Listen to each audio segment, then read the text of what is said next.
Chapter 432. It was night. Southeast of Chang'an City, Dunhua Square. In a wealthy house, one could vaguely see a room lit by candlelight. Granduncle, the Snake King, failed the assassination and disappeared without a trace. I heard that he was almost captured by Qin Qiong. A man in white rushed up to the old man lying on the couch and said respectfully. The white-haired old man had a sleepy look on his face. At this moment, his eyes were slightly closed, and his chest was rising and falling rhythmically, as if he was asleep. After a long while, he finally opened his mouth and said, "Isn't he a very powerful grandmaster expert? Why can't he even deal with a child? Back then, he boasted that he could end Li Zishuan's life with an arrow." The young man cupped his hands and said, "Granduncle, the Snake King's martial arts cultivation is much higher than Li Zishuan's. According to common sense, the Snake King can finish him in an instant, but—" "No buts."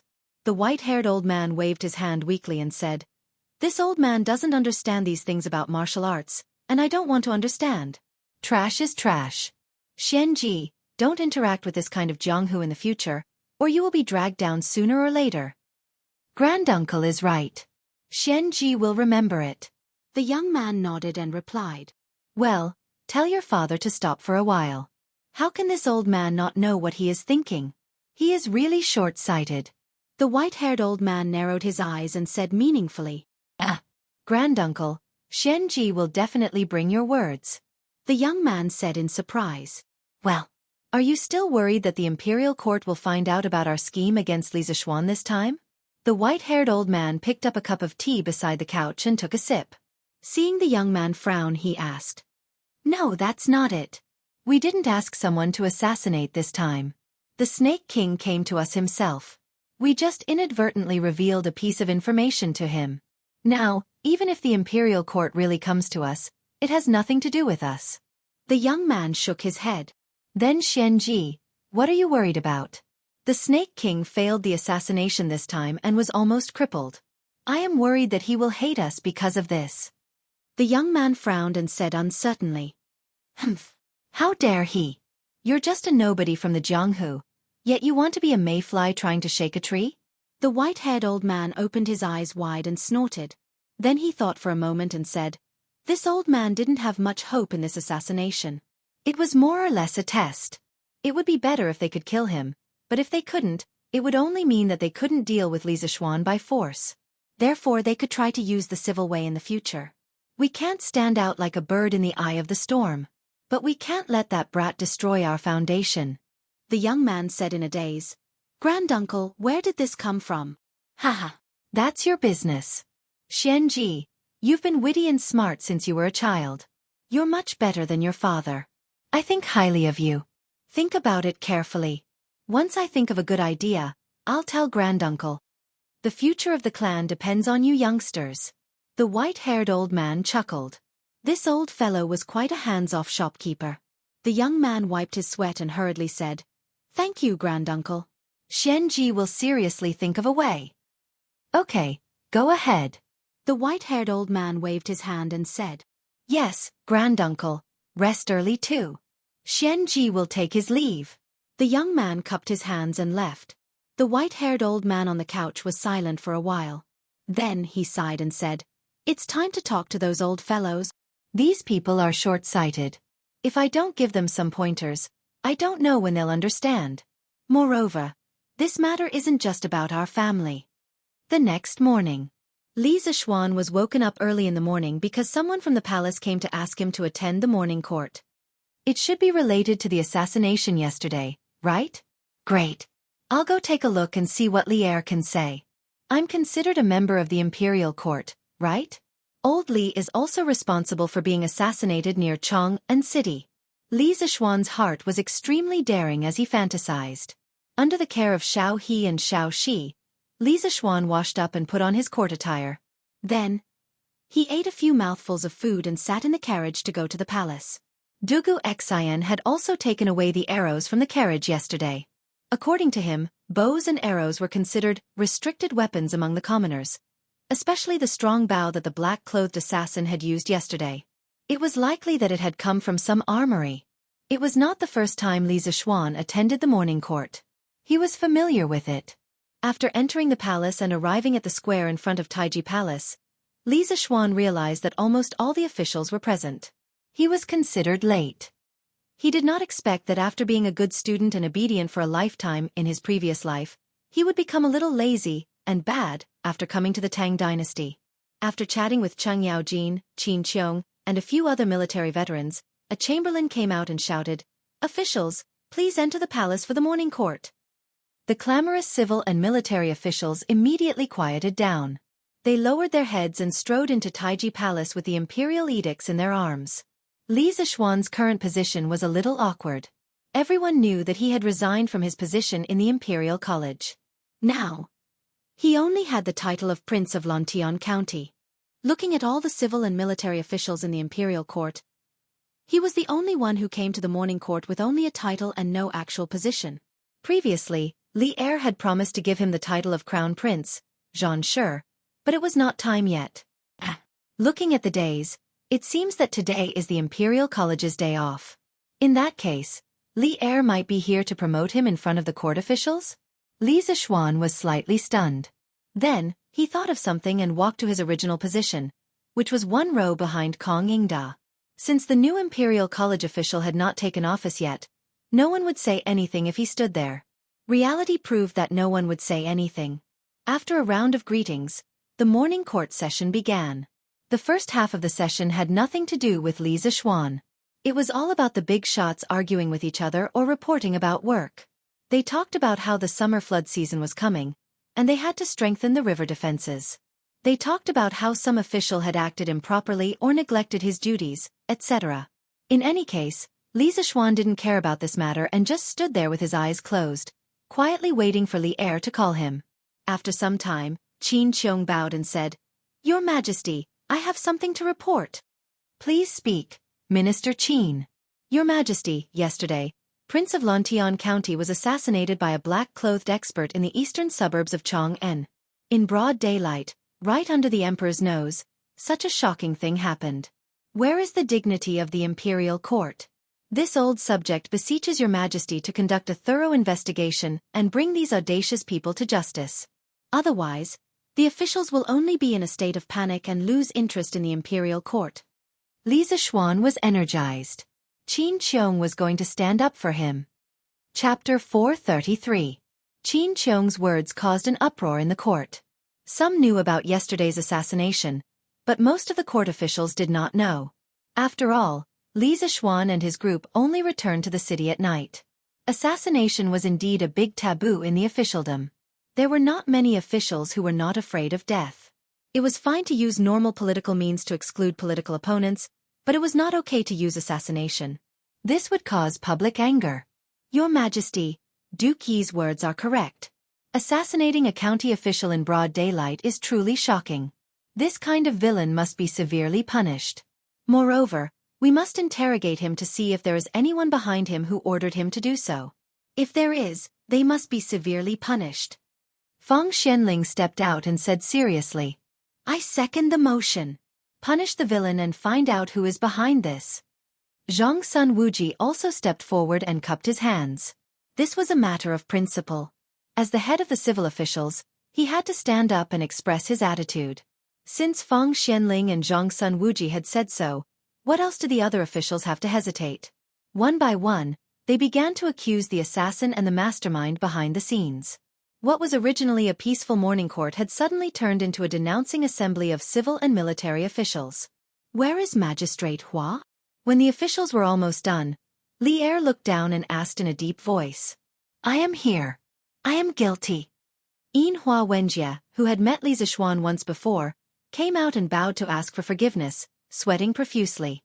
The officials of Chang'an County and Wanyan County in Chang'an City, as well as Lantian, Xinfeng, and more than 10 other counties outside the city were all under the jurisdiction of the magistrate. With such a major public security incident, he, as the magistrate, naturally had an important responsibility. Speaking of which, it could be said that Li Zixuan was his nemesis. Previously, Li Zixuan had brought Li Chengqian out to play. Because Chao Rui had eyes but failed to see and actually wanted to make a move on the crown prince, the Eastern Palace guards had dragged him over. Li Chengqian had personally criticized Wanyan County's governance issues. At that time, he had been scared to death. He did not expect that in just a few months, Li Zishuan not only had a title. He, a rank 3 magistrate, did not have a title. It was really infuriating. But he also caused an even bigger incident. Hua Wenjie secretly said, "Bitter." Although this matter could not be blamed on Li Zishuan, he still felt bitter in his heart. Of course you are guilty for such a villain to appear in the capital. However, I will give you a chance to atone for your crimes. You must catch the assassin within 10 days. Even if you can't catch him, you must at least find out where he came from. Li Er's hawk-like sharp gaze pierced Hua Wenjie's sweaty face as he ordered in a deep voice. "This old subject accepts the decree and thanks you for your grace." Hua Wenjie had a bitter expression on his face. Li Er's mission was extremely difficult. He had heard a little about yesterday's assassination attempt. Even Gudu Xian was unable to deal with a martial arts expert. Asking him to investigate and capture the culprit was truly an impossible task. "We will have Gudu Xian lead a group of Imperial Army soldiers to assist you in your investigation. No matter how powerful that assassin's martial arts are, he cannot be allowed to get away scot-free." Li Er understood Hua Wenjie's difficulty and added, "Many thanks, Your Majesty." Hua Wenjie clasped his hands in thanks and then withdrew. Li Er thought for a moment and said, "There is another matter today." "There is one more matter today. Li Zishuan has submitted his resignation from his post at the Imperial College. However, ever since we ascended the throne, we have always prioritized talents. Talented and virtuous people must be put to good use.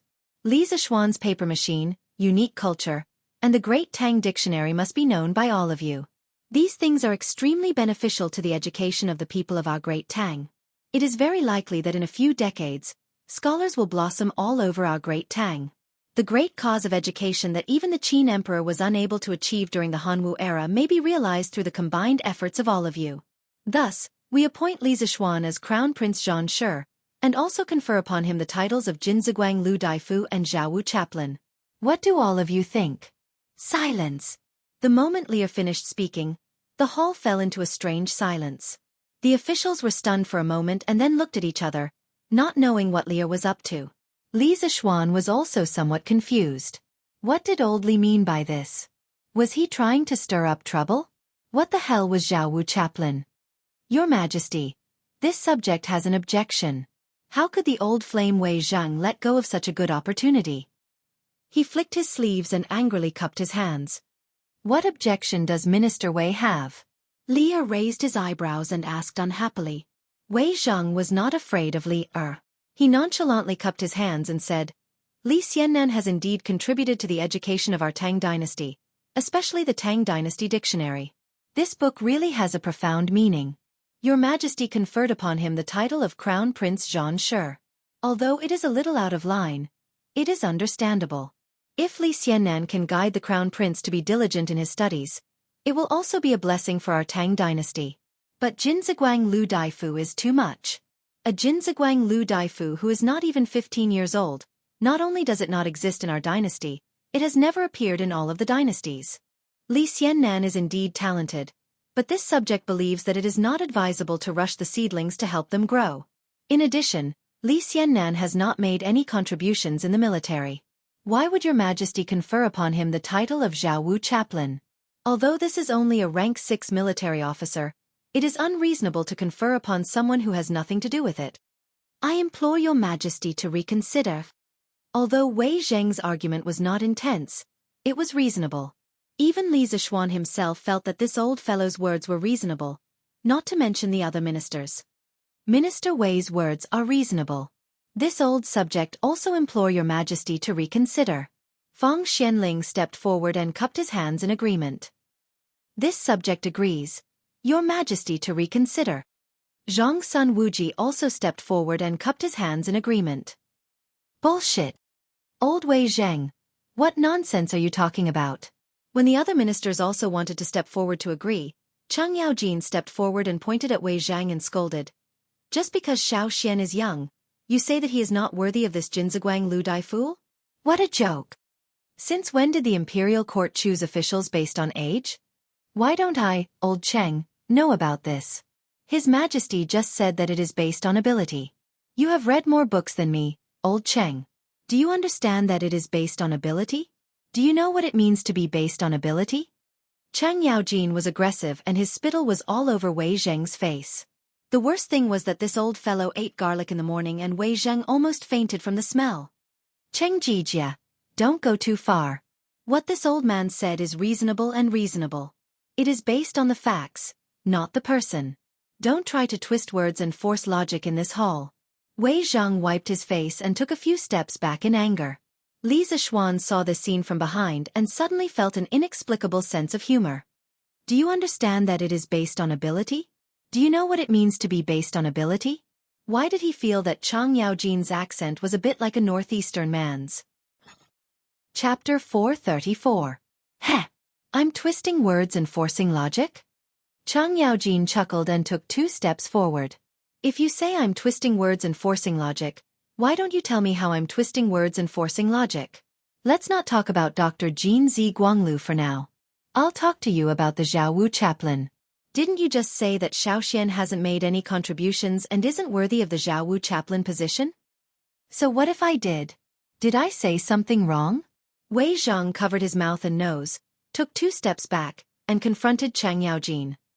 Heh! Let's not talk about military contributions, let's talk about martial arts. Xiaoxian just broke through yesterday and became the youngest martial arts grandmaster in our Tang Empire. I know you don't know what a martial arts grandmaster is, so let me put it this way.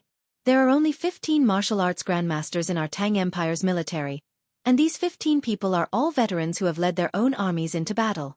Xiaoxian broke through to the martial arts grandmaster realm at the age of 20. Do you know what this means to our Tang Empire?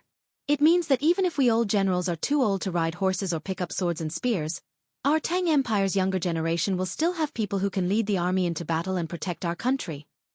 Heroes don't care about their age. We generals have always spoken with strength. Among the generals of the older generation, there are only a handful who can defeat Xiaoxian in martial arts. Let alone a mere Jianghu commandant. If Xiaoxian is willing to join the army, when this old Cheng goes north to fight the Turks, I will definitely give him a vanguard position. Chang Yaojin had wanted to get Li Zixuan into the military for a long time. Now that Li Er had given him such a good opportunity, how could he not cherish it? At this moment, this old fellow seemed to be possessed by a deity.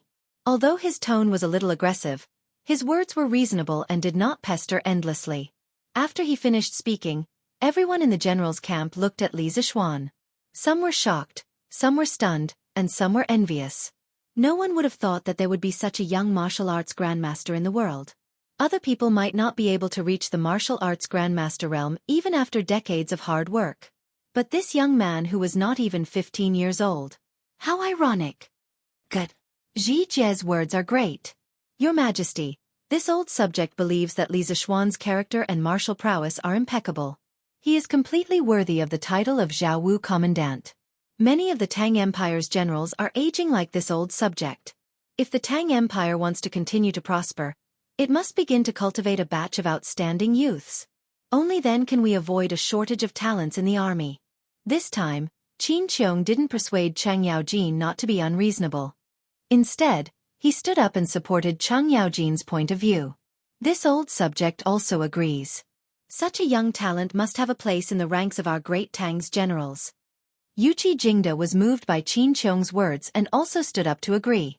This old subject also agrees. Niu Jinda walked out and cupped his fists. This old subject also agrees. The Li County man is proficient in both the pen and the sword. He should set an example for the younger generation of our great Tang. The Minister of War, Li Jing, who had been unknown in the imperial court for a long time, actually took the initiative to speak up today. Moreover, it was to support a young man. This really shocked many people. As an important figure in the Tang Empire's military, Li Jing's statement was very meaningful. This meant that the Tang Empire's military group led by Li Jing was willing to accept a talent like Li Zixuan. The other generals with lower EQ also came to a realization. Today, Li Er didn't just want to give Li Zixuan the title of an official.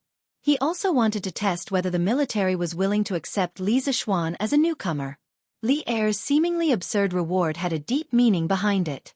Thus, a large group of generals instantly knelt down in front of Li Er and said loudly, "This subject agrees." Li Er sat at the top and nodded in relief. His action today was a last-minute idea last night. In accordance with the principle of making the best use of people, naturally, he, as the emperor, would make use of as much ability as Li Zishuan had. Thinking back, when Li Er first learned that Li Zishuan was the disciple of immortal Lingxiu, he had thought of putting Li Zishuan in the military to gain experience. However, the plan couldn't keep up with the changes. Li Zishuan's profound knowledge was no less than his martial arts accumulation. Li Er first put him in the Imperial College to teach and educate people. He really didn't expect that he had made many achievements in the academic field. Yesterday, when he heard that Li Zishuan had broken through to the Grandmaster level at the young age of 20, Li Er couldn't help but think of his original intention. In addition, what Qin Qiong said was indeed reasonable. The Tang Empire's military was indeed in a state where there was a shortage of young people. Looking at the next generation of all the generals, there were only a few who had made a name for themselves. The rest were mostly ignorant and incompetent people who wandered around the brothels. There was no one who could compare to Li Zishuan. Most importantly, Li Zishuan had always had a good relationship with the military. It was relatively easy to integrate him into the military. Thus, the most bizarre combination of contradictions in the history of the Tang Empire came into being. He had both a civil and a military title. Moreover, he had a noble title that couldn't be distinguished between the civil and military titles. It was really bizarre. At this moment, the line between civil and military was becoming more and more blurred on Li Zishuan. Li Er also wanted to give Li Zishuan a military title of a higher grade. However, as Wei Zhang had said, Li Zishuan had not made any military achievements. It was already good enough to give him a military title. Fortunately, he didn't give him a high grade because it was only a grade 6 military title. Wei Zhang was arguing. If the grade was higher, wouldn't Wei Zhang dare to tear down the Taiji Palace? Since that's the case, it's decided. Li Zishuan, we and the officials have high hopes for you. In the future, you must be cautious and conscientious and be a good example for the younger generation of the Tang Empire. You must not be as lazy as before. Do you understand? Li Er made the final decision and said in a deep voice. However, when the officials heard these words, they all felt that it was strange. Why did it sound like an elder lecturing a junior? Could it be that the emperor had something to do with this child? Some of the old men who liked to gossip couldn't help but look at Li Zishuan and Li Er's faces. The fire of gossip in their hearts burned fiercely. Ah? Your Majesty, I haven't agreed. I accept the decree and thank you for your kindness. Thank you for your guidance. Li Zishuan was dumbfounded. F*ck, this group of people discussed, but they didn't ask for his opinion. What the hell was this? He actually didn't want to accept this military title. As the saying goes, it's easy to get in but hard to get out. Although the grade of the Jianghu chaplain was low, the significance it represented was not low at all. Once he accepted it, he would be labeled as a general in the future. When the time came to fight, people would definitely think of him. Li Er's move was really sinister. Li Zishuan felt that he had been tricked. Just as he was about to say that he didn't agree, Li Er's sharp gaze swept over him. Li Zishuan immediately changed his words because he saw a strong sense of danger in that gaze. Damn it, a wise man knows better than to fight when the odds are against him. I'll take it first. Chapter 435. Li Zishuan's unwillingness to accept a military post wasn't because he was cowardly or unwilling to go to the battlefield to protect the country. When the Great Tang needed him, he would naturally be duty-bound to go to the battlefield. However, the Great Tang had so many awesome generals that they didn't need him at all. He just wanted to live a peaceful and sweet life with his wife. Cough cough, in the end, he was just lazy. The curved plow and compass that Li Zishuan created previously promoted farming, and made it very convenient for Li Shaogong to lead the fleet out to sea. I originally wanted to transfer him to the Ministry of Works to create more tools that would benefit the country and the people. However, Li Zishuan told me that he wanted to establish an academy named Yan Huang. He wanted to pass on his knowledge of inventing new tools to more people. I think this is a good move. What do you think? With the cooperation of the military generals, Li Zishuan was successfully promoted to an official post. Then, Li Er continued to take a mile after taking an inch, and revealed that Li Zishuan wanted to establish Yan Huang College. He brought this matter to the imperial court so that Yan Huang College would face less resistance in the future. The officials were speechless. They didn't know what Li Er was up to this time. Why was he talking about establishing an academy out of the blue? In this era, people didn't have a high and mighty impression of academies. It was more like they were short and poor. Thus, many officials wanted to support it but didn't know why. Even if they wanted to oppose it, they didn't know why either. But then again, in today's imperial court, Li Zishuan's matters really came one after another. This brat was about to become the main character of the imperial court. Your Majesty, I'm afraid the national treasury doesn't have any money left to establish an academy for Li Xianxia. At this moment, an elegant white-haired elder in purple stepped forward and cupped his hands. It was the current Minister of Civil Affairs, Xiao Yu. Yes, that's right. At this time, the Ministry of Revenue wasn't called the Ministry of Revenue. It was called the Ministry of Civil Affairs. In the beginning of the Sui dynasty, it was called Duji. In the third year of founding emperor, it was changed to Min Division, and the dynasty followed suit. In the 23rd year of Zhengguan, which was actually the first year of Yonghui, it was changed to the Ministry of Revenue. In the first year of Ming Qing, it was changed to Du Ji. In the second year of Long Shua, it was changed to Si Yuan Tai Chong Bo. In the first year of Xianheng, it was reverted to the Ministry of Revenue. In the first year of Guangzhai, it was changed to Di Guan Shongshu. In the first year of Shenlong, it was reinstated. Xiao Yu's wife was Empress Dugu's niece. Li Yuan was Empress Dugu's nephew. Li Yuan and Xiao Yu's wife were cousins. Back when the two of them were officials in the Sui dynasty, they had a very good relationship. Therefore, not only did this guy do well in the Sui dynasty, he was also the Minister of Civil Affairs and the Prime Minister. He also did well in the Tang dynasty. He was once again the Prime Minister and the Minister of Civil Affairs. Xiao Yu was the only Prime Minister of the previous dynasty who was still active in the center of power until Zhengguan's death. However, there were also 6 ups and downs. That is, 6 times he had to pay his respects to the Prime Minister, 6 times he was removed from his position as Prime Minister, and even his title of nobility was stripped and he was exiled from the capital. However, the Prime Ministers of the Tang dynasty weren't very valuable. At least, they weren't as powerful as the later generations. That was because the Tang dynasty implemented a group of Prime Ministers system. During Gaozu's time, there were 16 Prime Ministers. During Taizong's time, there were 29 Prime Ministers. During Gaozong's time, there were 47 Prime Ministers. During Wuzhou's time, there were as many as 78 Prime Ministers. Therefore, the power of a Prime Minister at this time wasn't as great as people thought. However, although that was the case, it was still very impressive to be able to become a Prime Minister. After all, he was an extremely powerful official. Hee. Minister Xiao, you're overthinking. All the expenses for the construction of Yanhuang College will be borne by Li Zishuan. The imperial court doesn't need to pay a single cent more. Li Er chuckled. In his heart, he thought that it was fortunate that Li Zishuan was rich. Otherwise, it would have taken a lot of effort. When Xiao Yu heard that, he was slightly stunned. Then, he looked at Li Zishuan suspiciously. He wondered if there was something wrong with this unlucky kid's brain. Why would he want to spend money to build an academy? Then, I have no objections. Xiao Yu clasped his hands and replied. As the Minister of Civil Affairs, he only needed to manage the purse of the Great Tang. Whether Li Zishuan opened an academy or not had nothing to do with him. He just felt that it wasn't worth it for this child to spend his own money instead of living a good life. In any case, Xiao Yu, who had lived through 3 dynasties, couldn't understand such a decision.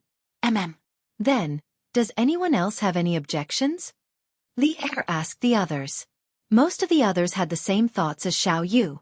They simply didn't care about Li Zishuan's Yanhuang College. Since it didn't concern them, they didn't care. Thus, no one stood up to object.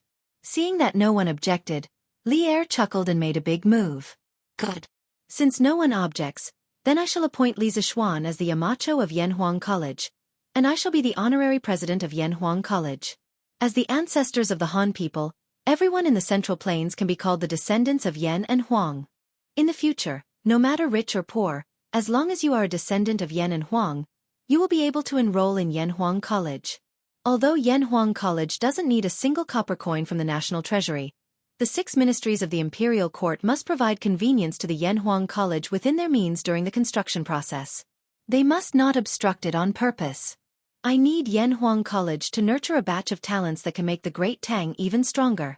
Have you all heard me clearly? Buzz.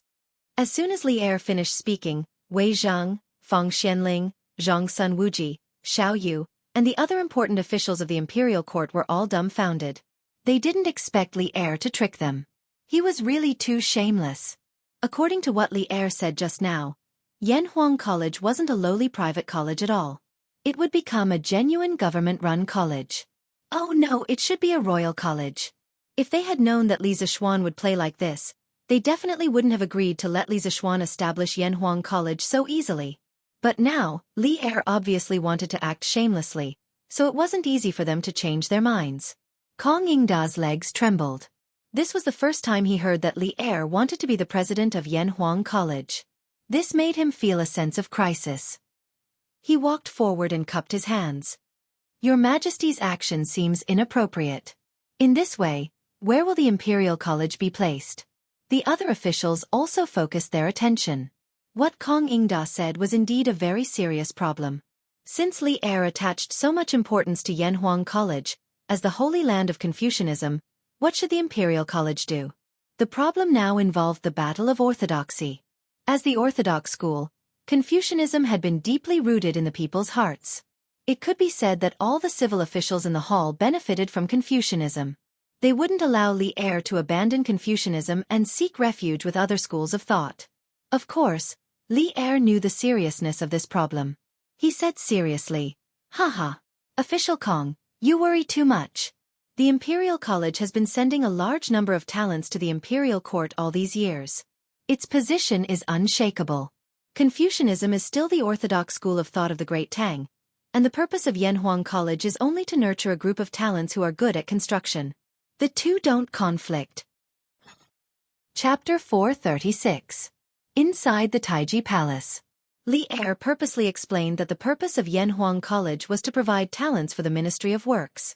Those defenders of Confucianism who were ready to jump out and attack Li Er finally gave up, and the establishment of Yanhuang College was officially approved.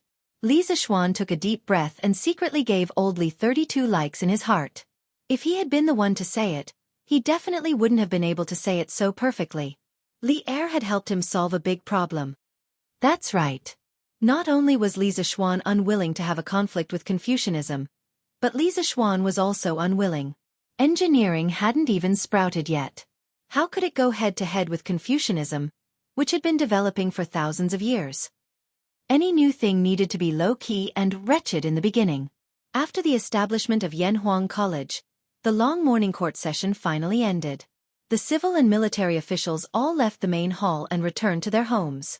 Li Zixuan saw a familiar figure in front of him and hurriedly chased after him. Minister Yan! Minister Yan!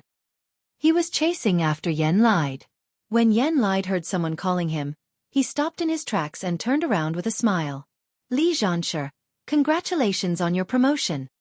Now that Li Zixuan had been promoted to Crown Prince Xianxia, in terms of rank, he was on par with him, the Minister of Works.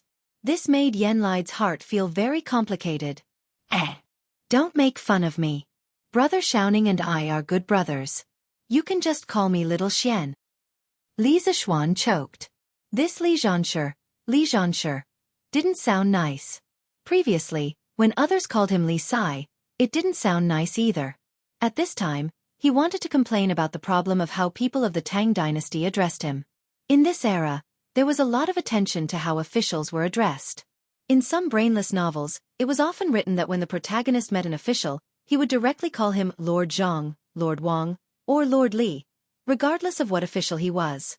In fact, this was not respecting historical facts. Darren was a form of address. In the Tang dynasty, it was only used to address one's parents. Under certain circumstances, it could be used to address one's direct relatives. One could never use Darren Zhang, Darren Wang, or Darren Li to address various officials. Therefore, when you meet an official, don't simply call him Lord, unless you want to acknowledge him as your godfather. In the Tang dynasty, officials were usually addressed with surname plus rank, such as Minister Zhao, Minister Qian, or surname plus Gong. For example, when you met Fang Xianling, you could say, Good Minister Fang, and when you met Wei Zheng, you could say, Lord Wei. Therefore, when one really transmigrated to the Tang dynasty, if one intended to greet every official as Lord, this kind of lazy method would not work. The one who was addressed as Lord would caress your head and smile without saying anything. If your real Lord were to hear it, he would probably be so angry that he would beat you with a stick. Fortunately, Li Zixuan had transmigrated and merged with the memories of his previous life. Otherwise, he would have been screwed over by some brainless novels from his previous life. Hee hee, nephew Xian, why did you stop me? Yan Lide stroked his beard and smiled. He thought to himself that this kid did not get carried away.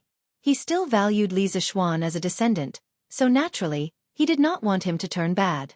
Yes, I have something to ask Minister Yan for help. Why don't we talk as we walk? Okay. Then let's go to your carriage. I heard that your carriage is the most comfortable to sit in. Hahaj. Yan Lide said half-jokingly. Hee hee. I couldn't ask for more. Minister Yan, please. Say it. What is it? Look at how serious you are. Sitting on the don't touch my number 1 sofa, Yan Lide sipped his wine and looked at the passers-by outside the window. Hee hee, it's not a big deal. Uncle Yan, you also heard in the imperial court that this kid's Yanhuang College is about to start construction. This kid has poured a lot of effort into this college, so naturally, we have to strive for perfection in the construction. That's why I wanted to invite you over to check it out. After all, in terms of construction skills, if Uncle Yan is second, no one in Great Tang would dare to say that they are first. Li Zixuan continued to climb up the pole, trying to curry favor with him and flattering him one after another. Heh! You brat, don't flatter me. Yan Lide scolded in a joking manner, then stroked his beard and pondered. His Majesty previously said that the 6 ministries of the imperial court should do their best to cooperate with the construction of Yanhuang College. Nephew Xian, this old man should agree to your request, but as the Minister of Works, I don't usually have much time. How about this? I'll ask Xiaoning to bring a group of specialized craftsmen to help you later. Anyway, the two of you are already familiar with each other, so it'll be convenient for you to communicate. Although Xiaoning doesn't specialize in construction, he's still quite familiar with it. If this old man has time, I'll personally go and take a look. If there's any problem, you can come and find me at any time. Li Zixuan said happily. Yes. Then I'll have to trouble Uncle Yan. Yan Lide pointed at Li Zixuan and laughed. Heh! You brat! It would be great if Xiaoning could learn from you how stuffy he is. Not only are you married, but you've also been promoted. When will that child Xiaoning be as worry-free as you? Li Zixuan rubbed his nose. Was Yan Lide saying that he was too unrestrained and unrestrained, so he got himself a wife? However, it wasn't good for Yan Xiaoning to only know how to study mechanical mechanisms all day long. Compared to him, Yan Xiaoning was more like an otaku. Hee hee. Xiaoning will definitely find his own happiness. Sigh. Actually, this nephew of mine isn't worry-free now. Yesterday, my parents were almost scared out of their wits. Li Zixuan said in a muffled voice. That was just an accident, but you have to be more careful in the future. As long as that assassin isn't caught, you can't let your guard down. Yan Lide said solemnly. Yes, this nephew of yours understands. Oh. Have you finished drawing the blueprint of Yanhuang College? Let this old man see if there's any difficulty in building it. Yan Lide thought for a while and suddenly said. I've been a little busy recently, so I haven't finished it yet. But this nephew of yours will definitely finish it in 2 days. In 2 days? How much did you draw before? 10%. Probably less than 5%. Li Zixuan thought for a while and said. Oh. Then your Yanhuang College is really small. How many buildings could an ordinary person draw in 2 days? Therefore, Yan Lide naturally thought that Yanhuang College was small. However, he didn't know that when it came to drawing blueprints, Li Zixuan had never been an ordinary person. The breakthrough yesterday made him, who was already not an ordinary person, even more extraordinary. He was even a little IMBA. Hee hee. 2 days later, this nephew of yours will invite Uncle Yan over to take a look. You'll naturally know then. Li Zixuan chuckled. He didn't explain any further and invited her. Okay. This old man will bring Xiaoning over to take a look in 2 days. Chapter 437. Li Zixuan sent Yan Lai to Eternal Peace Square beside West City in a carriage after finally reaching a strategic cooperation agreement with Yan Lai, the most awesome architect in Great Tang. He then leisurely returned home. The one driving the carriage today was Ah Fu. San Bao was still recuperating. Li Zixuan entered the manor and wanted to visit San Bao. Even though his injuries were already healed yesterday, he still had to visit her. This was a matter of attitude. Who knew that at this moment, Lana would rush over and say, "Brother, brother, you're back. Quickly go and take a look at Iron Egg. His body is so hot and he looks like he's in pain. Mother and sister-in-law are worried sick." Li Zixuan was stunned and thought to himself, what's wrong with Iron Egg? Could it be that the release of true qi when he broke through yesterday still left Iron Egg with an internal injury? Thinking of this, he carried Lana and rushed to Mingyue Pavilion with cloud-piercing steps. Ah Fu, who was at the side, only saw a blur in front of her eyes and her young master disappeared. Iron Egg, what's wrong with you? Don't scare sister. Mingyue Pavilion. Iron Egg sat cross-legged on a huge rock beside the pond. His entire body was red and his eyes were closed.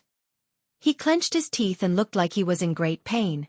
His entire body looked like it was burning. Madame Li was anxious and helpless at the side. She had already asked her maid to find a doctor. Han Yushi was beside Iron Egg and anxiously wiped his sweat with a cold towel while calling out to him. But Bruiser couldn't speak at all. He felt that if he spoke, he would faint from the pain. He felt as if his blood was boiling, and something was running around inside his body. This caused his meridians to feel waves of pain. If he didn't concentrate on dealing with this pain, he might lose consciousness. Bruiser was a bit confused. He didn't have the strength to deal with this pain. Wife, move aside, let me take a look. Li Zixuan flew to the side of the huge rock and felt a weak true qi vibration. He immediately pulled Han Yushi away and sat behind Iron Egg. Husband, you're back. That's great. Look at Iron Egg, he became like this after his morning exercise. Han Yushi said excitedly as if she had seen her savior. Wife, don't be anxious. Let me take a look first. Li Zixuan held the Iron Egg's back with one hand.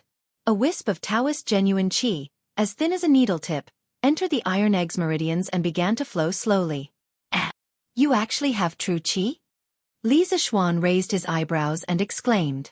Husband, how is it? Yeah. Little Xian, what happened? This child has been in pain for a long time. Han Yushi and Mrs. Li hurriedly went forward and asked. Li Zixuan withdrew his true qi, stood up and said, Mother, Yushi, Iron Egg is fine, he is just about to break through, hee. This kid's hard training for the past few months wasn't in vain. Breakthrough?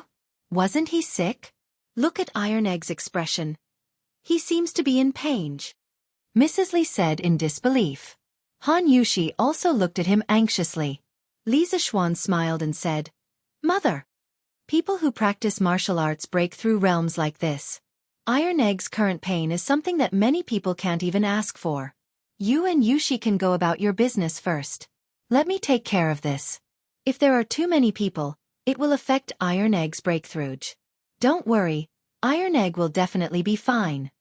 Although Mrs. Li didn't understand the common sense of martial arts practitioners, she still understood the general meaning. She pulled Han Yushi and said, Yushi, let's go out first. Little Xian is here. Let's go, you also go out with Mother. Mother. Han Yushi replied. Then, she glanced at Li Zixuan and Iron Egg. Li Zixuan gave her a reassuring hand gesture. Only then did she feel relieved. Lana blinked and asked, Brother, after Iron Egg breaks through, will he become as powerful as Brother? When the time comes, will he be able to fly up the tree with Lana? When Li Zixuan heard this, he didn't know whether to laugh or cry. He rubbed the little girl's braids and said, You can ask him later. For now, let's go out and play. Oh. Calm down and try to control the 3 tadpole-like true qi in your body. When you can really control them, you will be able to draw true qi into your body. From the moment Li Zixuan came here, Iron Egg had already felt it. At the same time, he breathed a sigh of relief in his heart. The battle he witnessed yesterday gave him a deeper understanding of Li Zixuan's strength. He believed that with Li Zixuan here, he would definitely be fine. At this moment, Li Zixuan's voice seemed to have a trace of magic. Iron Egg felt that he didn't hear this voice with his ears, but with his heart. This made him unable to help but slowly try out the method that Li Zixuan had just taught him. After a full 45 minutes, Iron Egg felt that the 3 tadpole-like true qi that were originally restless in his body suddenly became obedient. And in his body, it was as if something had been opened up. Then, the previous torturous pain in his body all disappeared, replaced by incomparable comfort. Huff! Thank you for your guidance, Master. Iron Egg felt that all the pores in his body seemed to be crazily breathing fresh air. Every part of his body was full of vitality, and his body seemed to have become lighter. He couldn't help but let out a sound of comfort. After a while, he remembered that Li Zixuan was beside him, so he hurriedly greeted him. Haha! It's good that you're fine. By the way, how did you suddenly break through? Li Zixuan asked curiously. Logically speaking, Iron Egg's speed of drawing true qi into his body was definitely not fast. There were many people in the world who were faster than him.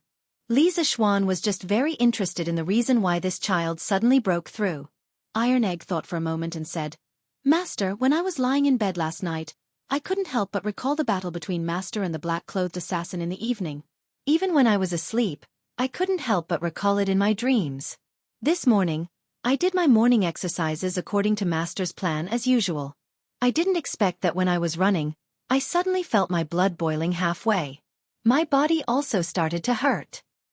Oh, I see. Iron Egg, you can give it a try. Let's see if a warrior who can draw true qi into his body is much stronger than before. Li Zixuan patted the back of Iron Egg's head and said with a smile.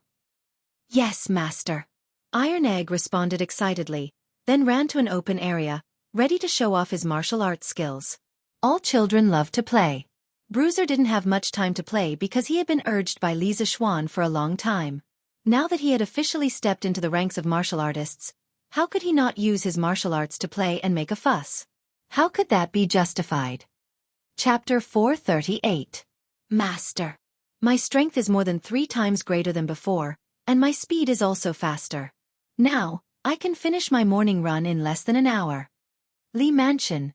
Mingyue Pavilion. Iron Egg ran to Li Zixuan and said excitedly. He had just played a few moves in the yard to test his strength and speed. He immediately discovered that his physique had undergone an earth-shattering change.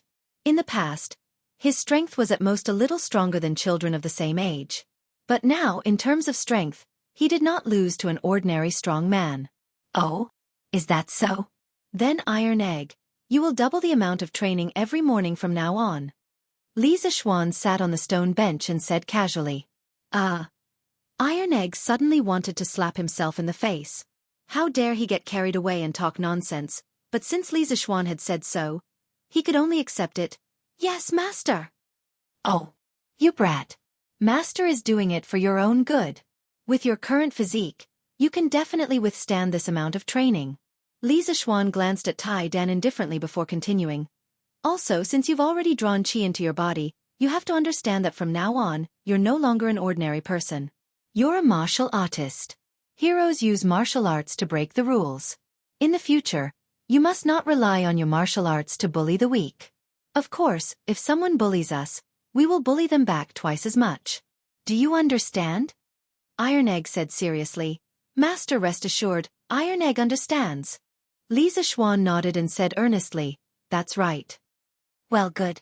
After drawing the qi into your body, you can't slack off. You have to cultivate diligently.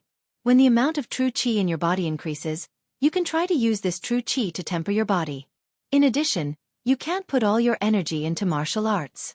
Master's engineering is about to be fully developed in Yanhuang College, so Iron Egg, you still have a lot to learn.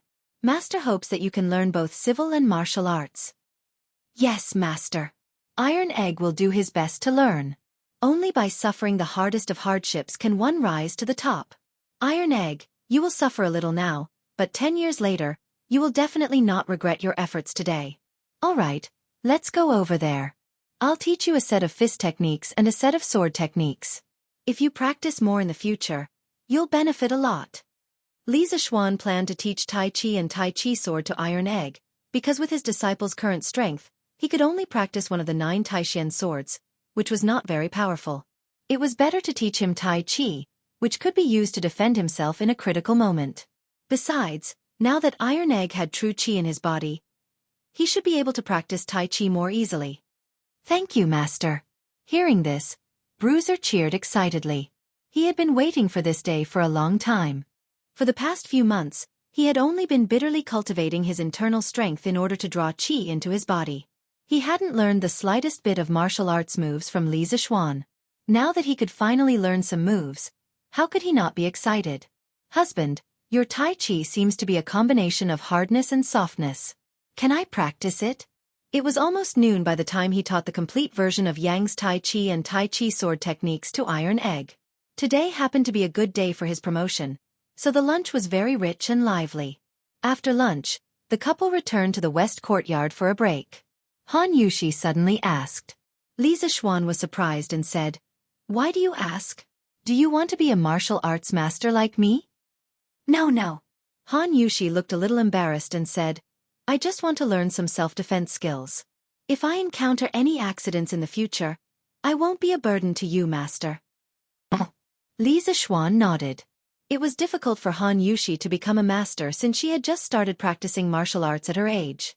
After all, her body had already been fixed, and there was no martial arts that could help her get started easily. However, Tai Chi should be quite suitable for people who had no martial arts foundation to practice. If my wife wants to practice, of course you can. At the very least, Tai Chi can strengthen your body and prevent you from getting sick and suffering less in the future. Well, how about this? Starting tomorrow morning, I'll get up early every day to practice Tai Chi with my wife and Xiaohe and the others. Li Zishuan's eyes lit up and he blurted out. He suddenly thought of his wife's weak body. It would be very dangerous for her to give birth in the future. Because the medical conditions in this era were too poor, if anything happened during the birth, it would all depend on fate. He was not an obstetrician in his previous life. Of course, there was no good way to deal with this kind of situation. The only thing he could do was to give Han Yushi some martial arts foundation in advance. When her body was better, it would be much less dangerous for her to give birth. If it were not for the fact that he did not have any Nigong mental cultivation methods suitable for women, he would have taken Han Yushi to practice Nigong. Yes. I don't have anything to do in the morning. But can you get up early every day? Han Yushi nodded happily. Suddenly, she looked at Li Zishuan suspiciously and asked, "Hey, wife, you're looking down on me.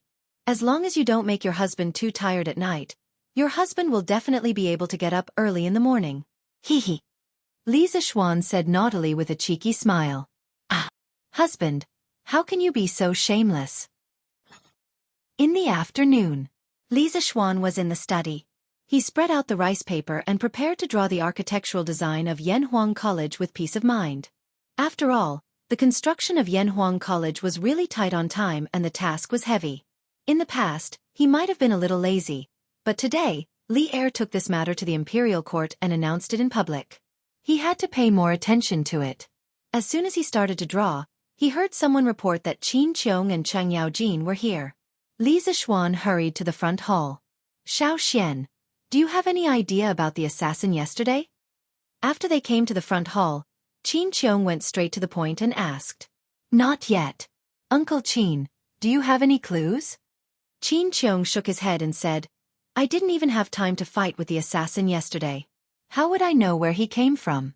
But Xiao, you fought with him for so long. Based on his martial arts, can't you find some clues?" Li Zishuan said that Qin Qiong's thinking and ideas were very good, but he was just a newbie in the martial arts world. He said gloomily, "Uncle Qin, although I've learned martial arts for so many years, the number of times I've fought with others can be counted on one hand.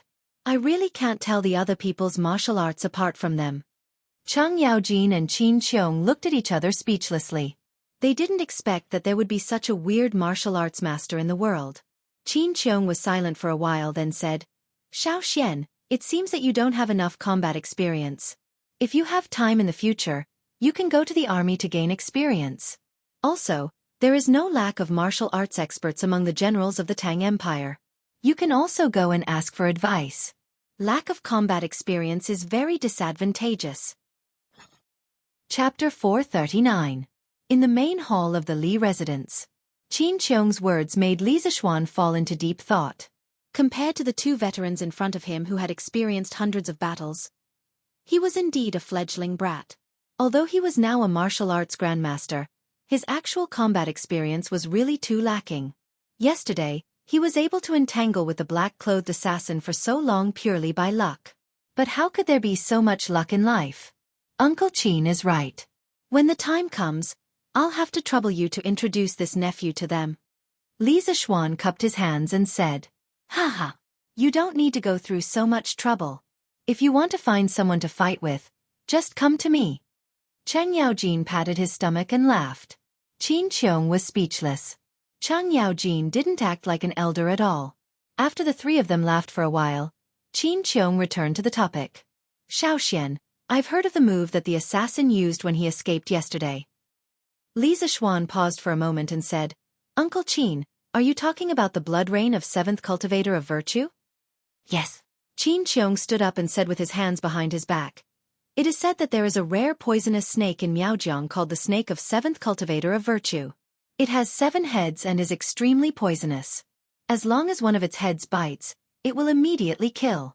The assassin's last move, the blood rain of 7th Cultivator of Virtue, was probably practiced with the blood of this poisonous snake. Moreover, the snake of 7th Cultivator of Virtue's movement speed is also extremely fast. The assassin's technique is strange, like a snake demon. Combining these 2 points, I guess that his origin is likely to be an evil Jianghu cultivator related to the snake of 7th Cultivator of Virtue. Li Zixuan's expression gradually became dignified. He pondered for a moment and said worriedly, That is to say, the assassin is from Miaojiang? Li Zixuan, who had read countless modern web novels, had a deep fear of Miaojiang. No matter how good one's kung fu was, there was no way to deal with a strange invisible poison. Not necessarily.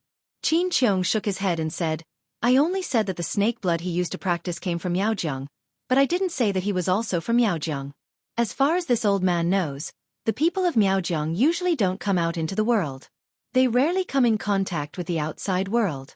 Although a poisonous creature like the 7 Cultivator of Virtue snake is rare, it doesn't mean that there aren't any native hunters in the Miaojiang who sell it to the outside world. Li Zixuan felt that it was reasonable. He nodded and asked, Uncle Qin, do you know of any sects in Jianghu that use the poisonous blood of the 7 Cultivator snake to cultivate? Qin Qiong had obviously thought about this question a long time ago. He shook his head and said, I'm not sure. Although this old man is skilled in martial arts, I have never traveled in Jianghu. As far as this old man knows, those famous sects would definitely not have people who practice such vicious martial arts. I think this assassin should be from an unknown remote sect, or perhaps he doesn't belong to any sect at all. Back then, Qin Qiong's father, Qin Yi, had passed away a few days after Qin Qiong was born. Most of Qin Qiong's techniques were self-taught according to the Qin family's techniques. Later, he joined Yang Lin, the king of mountains of the Sui dynasty, and became Yang Lin's godson.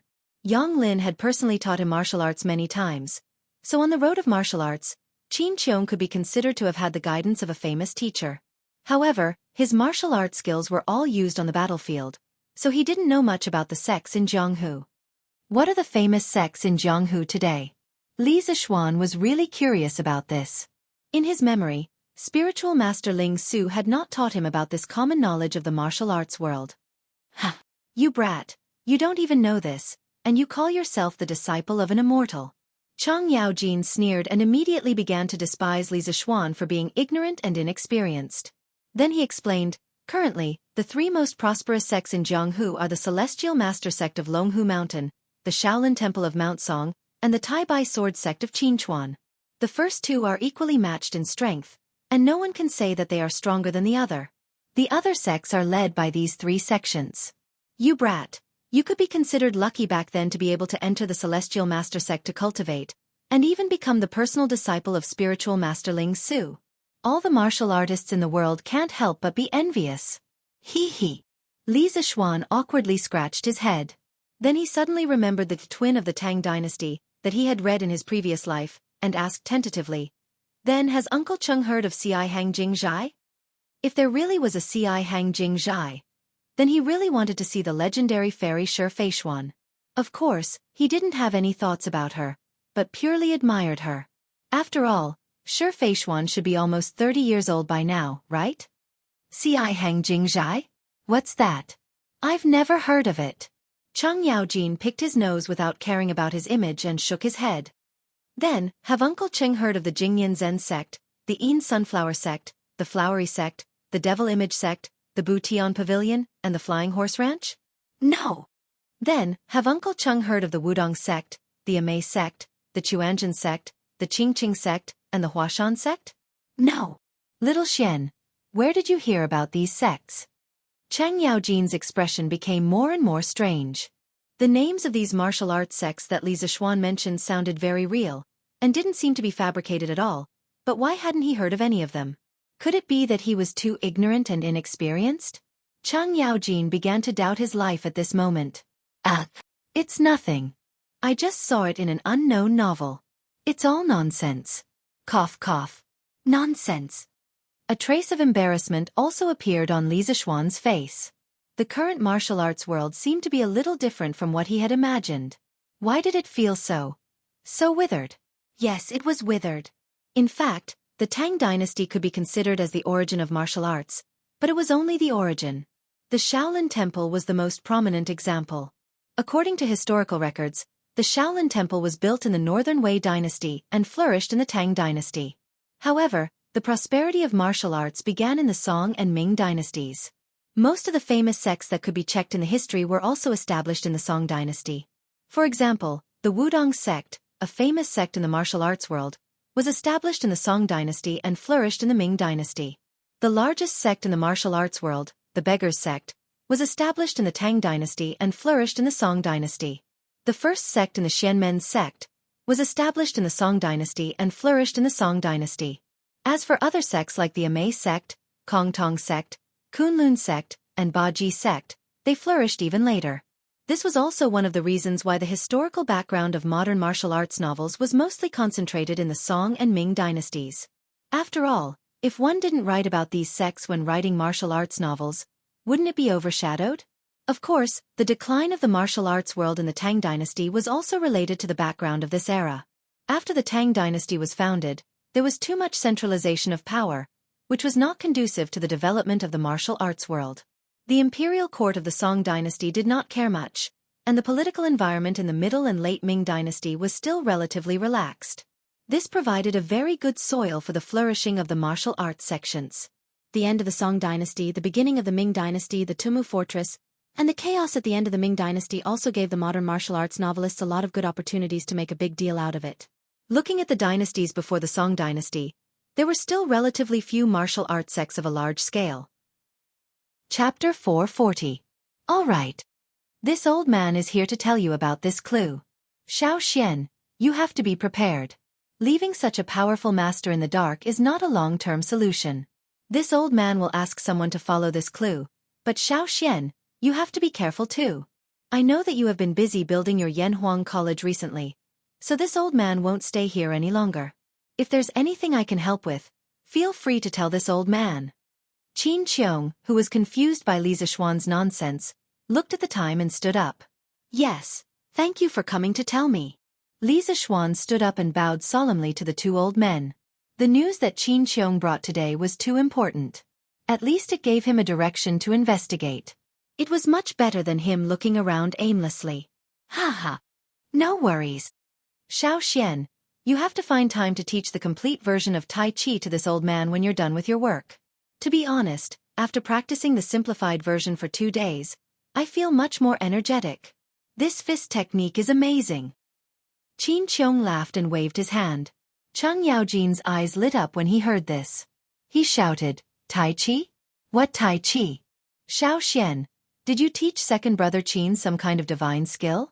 I want to practice it too. Li Zishuan was about to answer when Qin Qiong laughed and said, Jijia, if you want to practice it, follow me to my residence later. I'll teach you. But with your personality, I'm afraid you won't be able to practice it then. Ha. This was the truth. With Cheng Chumo's carefree appearance, if he could really practice Tai Chi patiently, Li Zishuan would find it incredible. Just thinking about it was a beautiful scene. Ha! Second brother Qin, you're looking down on me. Let's go and try it now. Chang Yaojin laughed and pulled Qin Qiong away. Li Zishuan sent the two old generals to the gate and was about to return to the western courtyard when he saw a group of people rushing towards him. Li Zishuan recognized the leader. It was Chamberlain Lu, who had come to his house to pass on the imperial edict. The four people beside him should also be the eunuchs from the palace. But why did Pang Feiji bring his subordinates along? Could it be that Brother Chicken also entered the palace as a eunuch? This shouldn't be the case. A big question mark appeared in Li Zishuan's mind. Congratulations, Li Xiannan. In less than a month, you've been promoted again. That's something worth celebrating. The smile on Lu Wenchong's face was like a blooming chrysanthemum. He walked up to Li Zishuan and cupped his hands. Today, the young man in front of him was no longer the inexperienced brat from before. Instead, he had faintly become a giant in the imperial court, and no one dared to ignore him. Haha, thank you for your auspicious words, Chamberlain Lu. Please come in, please come in. Li Zishuan guessed that the imperial edict to confer the title of Crown Prince Xianxia had officially arrived. He hurriedly greeted them with a smile. Everyone entered the courtyard.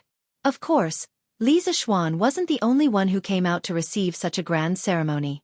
Li Jingma, Madame Li, Han Yushi, and the others had already put on their auspicious clothes and came out to receive the imperial edict. The incense table was set up. Li Jingma, Li Zishuan, and the others stood at the side with their hands cupped.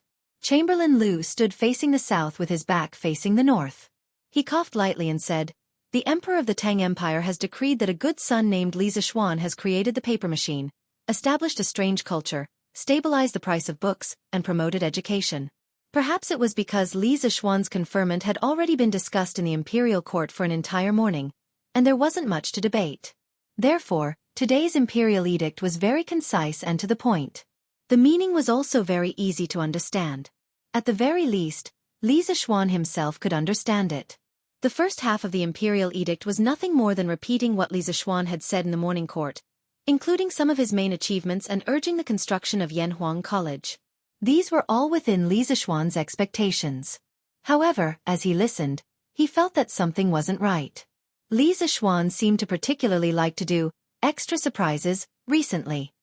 In view of the great responsibility Li Zishuan has, I order the right Marquis Wei Sigi Pang Feiji and the 48 Marquis under Li Zishuan's command temporarily.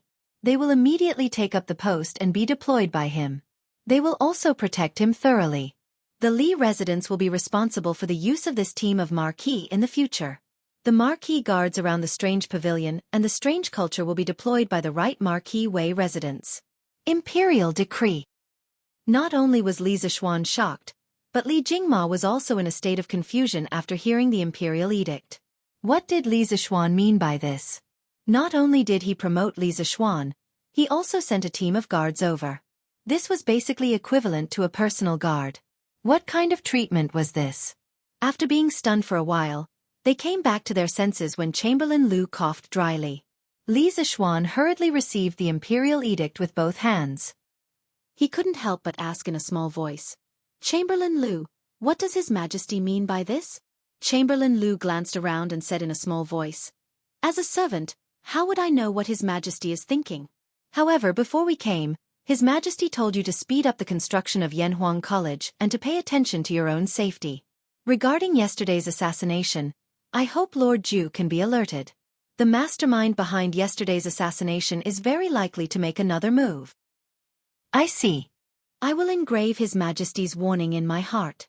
Chamberlain Lu, please tell me." "Afu." Li Zishuan cupped his hands and thanked him. Then, he called for Afu to bring the tray over. Since he was in this circle, he still had to abide by these unspoken rules.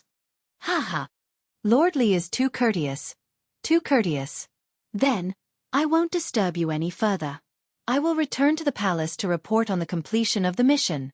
Chamberlain Lu was carried by everyone.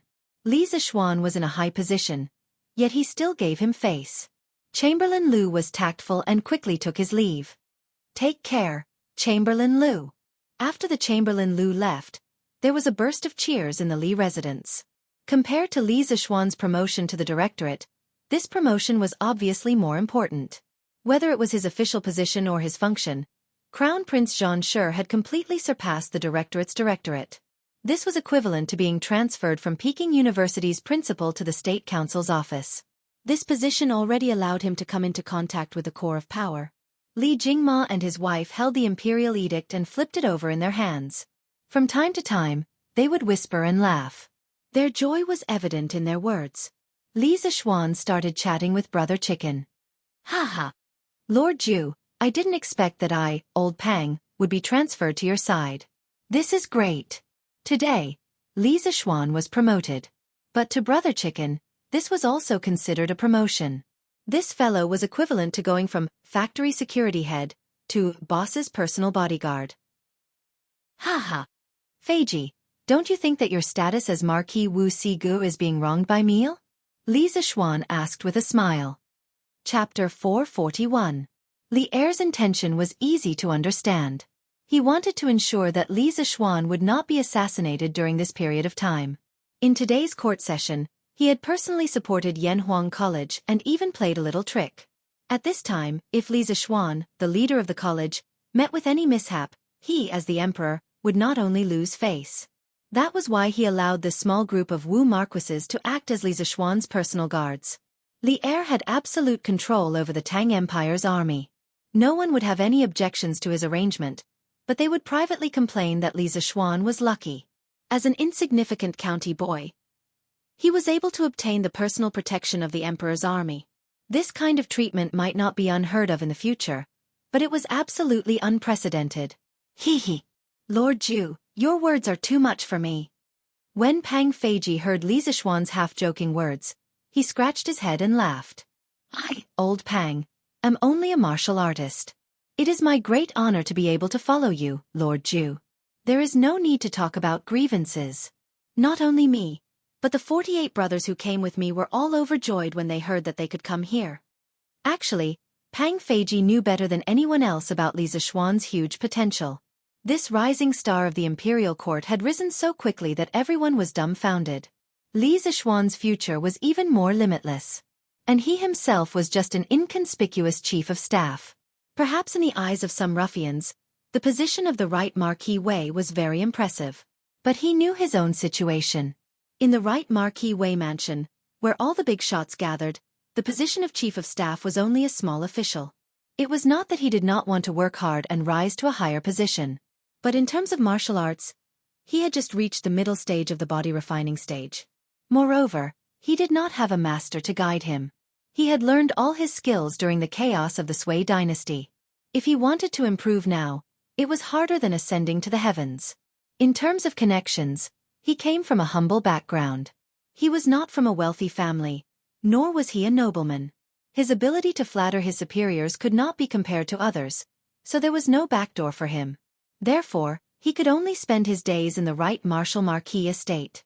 Now that he was able to follow Li Zishuan as the captain of his personal guards, he was very satisfied to be able to follow a Wu Dao Grand Master with a bright future and a high position, not to mention the generous treatment that the Li Group gave to its employees. Even if he didn't want this position, there would be countless people fighting for it. Ha! Since you're willing, I'll leave the safety of my residence to you. Li Zishuan chuckled. But His Majesty ordered me to protect you, Lord Ju. Pang Feiji said in shock. He was smart, so he could tell that something was wrong from Li Zishuan's words. Ha! Now that I have reached the Master Realm, if there is any danger, I can deal with it. Even if you come, you can't help much. Instead, my family needs protection. Therefore, Feiji, you and your brother's main mission in the future is to protect my family's safety. Most of the martial marquises in front of him were only at the body refining realm. Among them, there were a dozen or so who had not reached the body refining realm. If they really met a master like the black-clothed assassin yesterday, these martial marquises were not useless, but their use was limited. It would be safer to use them to protect his family. All right, then I'll arrange for 38 martial marquises to patrol the vicinity of the Li residence. The remaining 10 martial marquises will follow me to protect Lord Ju. Pang Feiji felt that Li Zishuan's words made sense, so he nodded in agreement. From today onwards, all of you will be working under this duke. This duke has always treated people with generosity. This duke has never been stingy with rewards for those who work hard. However, this duke will definitely chase away those who idle around. I hope that Feiji, you can lead this team of people in the future and do your job well. This is not only for me, but also for the future of all of you. Although Pang Feiji had been working at the workshop in Chitsu culture for a period of time, that was then and this was now. Now that they had become his personal guards, he naturally had to have a higher standard. He still had to teach them what needed to be taught. You're right, Lord Ju. My brothers and I know the importance of this. You can rest assured. Pang Feiji's face was solemn as he cupped his fists respectfully. After a lot of trouble, Li Zixuan finally had some free time. He could peacefully draw the blueprint of the academy. In the study room, Li Zixuan sat in front of the desk by the window. One person, one brush, one stack of paper. There was no Xiao He or Xiao Shi around to help him grind the ink. It was not because he had forgotten about the maidservants now that he had a wife. It was because he was now using a self-made pencil instead of a brush. Also, he needed to be quiet when he was drawing. In this state of seclusion, drawing was the most efficient. Since entering the guru realm yesterday, Li Zixuan's mental strength had also skyrocketed. It was at least 7 or 8 times more than before. Relying on this, he could now construct the three-dimensional model of the building in his mind more easily. Compared to before, his speed was on a completely different level. Swish! Swish! Swish! If someone was in the study at this moment, they would definitely be shocked to see this scene. They would see Li Zixuan's right hand moving rapidly above the blueprint. Ordinary people could only see a blurry shadow. Then, in a flash, the white paper was covered with black lines. They were horizontal and vertical, neat and tidy, as if it was the most perfect piece of art in the world. His drawing speed could only be compared to some modern laser printers. After all, with the growth of his realm, his ability to control the various parts of his body also increased. Time passed slowly. In front of Li Zixuan, the stack of white paper was quickly decreasing. On the contrary, the drawings full of lines were stacked higher and higher. Li Zixuan copied the three-dimensional models of some famous and magnificent buildings in the universities of the future onto the white paper in front of him one by one. He wanted to build a modern top university that was completely different from the current architectural style. The first was the Guanghua building of Fudan University. It was 142 meters high, 30 floors, and had the shape of 2 towers. It was the tallest building in the university in the country. It was taken from the great biography of Wuxia, which said, "The sun and the moon are shining brilliantly." The whole building looked as if it was born out of thin air, proud and upright, and full of vigor. Li Zixuan intended to make the Guanghua building into the main building that could accommodate all the students of the academy. Of course, he would not make it so big. On the one hand, his Yanhuang College did not have so many students.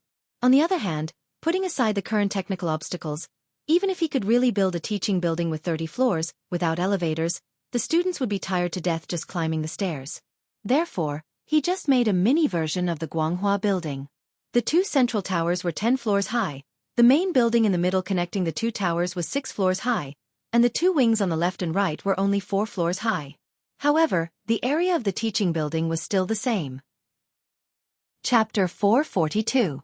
After the Guanghua building was completed, the tower would be the office area, and the middle of the tower would be the reading and exhibition area. The east and west wings would be the reception, meeting, and teaching areas, each with their own entrance and exit. The various parts were connected as one, but they were also independent. Apart from meeting the needs of the office, teaching, meeting, and reception areas, the design of the Guanghua building also considered the design of the communication and leisure spaces. First, Li Zixuan designed 2 shared spaces on the 2nd to 3rd floor of the central section. From the main entrance, one could enter the shared space by going up the stairs. The dignified and rigorous academic spirit was extended indoors, and the scale was vast and grand. Next, he designed an atrium in the middle of the 4th to 6th floor of the central building, with a semicircular glass dome at the top for lighting. The clouds in the sky reflected the desire to be in close contact with nature in the tall building. The eastern podium had an inner courtyard, and the western podium had a roof garden. Many people might think that with ancient construction techniques, it was impossible to build such a tall building, but in reality, it was not so. Do not underestimate the wisdom of the ancients. According to historical records, the earliest skyscraper in the history of our country was built by the Western Han Emperor Liu Che. In 115 BC, in the Zhenjiang Palace in the capital city of Chang'an, Emperor Wu of the Han Dynasty built a deity platform that was more than 500 feet tall. On the platform, there was also a copper dew-bearing plate that was 10 feet tall and 17 feet in circumference. On the plate, there was an immortal holding a jade cup. In 109 BC, the Western Han Emperor Liu Che built the heavenly platform in the palace of Gongquan, which was said to be more than 100 feet tall. However, this was not the highest, or it could be said that the number was exaggerated. At the beginning of the 6th century AD, Wei Xiaoming Emperor built the Yongning Temple in the capital city of Luoyang. There was a 9-story pagoda that was 90 feet tall. The height of this pagoda was called 100 feet, which was an exaggeration. According to archaeologists, it should be 137 meters tall, but it was still twice as tall as the tallest wooden pagoda in the western part of the country, 67 meters. It was the greatest pagoda in our country's ancient times, and also the tallest building in our country, and probably the world.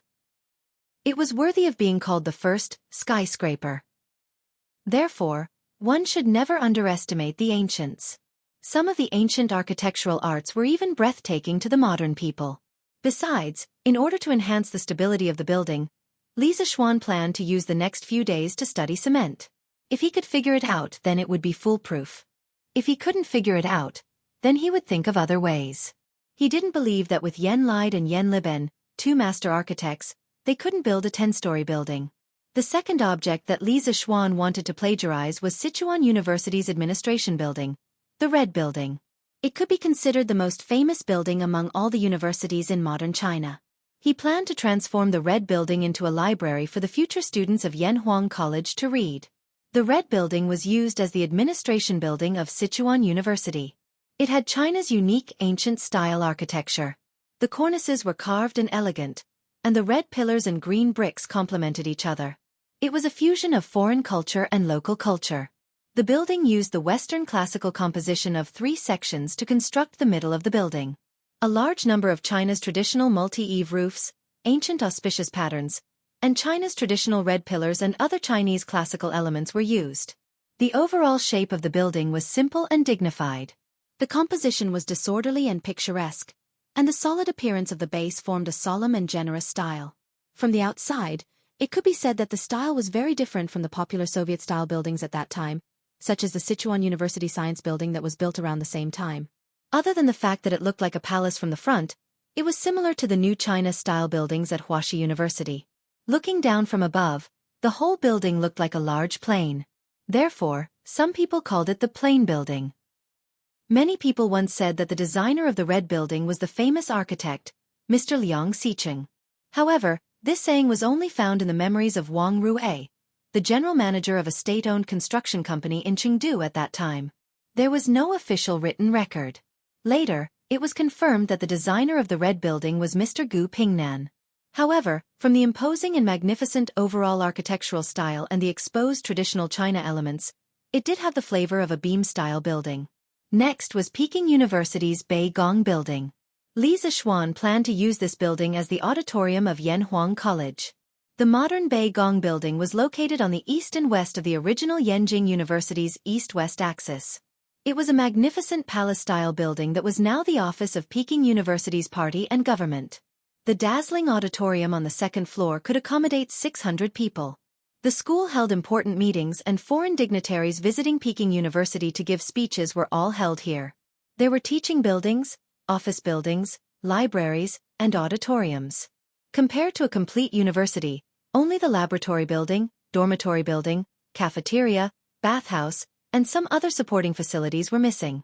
As for the laboratory building, with the current material conditions of Tang, there were not many experiments that could be done. Li Zixuan planned to build a building casually as a token of appreciation.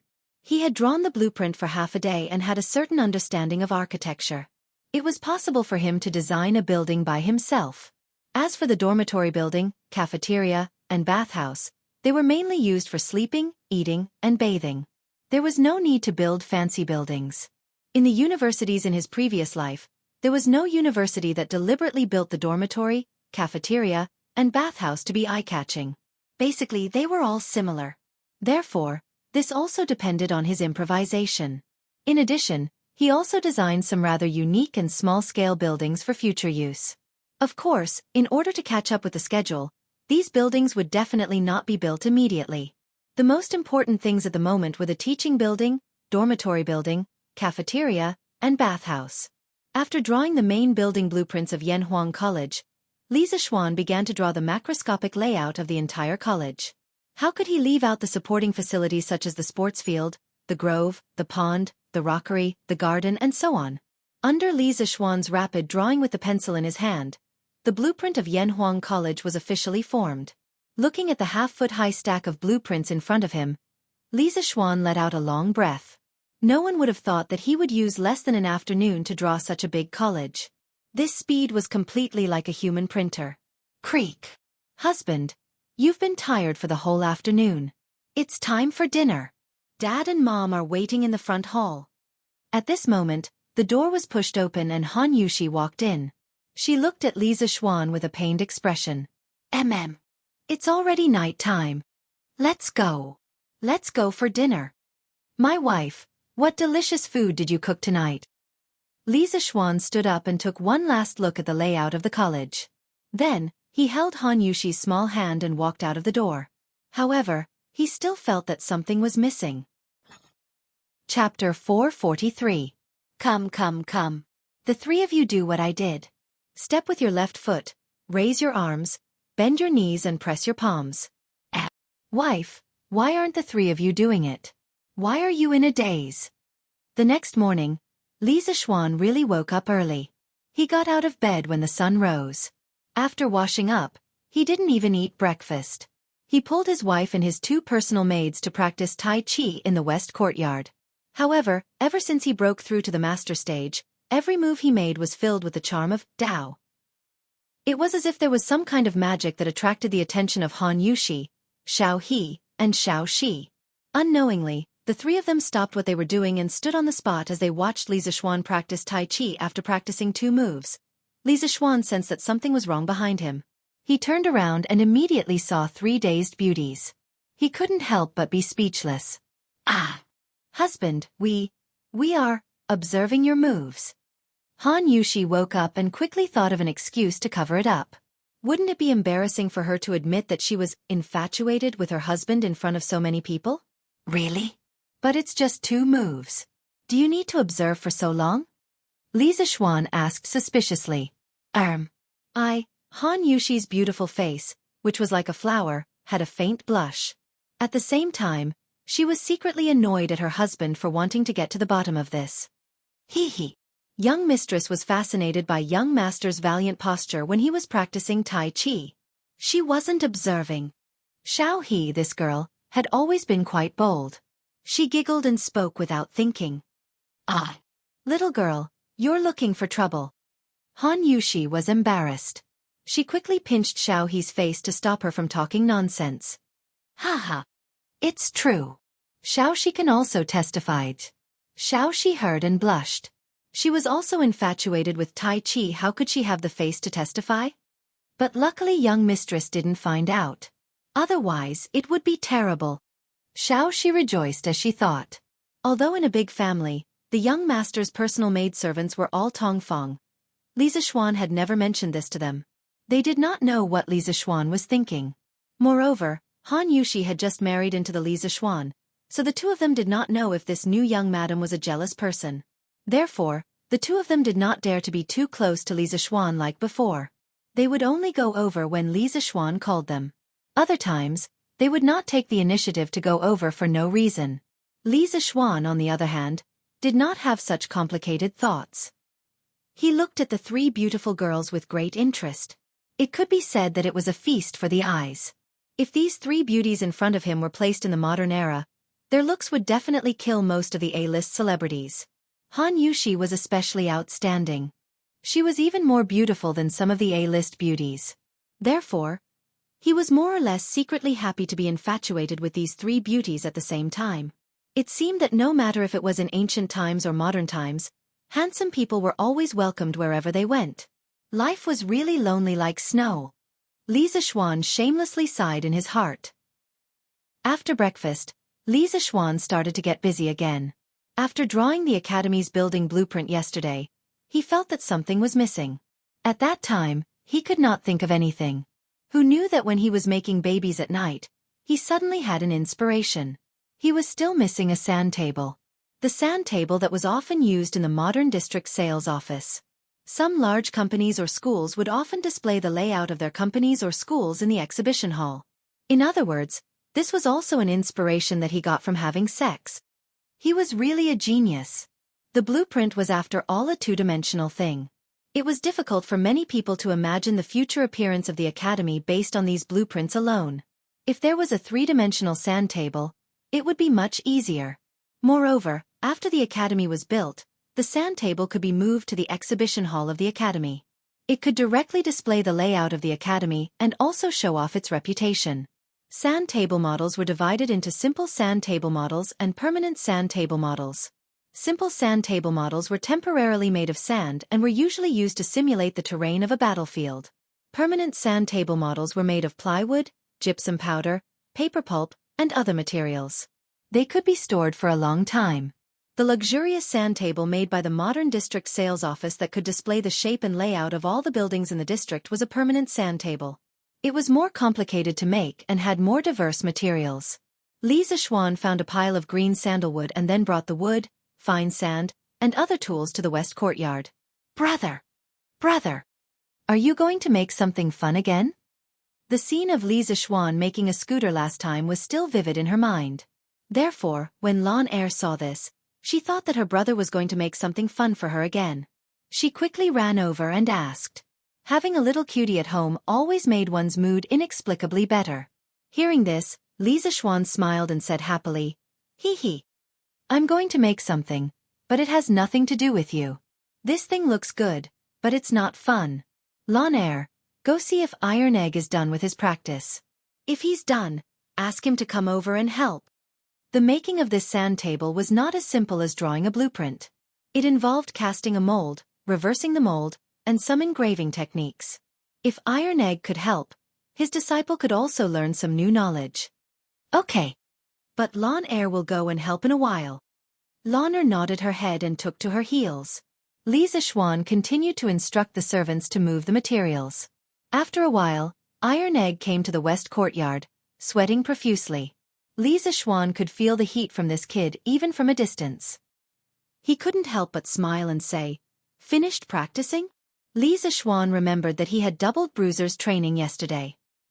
He hadn't expected his disciple to be so fast, and it seemed like he still had energy to spare. It seemed like his Qi Gatherer realm martial artist's quality was much higher than other martial artists of the same level. The Taishin Sutra was indeed awesome. Okay. I just finished practicing. Master called Iron Egg over. Do you need any help? Iron Egg wiped his sweat and said hurriedly. Li Zixuan had already asked the servants to tidy up the side hall and make a very spacious space. At this time, he pointed at the pile of materials in the room and said, "Here. We're going to use these things to build a house. Master will teach you how to do it later." Iron Egg nodded confusedly, but Lan Er shouted excitedly, "Wow! Building a house? Brother! Brother! Lan Er also wants to help." Li Zixuan was worried that this little girl would cause trouble later, but he couldn't say this out loud. Otherwise, Lan Er would definitely pester him. He could only say, "Okay. Lan Er, you come too." Chapter 444. After breakfast, Han Yushi went to Madame Li to learn business management and accounting. The two little maids also followed her, so there were only the three of them in the entire west courtyard. Li Zixuan first determined the space ratio of the model. He roughly calculated and finally settled on a ratio of 1:100. This could not only save a lot of materials, but also make people look more comfortable. Most of the modern sand tables used a ratio of 1:70 to 1:100. Then Li Zixuan made the sand table according to the layout plan and the sand table's ratio. The table he used was similar to the billiard table in his previous life, but the size of his billiard table was a little bit too big. Iron Egg, do you know how to read blueprints? After putting together the table, Li Zixuan took out the stack of blueprints he drew yesterday and asked, "This I don't know, Master." Iron Egg glanced at the complicated lines on the blueprints, shook his head, and said awkwardly, "Li Zixuan never taught him these things."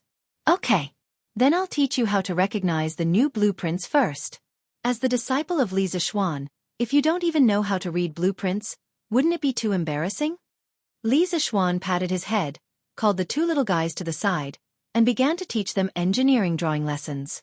About an hour later, Iron Egg and Lon finally learned how to read blueprints. As for drawing blueprints, they had to go down and slowly learn and practice. Li Zixuan didn't have much time to waste anyway. Okay, I'll chop the planks first.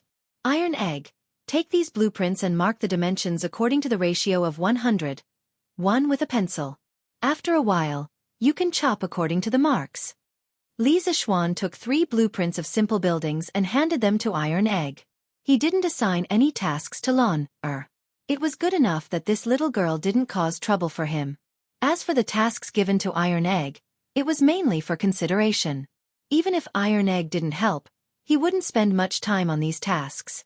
Okay, Master. Iron Egg also understood that Li Zixuan was testing him. He quickly took the blueprints and looked at them carefully. Li Zixuan smiled, then picked up the wind-chasing sword, and became the most awesome carpenter of this era. Now that he was at a higher level, he could chop wood like cutting tofu. Moreover, the thickness of each plank was almost the same. In less than 15 minutes, one smooth wooden board after another was piled up in front of Bruiser. Bruiser had just snapped out of his daze from looking at the blueprint, and he was stunned when he saw this scene. What kind of martial arts? Could it be that his master still hasn't taught him how to chop wood? Iron Egg puzzled in his heart. What is this? My brother has even more powerful moves that he hasn't used yet. Little brother Iron Egg, watch carefully and learn well. In the future, you are going to inherit my brother's legacy. Lana saw Iron Egg's shocked face and knew what he was thinking. The little girl patted Iron Egg's shoulder and said with a little adult tone. Iron Egg's eyes lit up and he nodded excitedly. Li Zixuan's old face darkened and he almost vomited blood. He didn't know where his sister learned these words. She was really fluent in them. Anyway, he felt that it was strange. Iron Egg, quickly mark according to the blueprints.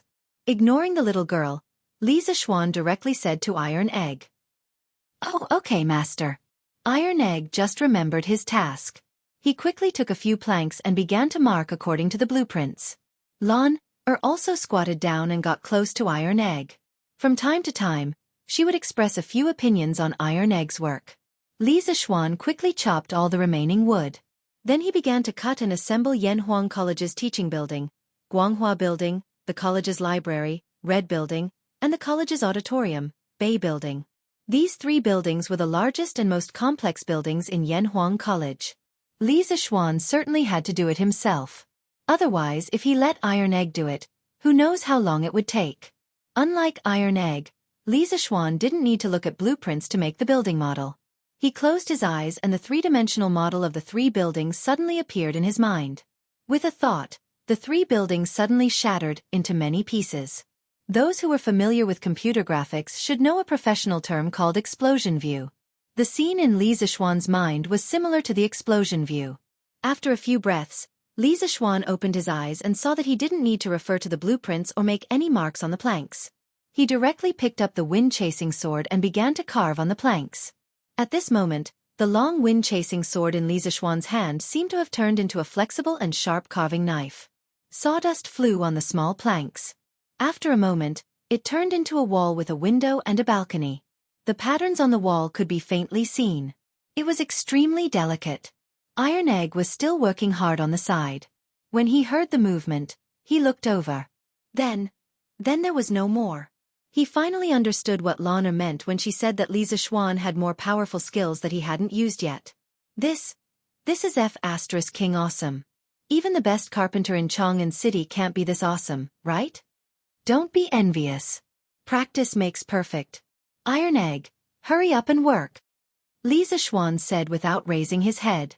It was as if he had eyes on his forehead. Oh. Iron Egg responded in a muffled voice and continued to work. However, he really felt that he was too weak now. Nearly 2 hours later, Li Zixuan finished all the components of the 3 buildings. He glanced at Iron Egg's progress and found that he was still working hard on cutting. Li Zixuan didn't care about him and started the next step of the work, assembly. The simulation sand table of the modern sales office and the building models were all glued together with a special chemical adhesive. Li Zixuan didn't have the ability to make that kind of adhesive in a short time, but it wasn't impossible. He had glutinous rice paste. Glutinous rice paste was the most commonly used adhesive in ancient times. It was also relatively sticky. Most importantly, it was easy to make. Don't doubt whether there was glutinous rice paste in the Tang dynasty. At the very least, it existed before the Qin dynasty. The assembly work was almost equivalent to a 3D jigsaw puzzle. For Li Zixuan, who had an unusually strong mental strength, this thing could only be said to be so easy. In half an hour, the 3 buildings were officially completed. It looked really magnificent. Lan fell in love with it at first glance. Wow! Brother! This little house is so beautiful. Can you give it to Lan? Lan can use it to raise crickets. Raise crickets? Li Zixuan really wanted to knock Lan little head. This girl really dared to think. He worked so hard to make the model for her to raise crickets? What a waste of God's gift. Lan, don't be naughty. This thing is very useful to me. Lan pouted and secretly thought that her brother was really stingy. Then, she ran over to help Iron Egg. Chapter 445. Master and Disciple. Oh, there should be little Lan. The 3 of them fiddled around in the side hall of the west courtyard for the entire morning. Finally, all the buildings of the academy were built and assembled. Now, the only thing missing was the coloring of the buildings and the creation of the exterior scenery. Even so, these bare buildings without coloring already made Iron Egg and Lan gasp in amazement. They had never seen such a building with such a different style before. The 2 children surrounded the platform and stared at it for a long time. Their faces were full of amazement and laughter. The 2 of them could not believe that they had just built such a magnificent building. Brother! Is your academy going to look like this in the future? Lan smiled and ran to the side. She pulled Li Zixuan's arm and pointed at the sand table. Yes. The buildings of the academy are more or less like this, but after completion, it will only be more beautiful than this. Moreover, the academy will have rockery, lakeside, woods, grass, and sports fields. After the whole thing is completed, it will be 10 times better than this. Wow! Brother! Lan also wants to go to the academy. Lan also wants to go to the academy. Lan's cute little eyes lit up like the stars in the sky. She pulled Li Zixuan's arm and said excitedly. Iron Egg listened to Li Zixuan's description of the future of the academy and could not help but be immersed in it. Previously, when Li Zixuan wanted to build his own academy, he had to follow him to Yanhuang College because of his identity as a disciple. But now, he had begun to yearn for Yanhuang College from the bottom of his heart. Hey! Lan, don't be like when you went to the Imperial College. 3 days fishing, 2 days drying the net, and in the end, you'll be drying the net every day. Li Zixuan laughed unhappily. Humph! Lan won't do that this time. By the way, brother, what is that sports field? Lan put her 2 little arms on her waist and said proudly. Sports field. The sports field is a place specially for students to play games and exercise their bodies. Yanhuang College's students can't only know how to study. They must strike a balance between work and rest. As the saying goes, people who know how to play are better at studying. Wow! Is that true? Lan really knows how to play. It seems that if I study seriously, my grades will definitely be better than Iron Egg's. Lan raised her small face and said with confidence that came out of nowhere. Iron Egg was speechless. Wasn't this an innocent bystander? After lunch, Li Zixuan hugged his wife and slept soundly. Then, he started to work again. First, he painted the building model that he had made in the morning. Although the ancient paint was not as smooth and natural as the modern paint, it was still acceptable. As for the 2 little guys, Li Zixuan didn't let them come over in the afternoon. He let Iron Egg come over in the morning, mainly to let Iron Egg learn how to read the drawings. In fact, they couldn't help much. In terms of work efficiency, Li Zixuan was more efficient when he worked alone. Relying on the building model in his mind, he quickly painted several buildings with the corresponding paint, such as the patterns on the walls, the roof tiles, the windows, and so on. These were all parts that needed to be painted. After an hour, Li Zixuan looked at the lifelike modern buildings in front of him and couldn't help but be in a trance. After traveling for so long, This was the first time he had seen such a modern building. Although the ancient era was not bad, he had lived in the modern era for more than 20 years after all. He couldn't help but miss it. Although he couldn't go back, what he was doing now was equivalent to bringing a modern thing back to the Tang dynasty. It was more or less a kind of spiritual sustenance. The next step was to create the landscape and various supporting facilities. Li Zixuan followed the layout of Yanhuang College. He used green suede paper as the grass and stuck it in the green area. He soaked a large sponge in green paint and let it dry. He cut the sponge into strips and stuck them in the small bush area as the green belt. For the water in the pond and lake, he used corrugated smooth cardboard and sprayed it with lake blue paint. He cut it into the shape of a river or lake and placed it in the corresponding position. He then used gray adhesive paper to make the cement road. As for the tree, it was relatively simple to make. Li Zixuan twisted copper wire into the shape of a tree trunk and sprayed it with paint. Ordinary sponges were soaked in paint. Different types of trees were soaked in different colors of paint. Then, he dried the dyed sponges and crushed them. He soaked the tree trunk and branches in glutinous rice paste and stuck the crushed sponges to make the tree. The willow tree could be twisted into a tree trunk and branches with thin enameled wire. Then, he stuck green wool on the branches. For the pine tree, he cut the thick fishing line into thin segments and used a clamp to hold it. Then, he twisted the two enameled wires and loosened the clamp to make it into the shape of a pine tree. He trimmed it and stuck the green wool on it. There was one material that was more commonly used, and that was sponges. Was there such a thing as sponges in the ancient era? The answer was yes. Sponges were a general term for poriferous animals. They were one of the most primitive multicellular animals and originated 600 million years ago. According to records, the ancient Greeks, ancient Romans, and ancient working people in China had long known and collected sponges. Sponges had fine mesh, strong elasticity, and good water absorption. At first, they were mainly used for bathing, scrubbing, washing dishes, and so on. Later, they showed more and more extensive uses in crafts, medicine, and daily life, such as making paintbrushes, using them as liners for helmets and other cushions, burning them to ashes to cure foot pain, and so on. Although the principle of making these small objects was not complicated, there were a lot of them. It was really time-consuming to make them. Li Zixuan worked until the sky was dark before he finished all the landscape and supporting facilities of Yanhuang College. Looking at the small but complete sandbox of the academy in front of him, the teaching building, the library, the auditorium, the dormitory, the canteen, the laboratory building, and other modern buildings were scattered in every corner of the academy in picturesque disorder. The pavilions, the rockery, the lake, and the lush trees complemented each other. Li Zixuan's heart was bursting with a sense of accomplishment. Wasn't this a miniature version of a modern university? Beautiful. Really beautiful. The layout of the college was specially designed by Li Zixuan according to the yin and yang and 5 elements of Taoism. Just looking at the sandbox made people feel very comfortable. Husband, is this your Yanhuang College? While Li Zixuan stood in front of the sandbox in a daze, Han Yushi quietly came behind him. Seeing the garden that was very different from the current architectural style, Han Yushi was amazed and then asked softly, "Yes. However, this is not my academy alone. This is our family's academy. Wife, do you like it?" Li Zixuan came back to his senses, put his arm around his wife's shoulder, and said softly, "Our family's academy." Hearing this, Han Yushi felt a trace of sweetness in her heart. She quickly nodded and said, "Yes, yes, I like it. Husband, your college looks so magnificent." Chapter 446. The next day. Li Zixuan had just finished practicing Tai Chi with the 3 beauties when he heard that Yen Lide and Yen Xiaoning had come to visit him. Heh! Looks like old Yen and Xiao Yen are also very anxious. Li Zixuan laughed in his heart. Wasn't this nonsense?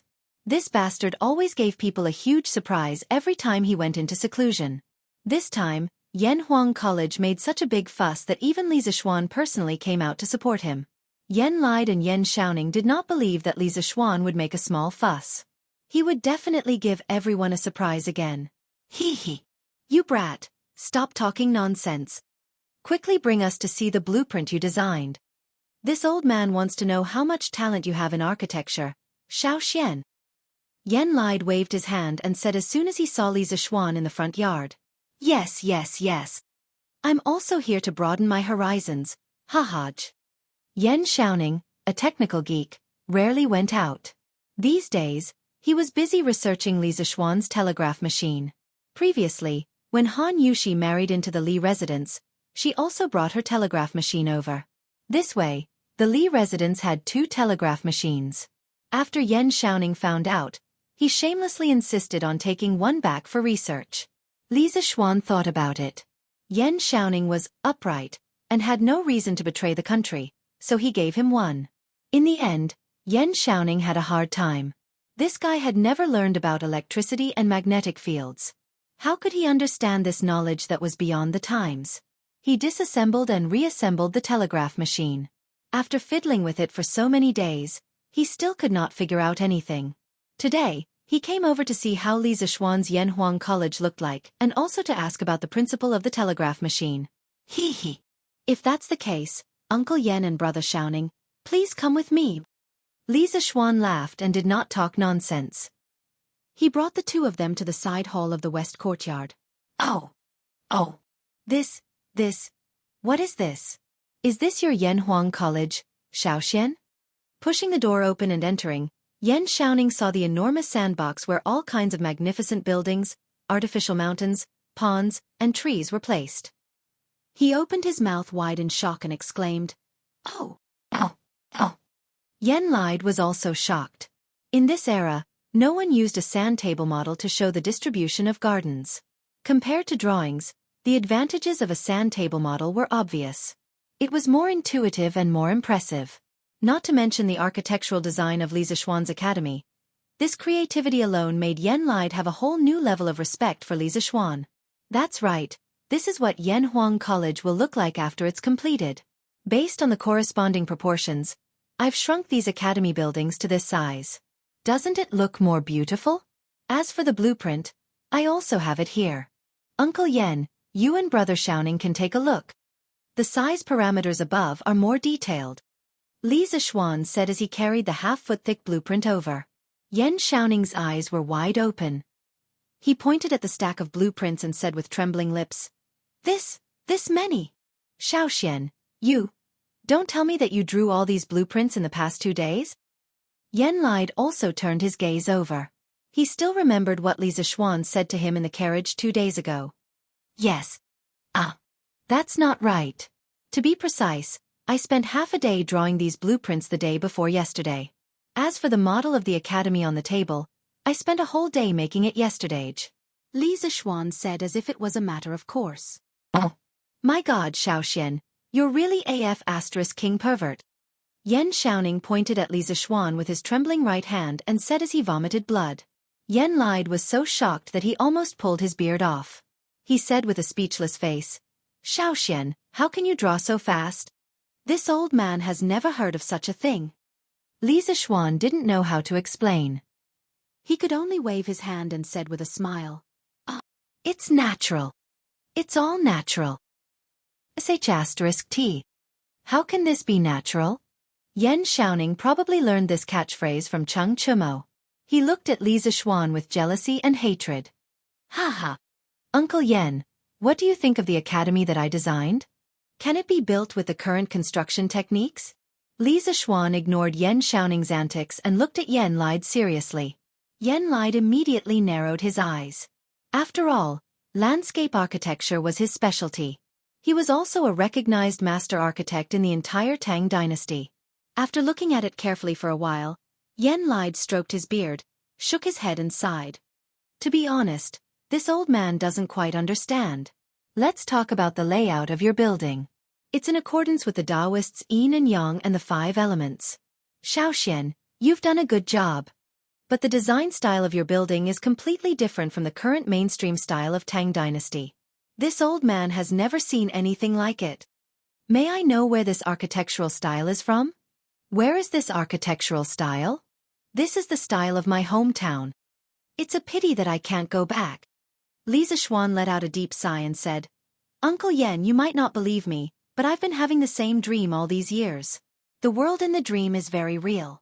It's so real that I can't even tell which is the dream and which is reality. In that world, there are tall buildings everywhere. The ground there is flat and hard. There are iron carriages that run faster than war horses.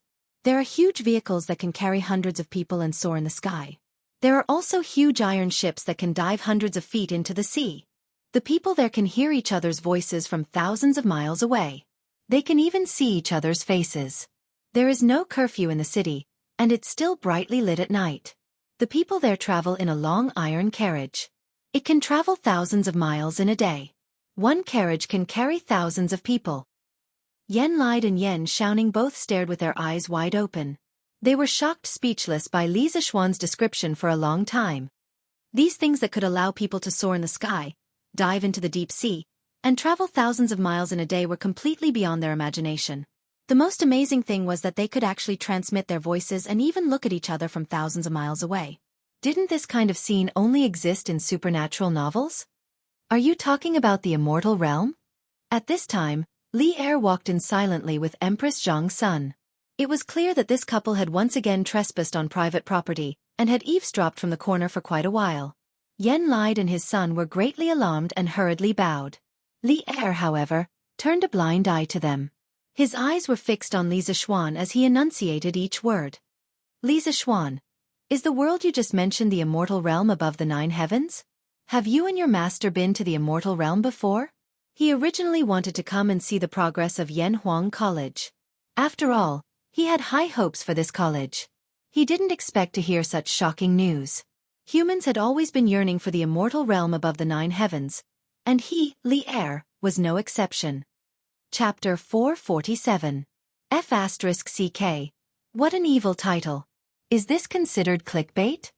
Looking at the sudden appearance of Li Er and his wife, Li Zixuan was speechless. Old Li's family had a hobby of sneaking into other people's homes. Last time at the workshop, Li Chengqian was also like this. Li Zixuan had seen many ancient dramas in his previous life. In them, many emperors liked to go out in plain clothes. He didn't expect Li Er to also like to play such a vulgar trick. Looking at his and Empress Jianghu's casual clothes, people who didn't know would think that they were just a normal couple. All the land under the heavens belongs to the king, and all the people on the shores of the land are the king's subjects. Perhaps this kind of thinking was deeply ingrained in Li Er's mind. He felt that the whole Tang Empire was his, and it was nothing to go out of the palace and be a guest at a subject's home. As for eavesdropping, he definitely didn't do it on purpose. It was just a coincidence. Li Zixuan was too engrossed in his memories just now. Otherwise, he would definitely have sensed that there was someone outside the house. Your humble subject pays his respects to your majesty. Li Zixuan cupped his hands and bowed to Li Er, who was eyeing covetously. Don't talk nonsense. Quickly answer me. Is the place you were talking about the celestial world? Li Er was unmoved and continued to ask. Empress Zhang's son pulled Li Er's arm worriedly. She was always smart, but at this moment, she was very worried that her husband would be possessed. Since ancient times, many wise divine emperors had become muddle-headed and incompetent because of pursuing the illusory celestial path. In serious cases, their families were separated and their countries were destroyed. As an important official of the empire, how could Yen Lide not have such worries? He opened his mouth, but due to the power that Li Er was emitting at this moment, he could only swallow the words that were at the tip of his tongue. At the same time, he secretly prayed that Li Zixuan would not say anything that would seduce the emperor. Your Majesty, this is just a humble subject's dream, not a celestial realm. Feeling Li Zixuan's urgent and bloodthirsty gaze, Li Zixuan secretly regretted acting tough just now. He didn't expect to attract the wolf. Never doubt the ancient emperor's pursuit of immortality. These people had reached the pinnacle of power in the mortal world. They no longer had any desire for wealth in the mortal world. The only thing they wanted was eternal life. For this, they did not hesitate to become tyrants. Is it really just a dream? Li Er asked unwillingly. It's absolutely true. But you just said that you can't tell which world is a dream and which world is reality. In the past, there was Jianghu who dreamt of butterflies. He couldn't distinguish between dreams and reality, and eventually became one of the 2 Taoist sages. Now, you dreamt of such a real and bizarre world of immortals. Therefore, I want to know if the world of immortals really exists. Xianxia was the first to propose the idea of inner sage and outer king, which had a profound impact on the Confucian school. His 3 sounds thought was compatible with the 3 talents of the Book of Changes. So he and Laozi were called Laozi and Zhuang. The two were regarded as the 2 Taoist sages. Li Er stared at Li Zishuan's eyes and asked word by word. As long as Li Zishuan said half a lie, Li Er was confident that with his ability to read people, he would be able to see through it. Your Majesty, even if the world in my dream really exists, I dare to conclude that it is definitely not the world of immortals. Li Zishuan directly cut off Li Er's thoughts and said with certainty. Why? Because the people in that world are no different from us. They are all mortal. They can get sick, hungry, thirsty, injured, and die of old age. Although the average lifespan of the people there is 20 to 30 years higher than the lifespan of the people of the Tang Empire, they are definitely not immortal. How can a world without immortals be the world of immortals? Li Zishuan did not back down. He looked straight at Li Er and said in a deep voice. But you just said that the people in the other world can soar above the 9 heavens, dive hundreds of feet into the deep sea, transmit messages from 1,000 miles away, and even look at each other from 1,000 miles away. How can mortals do such a thing? Li Er was still unwilling to believe it and retorted. Your Majesty, don't think that the other world is too mysterious. In my opinion, the reason why they can do that is nothing more than borrowing some tools. Their engineering has been developed to the extreme, 100 times more advanced than the Tang Empire. That is why they can create those magical tools. You're saying that those tools were created based on engineering? Li Er said in disbelief. Li Zishuan pretended to let out a deep sigh and said, Now that things have come to this, I will tell you the truth. The engineering that I mentioned earlier included new mathematics, electricity, magnetic field, and electromagnetism. My master only taught me a small part of these knowledge. The rest was learned in my dream. In other words, my engineering belongs to the knowledge of the world in my dream. Learned in your dream? Li Er's eyes widened, and his breathing quickened. He muttered, No wonder I always felt that your knowledge did not belong to this world. You can even create things like lightning. Now it seems that it is indeed so. Your Majesty, in that world, people call the ability to create new things science and technology. Engineering is the most important branch of science and technology. The telegraph that I previously built can, in theory, transmit messages from 1,000 miles away. If it is slightly modified on this basis, transmitting messages from 1,000 miles away will definitely not be a problem. This is the ironclad proof that that world is not the immortal world. If my engineering can be developed to the extreme, my Tang Empire will be able to create tools similar to that world one day. At that time, flying into the sky and flying into the sea will definitely not be an unattainable dream for ordinary people. Li Zishuan felt that his impromptu explanation today was perfect. In this way, if he invented something awesome in the future, he would no longer have to tell others that it was taught by his master. If he always bragged about his master, sooner or later, something would happen because some things were too much beyond this era. In the Celestial Master sect of Longhu Mountain, there were a few elders who had more contact with spiritual master Lingxiu. If Li Er felt that something was wrong and sent someone to investigate seriously, he would definitely be exposed. Moreover, by saying this, Li Er would definitely place more importance on Gong Shui and him. This could be considered as a protective umbrella for himself and Gong Shui. I see. In this way, all the doubts can be explained. Engineering. What a good engineering. Li Er's expression was inexplicably complicated. He, who had always been wise and decisive, didn't know how to treat Li Zishuan at this moment. Now, things were out of his control. After a long time he said to Li Zishuan seriously, Yanhuang College, you brat, do a good job. I hope that in my lifetime, I can ascend to the sky tens of thousands of feet high to see if there are immortals. I want the kind of long carriage that can travel 1,000 miles in a day and carry 1,000 people. I also want the kind of tool that can transmit messages from 1,000 miles away. In this way, in the world, who can be my opponent? Li Zishuan sweated profusely. He really wanted to say, Old Li, aren't you King asking for a little too much? Chapter 448. Yes, Your Majesty. Li Zishuan smiled but cursed in his heart. He resisted the urge to complain and bowed to accept the order. Li Er nodded with satisfaction. Perhaps other kings would try their best to kill off unknown new things indiscriminately, but Li Er was a pioneering holy lord. His first thought was not to kill, but to develop Li Zishuan's new knowledge to the extreme. As for whether or not Li Zixuan would threaten his rule, Li Er wasn't worried about that at all. He had confidence in himself, and he also had confidence in his subjects and generals. The only thing that disappointed him was that the magical world that Li Zixuan mentioned was not the celestial realm. Then, were there immortals? Li Zixuan thought for a while and said, "Your Majesty, there is one thing that your Majesty can be sure of. There are absolutely no immortals in the 9 heavens. Above the sky is the vast and boundless space. In the space there are countless planets like Earth. In the world in the dream, their technology can reach a place hundreds of thousands of miles away from the ground. Therefore, your Majesty is very sure that there are no true immortals in the sky." Li Er's face turned ugly. "Is that so?" "It is indeed so." Li Zixuan saw that Li Er seemed to be unwilling to give up on seeking immortality and Tao, so he continued. "My master spent his entire life pursuing the Tao of immortality. In the end, he achieved nothing and still died of old age. Before he died, he once said to your Majesty, 'Everyone wants to live forever.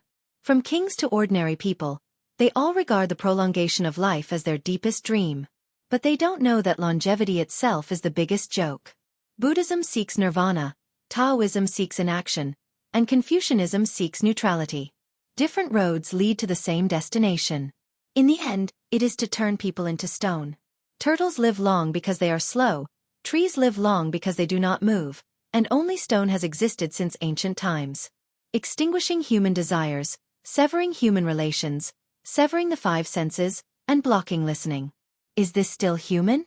You don't know the difference between cold and heat, smell and smell, right and wrong. You don't have any thoughts of home or country, you don't have any concept of family, you don't have any concept of family, you don't have any joy, you don't have any sorrow or joy. You are no different from rotten wood.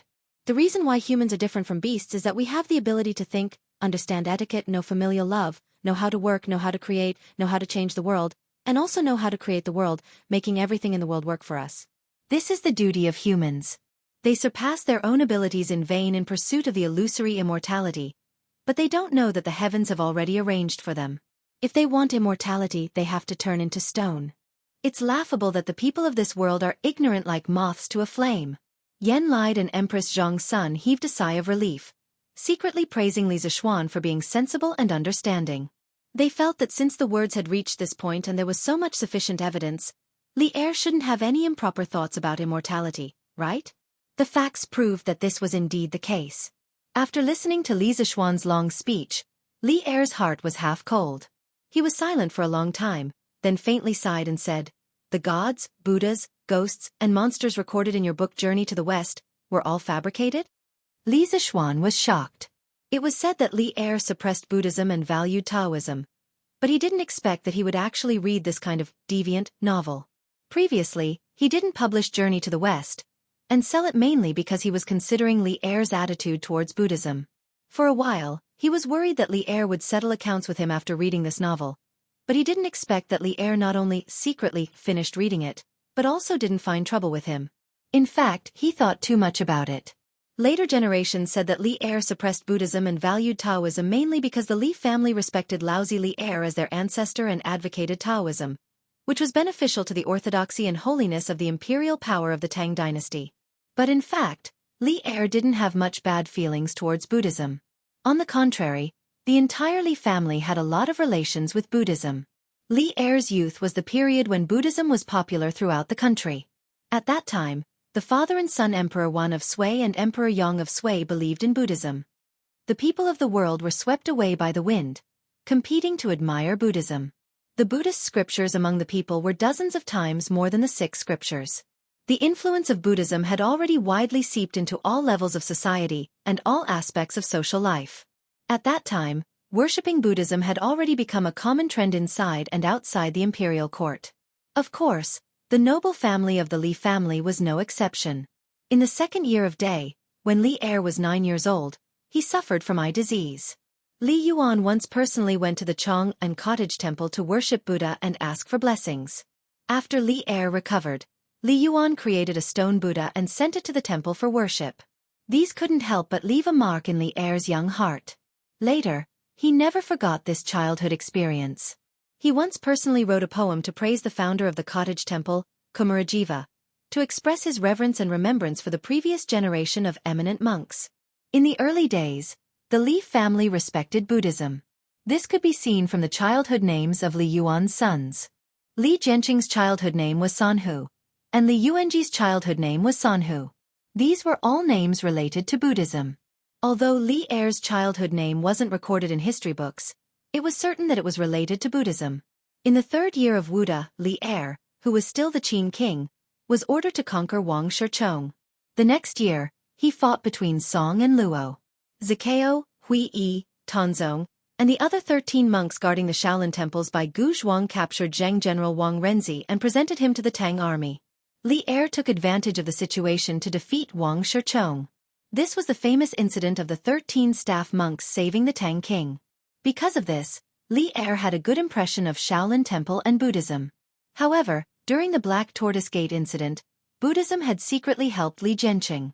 This made Li Er very angry after the incident, and he also had a trace of disgust towards Buddhism.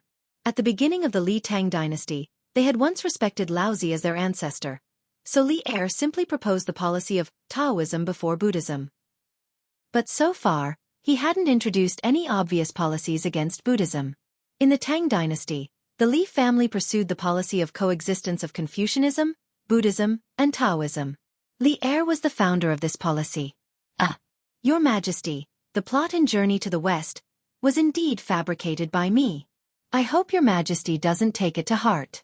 Seeking immortality and longevity is just an illusory delusion after all.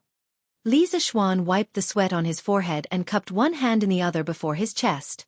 Forget it. I'm here today to see how the preparation of your academy is going, not to discuss with you about seeking immortality and Taoism. Li Zishuan waved his hand and said. At this time, he noticed the huge sand table in the room. He roughly glanced at it and suddenly said in surprise, Li Zishuan, what is this? Previously, he and Empress Zhang's son only heard Li Zishuan's description of the dream outside the door. They didn't hear Li Zishuan and Yen Lide's discussion of the academy's blueprint. Li Zishuan was secretly scolding Li Er for being shameless. No one could force an explanation like him. At this time, when he heard Li Er's question, he replied, Your Majesty, this is the Yen Huang College designed by me. Next, I'll have to trouble Minister Yen to send some skilled craftsmen to Mei Village and Yunshan to build it. Chapter 449. Oh. So this is Yen Huang College. You're really creative. You actually shrunk the layout of the college to such a size. It's clear at a glance.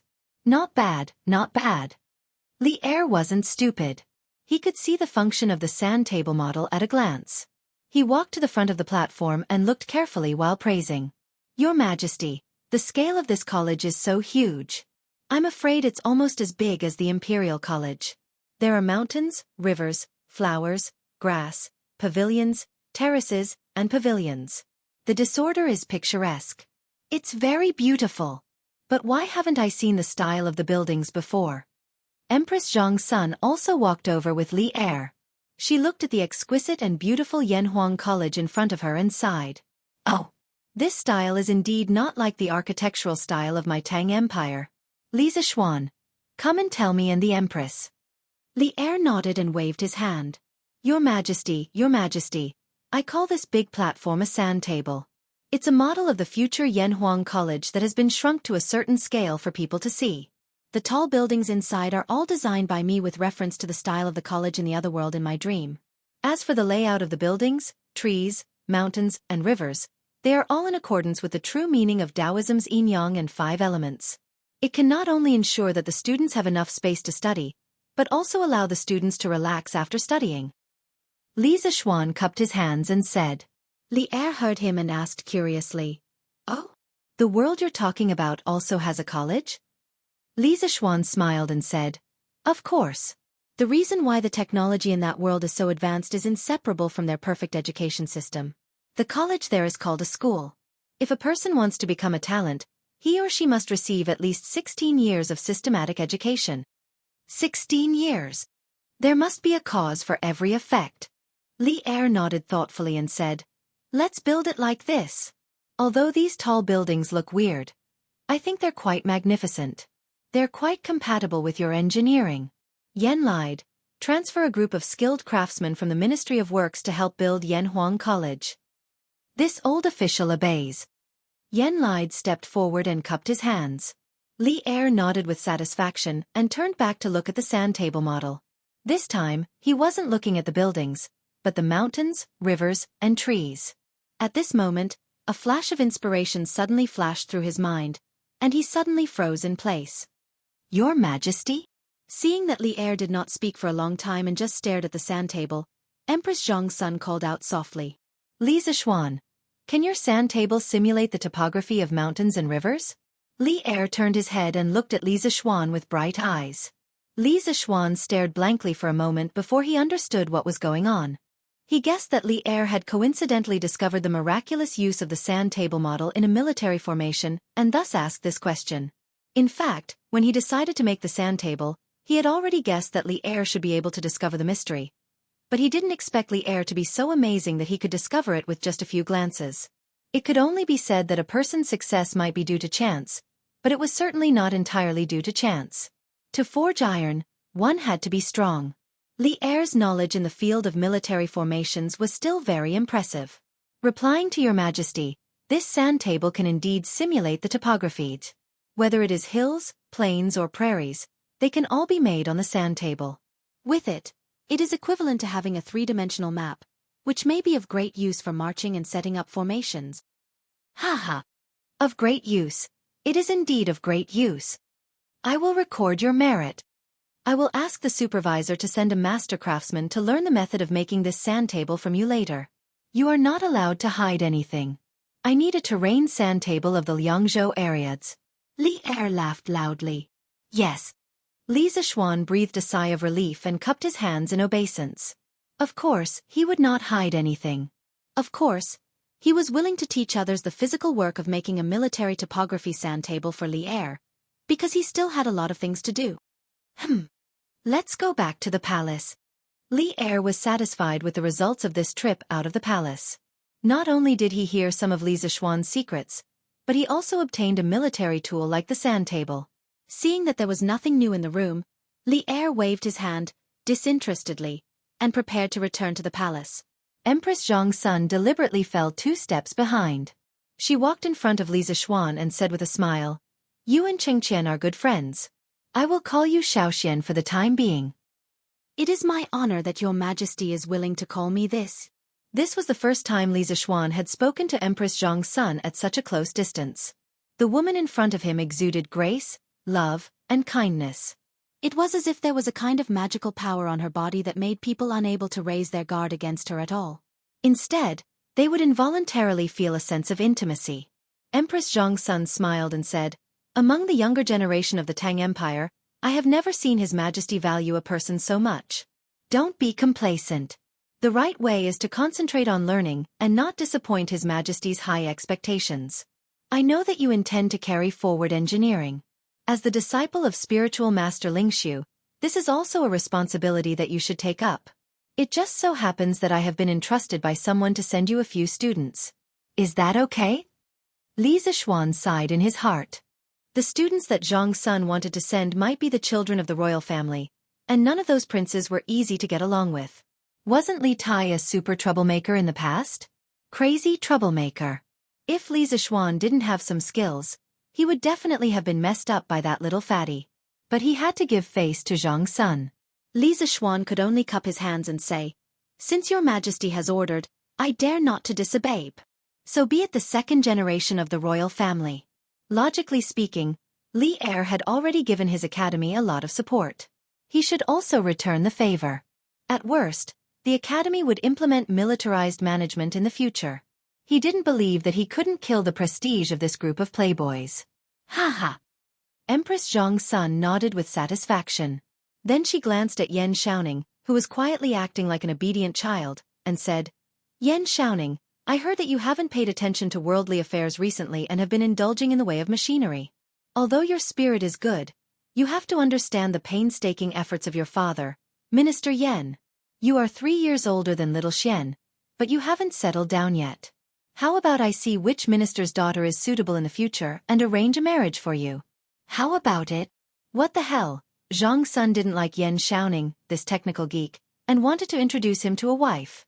Yan Xiaoning hadn't expected that Empress Zhang Sun would make such a move at the last moment. He had been silent all this time in order to reduce his presence. Flabbergasted, he said, "Your Majesty, isn't this? Thank you for your kindness, Your Majesty. I will remember it in my heart. Unfilial son, quickly thank her." Just when Yan Xiaoning was about to refuse, Yan Lide hurriedly interrupted him and thanked Empress Zhang Sun with cupped hands. Chapter 450. Empress Zhang Sun finally left, but she left with a mysterious smile.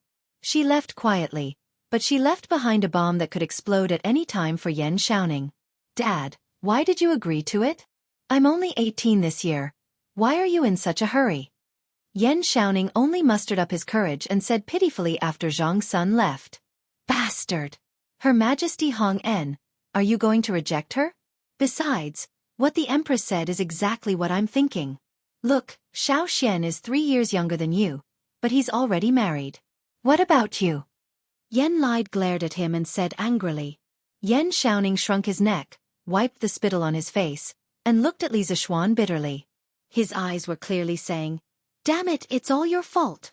Sometimes, it's a pain to have a friend who's too outstanding." Li Zishuan rolled his eyes helplessly, which meant, "Brother, I'm just that outstanding, there's nothing I can do about it." Yan Xiaoning almost vomited blood. If it weren't for the wrong occasion, he would have fought Li Zishuan to the death. "Ahem. Uncle Yan, I'll leave the construction of Yanhuang College to you." After exchanging glances with Yan Xiaoning, Li Zishuan felt a little uncomfortable because he felt that this kind of exchange was a little gay. So he looked at Yan Lide and said seriously, "No problem. His Majesty has personally instructed that the Ministry of Works will fully cooperate with you. Fortunately, the higher-ups haven't given the Ministry of Works any urgent construction tasks recently. So according to my initial estimation, the Ministry of Works should be able to allocate 220 skilled craftsmen for you. A few of them have participated in the construction of Cuiwei and Yuhua Palace with me, so they're very experienced in building buildings. As for the ordinary workers, you'll have to hire them yourself. The imperial court won't conscript them for free." Yan Lide raised his head and thought for a while, then said while stroking his beard, 220? That should be enough. As for the workers, I will definitely hire them myself. Uncle Yan, you don't have to worry about this. What I want to ask is, with the construction skills of the Ministry of Works, is it possible to build such a tall building? Li Zishuan nodded and asked. He knew in his heart that in the entire imperial court, except for Li Er and a few generals who were close to him who supported Yanhuang College, the rest of the ministers were either watching or objecting in their hearts. After all, this involved the competition between schools of thought. Under such circumstances, it was already very generous of Yan Lide to be willing to transfer so many craftsmen to him. As for the ordinary workers, he had never expected the imperial court to use corvée labor to help him conscript them for free. Since he had made up his mind to build Yanhuang College, he had never thought of saving money. The crux of the problem was whether the Great Tang could build a 10-story building with its current construction techniques.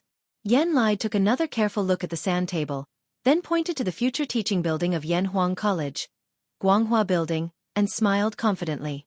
"Little Xian, you're worried that the building is too tall and the craftsmen can't build it, right? Haha. Actually, you don't have to worry at all. This building only has 10 stories, and the total height is estimated to be no more than 120 feet. It won't be a problem to build it. Little Xian, you've seen the Big Goose Tower in Jincheng Square, right? That tower has a total of 20 stories. Compared to the Big Goose Tower, your building may occupy a larger area, but as long as you put in more effort into the supporting pillars between the floors, it won't be a problem to build it to 10 stories. The Big Goose Tower was located in Jincheng Square in the South Jin dynasty of Chang'an City. It was also known as the Buddha of Mercy Temple. After several renovations, it was 64.7 meters, about 190 feet, tall, which was equivalent to the height of a 20-story building. 1,000 years ago, it could be called a skyscraper in the Tang dynasty. However, the awkward thing was that Li Zishuan rarely went to the south of the city, let alone to the Big Goose Tower.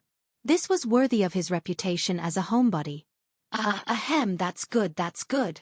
Li Zishuan was a little embarrassed, but at the same time, he was relieved. However, he was still a little curious. Such a tall building would definitely not be built with only wood, because wood couldn't bear such a large weight. But if it was brick, the problem would arise. There was no cement in the Tang dynasty, so how would the wall be built? Uncle Yen, what kind of materials do you plan to use to build this building? Such a stupid question made Yen Lide speechless. He said, bricks of course. Such a tall building can't only be built with wood. Li Zishuan's old face did not look too good after being treated as a stupid C*NT. He directly asked the main question, then what kind of material should be used to glue the bricks? Yen Lide's expression became even more strange. He paused for a while before saying, of course it's glutinous rice mortar. Little Xian, you don't even know this? Then why did you design such a tall building? I really don't know. This kid wants to design it first and see if it can be built. If it can't be built, this kid will think of other ways. Ahem, Uncle Yen, are the walls made with glutinous rice mortar reliable? Yen Lide was speechless. He was still praising Li Zishuan for his proficiency in architectural design. Now it seemed that this guy was a complete novice in some aspects. He shook his head and said, of course it's reliable. The walls of Chang'an City are made with glutinous rice mortar. Don't you think it's reliable? In fact, the ancient construction technology was far from as low as Li Zishuan imagined. Although there was no cement at that time, there were many substitutes. The West initially used clay as a cementing material. The ancient Egyptians used the mud of the Nile River to build uncalcined clay bricks. Around 3000 BC to 2000 BC, the ancient Egyptians began to use calcined gypsum as a building cementing material. In 146 BC, the Roman Empire annexed Greece and inherited the Greek tradition of producing and using lime. The way the Romans used lime was to first dissolve the lime saliva and mix it with sand to form mortar. Then they used this mortar to build buildings. Some of the ancient Roman buildings that used lime mortar were very strong and had even been preserved until now. Later, the ancient Romans improved the use of lime. Not only did they add sand to the lime, but they also added ground volcanic ash. In areas without volcanic ash, they added ground bricks that had the same effect as volcanic ash. Some people called the lime volcanic ash sand, three-component mortar, Roman mortar. In the history of European architecture, the Roman mortar had been used for a long time. Its performance was basically close to modern cement. However, in the 9th, 10th and 11th centuries AD, the mortar technology was almost lost. In ancient China, although there was no Roman mortar or cement, the hard-working and intelligent ancient working people still invented other alternatives. The most widely used and the longest circulated was glutinous rice mortar. According to records, at least not later than the Northern and Southern dynasties, 386 to 589 AD, glutinous rice mortar had become a relatively mature technology. Mixing glutinous rice mortar with aged lime paste could increase the cement strength, surface hardness, toughness, and impermeability of the mortar. It significantly improved the firmness and durability of the masonry. Today, many ancient buildings that used glutinous rice mortar, such as the ancient city walls of Nanjing, Xi'an, Jingzhou, Kaifeng, and other places, as well as the Ming and Qing fish-scale stone pond in Qiantang River, were still very strong despite hundreds and thousands of years of wind and rain. Facts proved that glutinous rice mortar was an outstanding building cementing material. The engineering quality of the ancient buildings built with glutinous rice mortar was not inferior to some of the modern reinforced concrete buildings. Therefore, the wisdom of the ancient people was not to be underestimated. The technology of the ancient people was not useless. There were still many shining points. Chapter 451. In the afternoon, Li Zishuan thought for a while, then took the carriage to the workshop. He wanted to ask Faubert to help and see if he could make cement. In the morning, Yen Lide said that glutinous rice mortar could be used as a binder between bricks and stones, but the cost was very expensive. In this era, although prices were low, glutinous rice was a grain that was 3 to 4 times more expensive than rice. It would be a very extravagant thing to use it to build a wall. Therefore, the houses of the Tang dynasty were basically made of wood. Only the imperial palace, Zhaoling Mausoleum, and the city walls could afford to use bricks and glutinous rice mortar. How could ordinary people afford to use such things? Yen Lide and his son also gave Li Zishuan a rough cost estimate in the morning. If Yanhuang College followed Li Zishuan's original intention and used bricks and stones, the cost of building materials alone would be more than 400,000 strings of coins, not including labor and decoration costs. This number had far exceeded Li Zixuan's budget. The reason was that Li Zixuan did not have a fresh understanding of the current construction technology and construction costs. Now, with such a huge capital hole, it would be harder to fill it in a short period of time than to reach the sky. However, Li Zixuan would definitely not give up on Yanhuang College. After thinking about it, Li Zixuan decided to gather everyone's wisdom and see if they could make cement with better effect and lower cost. There were so many protagonists in time travel novels. Didn't they like to make cement, perfume, and mirrors when they time traveled to ancient times? If they could make it, why couldn't he? Ahem, although he was not a professional, he knew the general formula. He could tell Faubert and let the professional craftsmen study it. The glutinous rice mortar of this era was actually very close to modern cement. Some modern scholars often called the glutinous rice mortar of ancient times organic cement. He believed that if he could give them some inspiration, it would not be a big problem if he was lucky. Faubert, I thought of something. I need you to take some people to study it. However, I only know the general composition. As for the ratio of each component, you will have to test it yourself. After arriving at the workshop, Li Zixuan went straight to Faubert's private office and got straight to the point. Young master, what is it? Faubert asked curiously. Li Zixuan said with a solemn expression, I call it cement. It's a building adhesive that can be used to replace glutinous rice mortar. It's very important, and I hope that Faubert can bring a group of skilled craftsmen to research it. Cement? Replace glutinous rice mortar? Young master, are you going to build an academy? Faubert came to his senses and asked. I have already designed the building and layout of the academy. The main material is bricks, so we must use glutinous rice mortar. This morning, Minister Yan helped us estimate the cost. It will cost at least 400,000 strings of cash, so I plan to make a cheap substitute similar to glutinous rice mortar. 400,000 strings of cash? Faubert almost jumped up. Just from this budget, he could imagine how huge the Yanhuang College Li Zixuan wanted to build would be. He thought for a while, then clasped his fist and said, Since young master is so confident in this so-called cement, you can tell me the composition. The workshop is full of talents now. I believe that as long as we know the general composition, we can try to make it. This scene reminded Faubert of the last time when Li Zixuan asked them to study the glass production formula. Although he didn't know why his young master had so many novel and strange things in his mind, they could definitely make everything Li Zixuan said as long as they followed Li Zixuan's ideas. Cement is a mixture of limestone, clay, and iron or in proportion. I call this mixture raw material. Then put it in the furnace for calcination.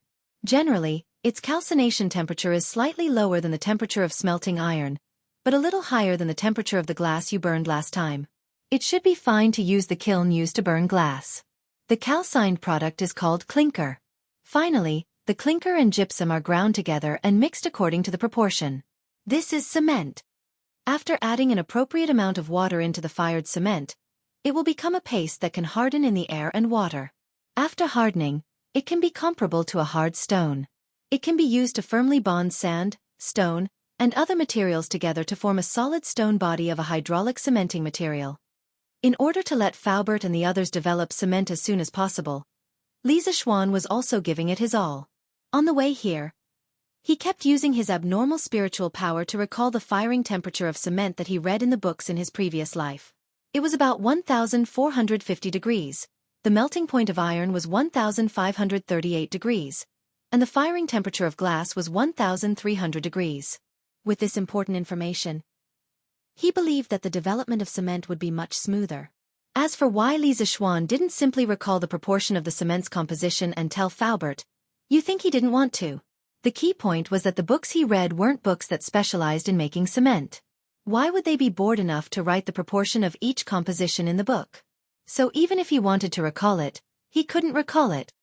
And this old man will remember it. Young master, don't worry.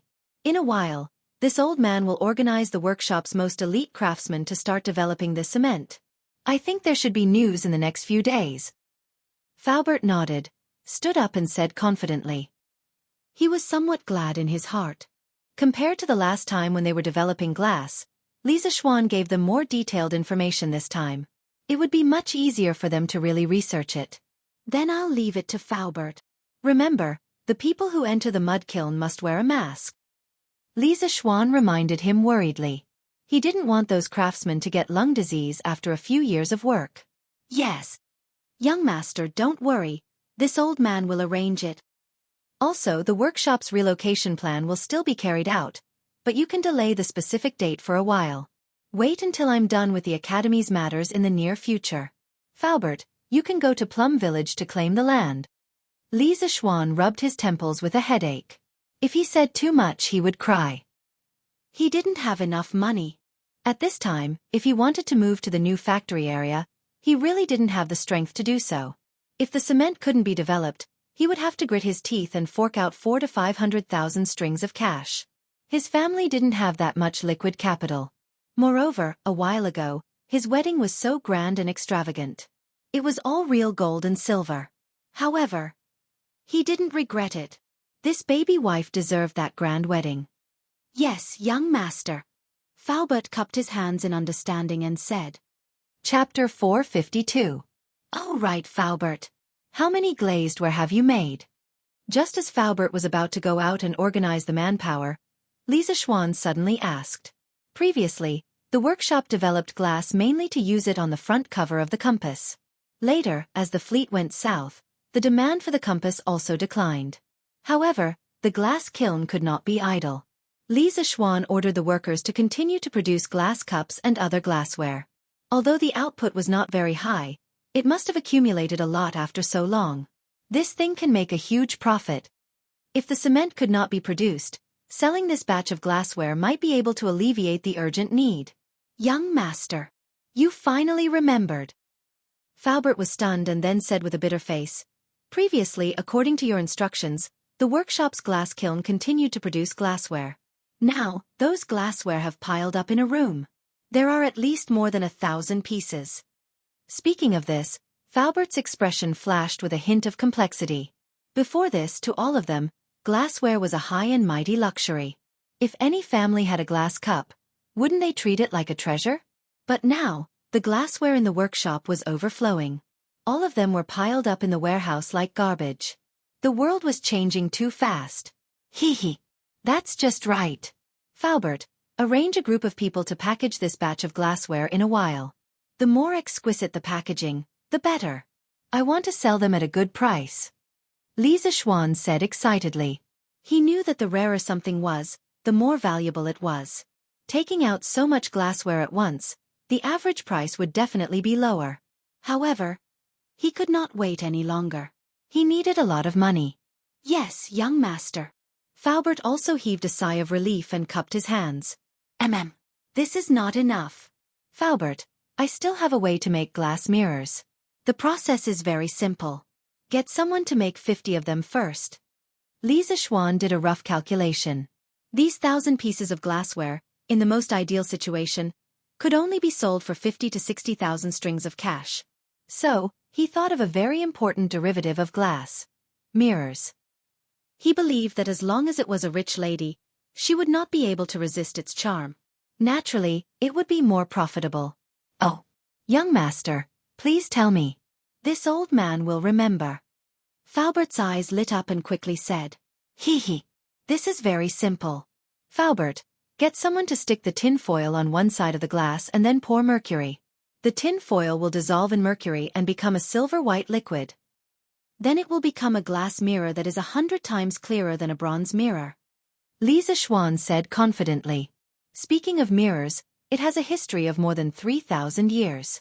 In the beginning, people used bronze mirrors. It was a round plate made of bronze that had been polished until it was smooth and clean.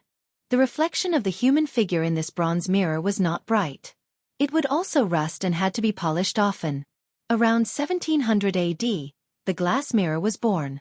In the beginning, people made glass mirrors by sticking a piece of tin foil tightly on the glass and then pouring mercury.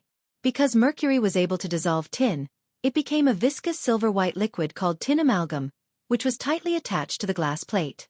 Glass mirrors were a big step forward from bronze mirrors and were very popular. For a time, it became a treasure that kings and nobles competed to buy. At that time, only the factories in Venice could make this new glass mirror. European countries went to buy it, and wealth flooded to Venice like a tide. The mirror factories were concentrated on Murano Island, surrounded by sentries and tightly sealed off. Later, the French government used a lot of money to bribe 4 Venetian mirror craftsmen and secretly smuggled them out of the country. Since then, the secret of the mercury glass mirror was made public, and its value was not so noble. However, the reflection ability of the mercury-coated mirror was not very strong. It was time-consuming to make, and mercury was poisonous, so it was later eliminated. Modern mirrors had a thin layer of silver on the back. This layer of silver was not painted on, nor did it need to be electroplated. It was painted on by a chemical silver mirror reaction. Glucose water was added to the ammonia solution of silver nitrate. The glucose reduced the silver ions into silver particles and deposited them on the glass to make a silver mirror. Finally, a layer of paint was applied.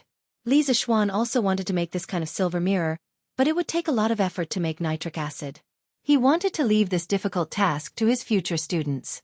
As for the key material of glass mirrors, tin foil, it was already available in the Tang dynasty. Tin foil was a handicraft product unique to Shaoxing in the early years. In ancient times, its main use was to make underworld money to worship ghosts and gods. It first appeared in the Han dynasty. It can be done like this? Can it really be done? Young master? Faubert was excited when he heard Li Zixuan say, 100 times clearer than a bronze mirror, and quickly asked. Of course, I don't have time to explain the principles of this to you, Faubert, but as long as you do as I say, you will definitely be able to make this kind of high-quality glass mirror. Haha. Good. I'll arrange it now. Faubert couldn't wait and wanted to go out and take people to do the experiment. Li Zixuan quickly stopped him and said, Faubert, wait! What's wrong? Li Zixuan said seriously, mercury is very volatile. Once it is inhaled into the lungs, it will definitely cause poisoning. If the workshop wants to use this method to make glass mirrors, it must first solve this safety problem. Let's do it this way. You can ask people to sew a batch of special masks. Add a few layers of carbon powder inside the masks, and then use coarse cloth to separate them. The thicker the better. The people who participate in the manufacture of glass mirrors must wear this special mask. Faubert felt strange and said, Young master, can't we just use the previous masks? Why do you need to do something superfluous? Of course not. We must use this mask. Faubert, listen to me. Li Zixuan said decisively. Ordinary masks are only used to prevent particulate matter, which is commonly known as dust.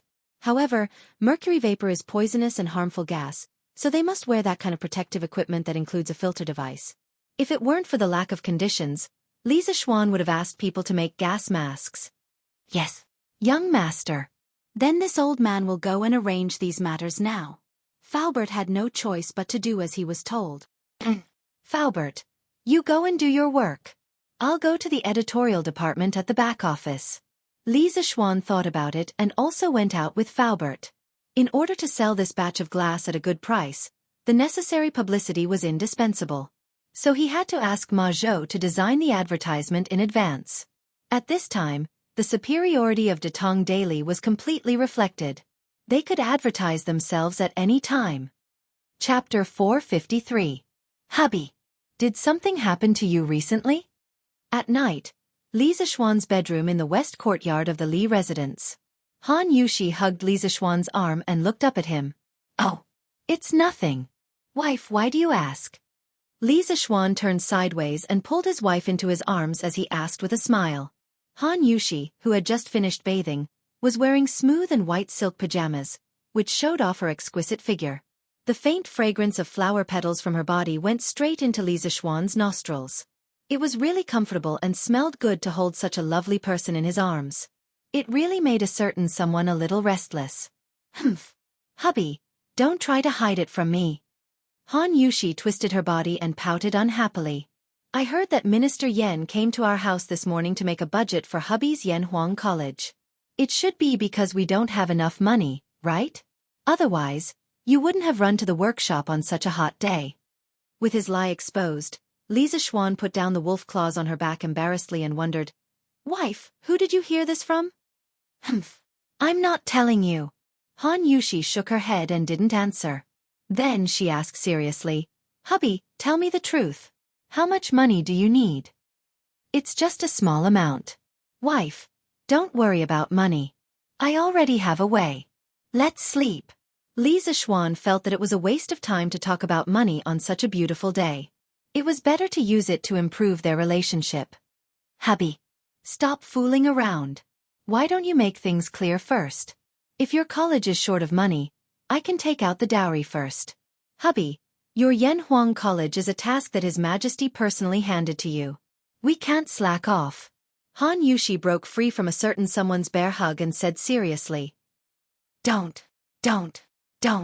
Li Zishuan quickly waved his hand and said, I, your husband, have not fallen to the point of using my wife's dowry. To tell you the truth, I have countless ways to make money in my head.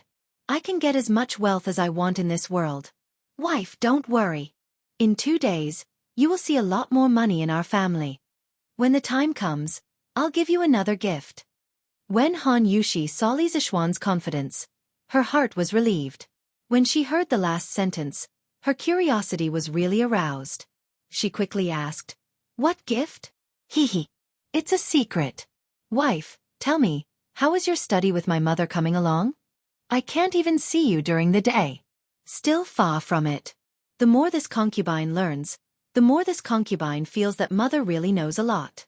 If this concubine can be like mother and manage the household in an orderly manner, that would be great. Oh, by the way, this concubine has also been learning from Iron Egg, my husband's new arithmetic. Mother said that it will be faster to use this to keep accounts. Heh. Looks like this mother-in-law and daughter-in-law relationship is quite good. This way, I won't be stuck in the middle in the future, right? Li Zishuan listened to Han Yushi's explanation and thought happily in his heart. Hee. If my wife wants to learn arithmetic, why do you have to look for Iron Egg? Can't you just look for your husband? How about this, every night in the future, your husband will teach you arithmetic? Hee. No way. Husband, I'm afraid that you will teach me on the bed? Han Yushi smiled slyly and rejected. Haha. You know me best, my wife. You have to do it even if you can't. Let's practice it tonight. The next morning, many people bought a copy of the newspaper out of habit after breakfast. Those who were observant could easily notice that there was an unusual piece of news in the newspaper. It was unusual because the content was an advertisement, and its position was on the news page. Datong Daily had developed to this stage, and the functions of each section were very clear. For advertisements, Ma Zhou had specially opened up a small space in the middle column of the newspaper to advertise the various restaurants and guest houses in Chang'an City. There had never been an advertisement in the news like today. Speaking of which, Li Zishuan was also forced. He went to the editorial department yesterday to look for Ma Zhou and asked Ma Zhou to arrange an advertisement for him tomorrow to promote the batch of glassware from the workshop. Who knew that Ma Zhou would tell him that the advertisement slots in Datong Daily were recently full? If Li Zishuan wanted to cut the queue, then he would have to cancel an advertisement at the last minute. Li Zishuan had been busy with the academy recently and did not have time to read the newspaper. He did not expect Datong Daily to be so popular now that so many businesses wanted to advertise in it. He found yesterday's Datong Daily and opened it. The middle column was crowded with small advertisements, and it made his scalp tingle. This would not do. If his advertisement was placed in there, wouldn't it be drowned in an instant? Therefore, this guy started to play with his privileges and asked Ma Zhou to write an advertisement to advertise in the official section. Hey! There's something new in Chitsu Pavilion again. Top-quality colored glass cups and colored glass cups. Other than these, there's an even bigger surprise. We'll see it tomorrow. After reading the newspaper, other than complaining about Li Zishuan's advertisement in the main article, people began to discuss the contents of the advertisement with their friends around them. Colored glass cups? Colored glass cups? Chitsu Pavilion actually has something like this? Didn't they say that only barbarians have these things? Someone questioned. Hey! What's this? Li Xiannan was able to create so many strange things before. It's not strange that he can create colored glass now. Hiss! You're saying that this batch of colored glass is produced by Chitsu Pavilion's own workshop?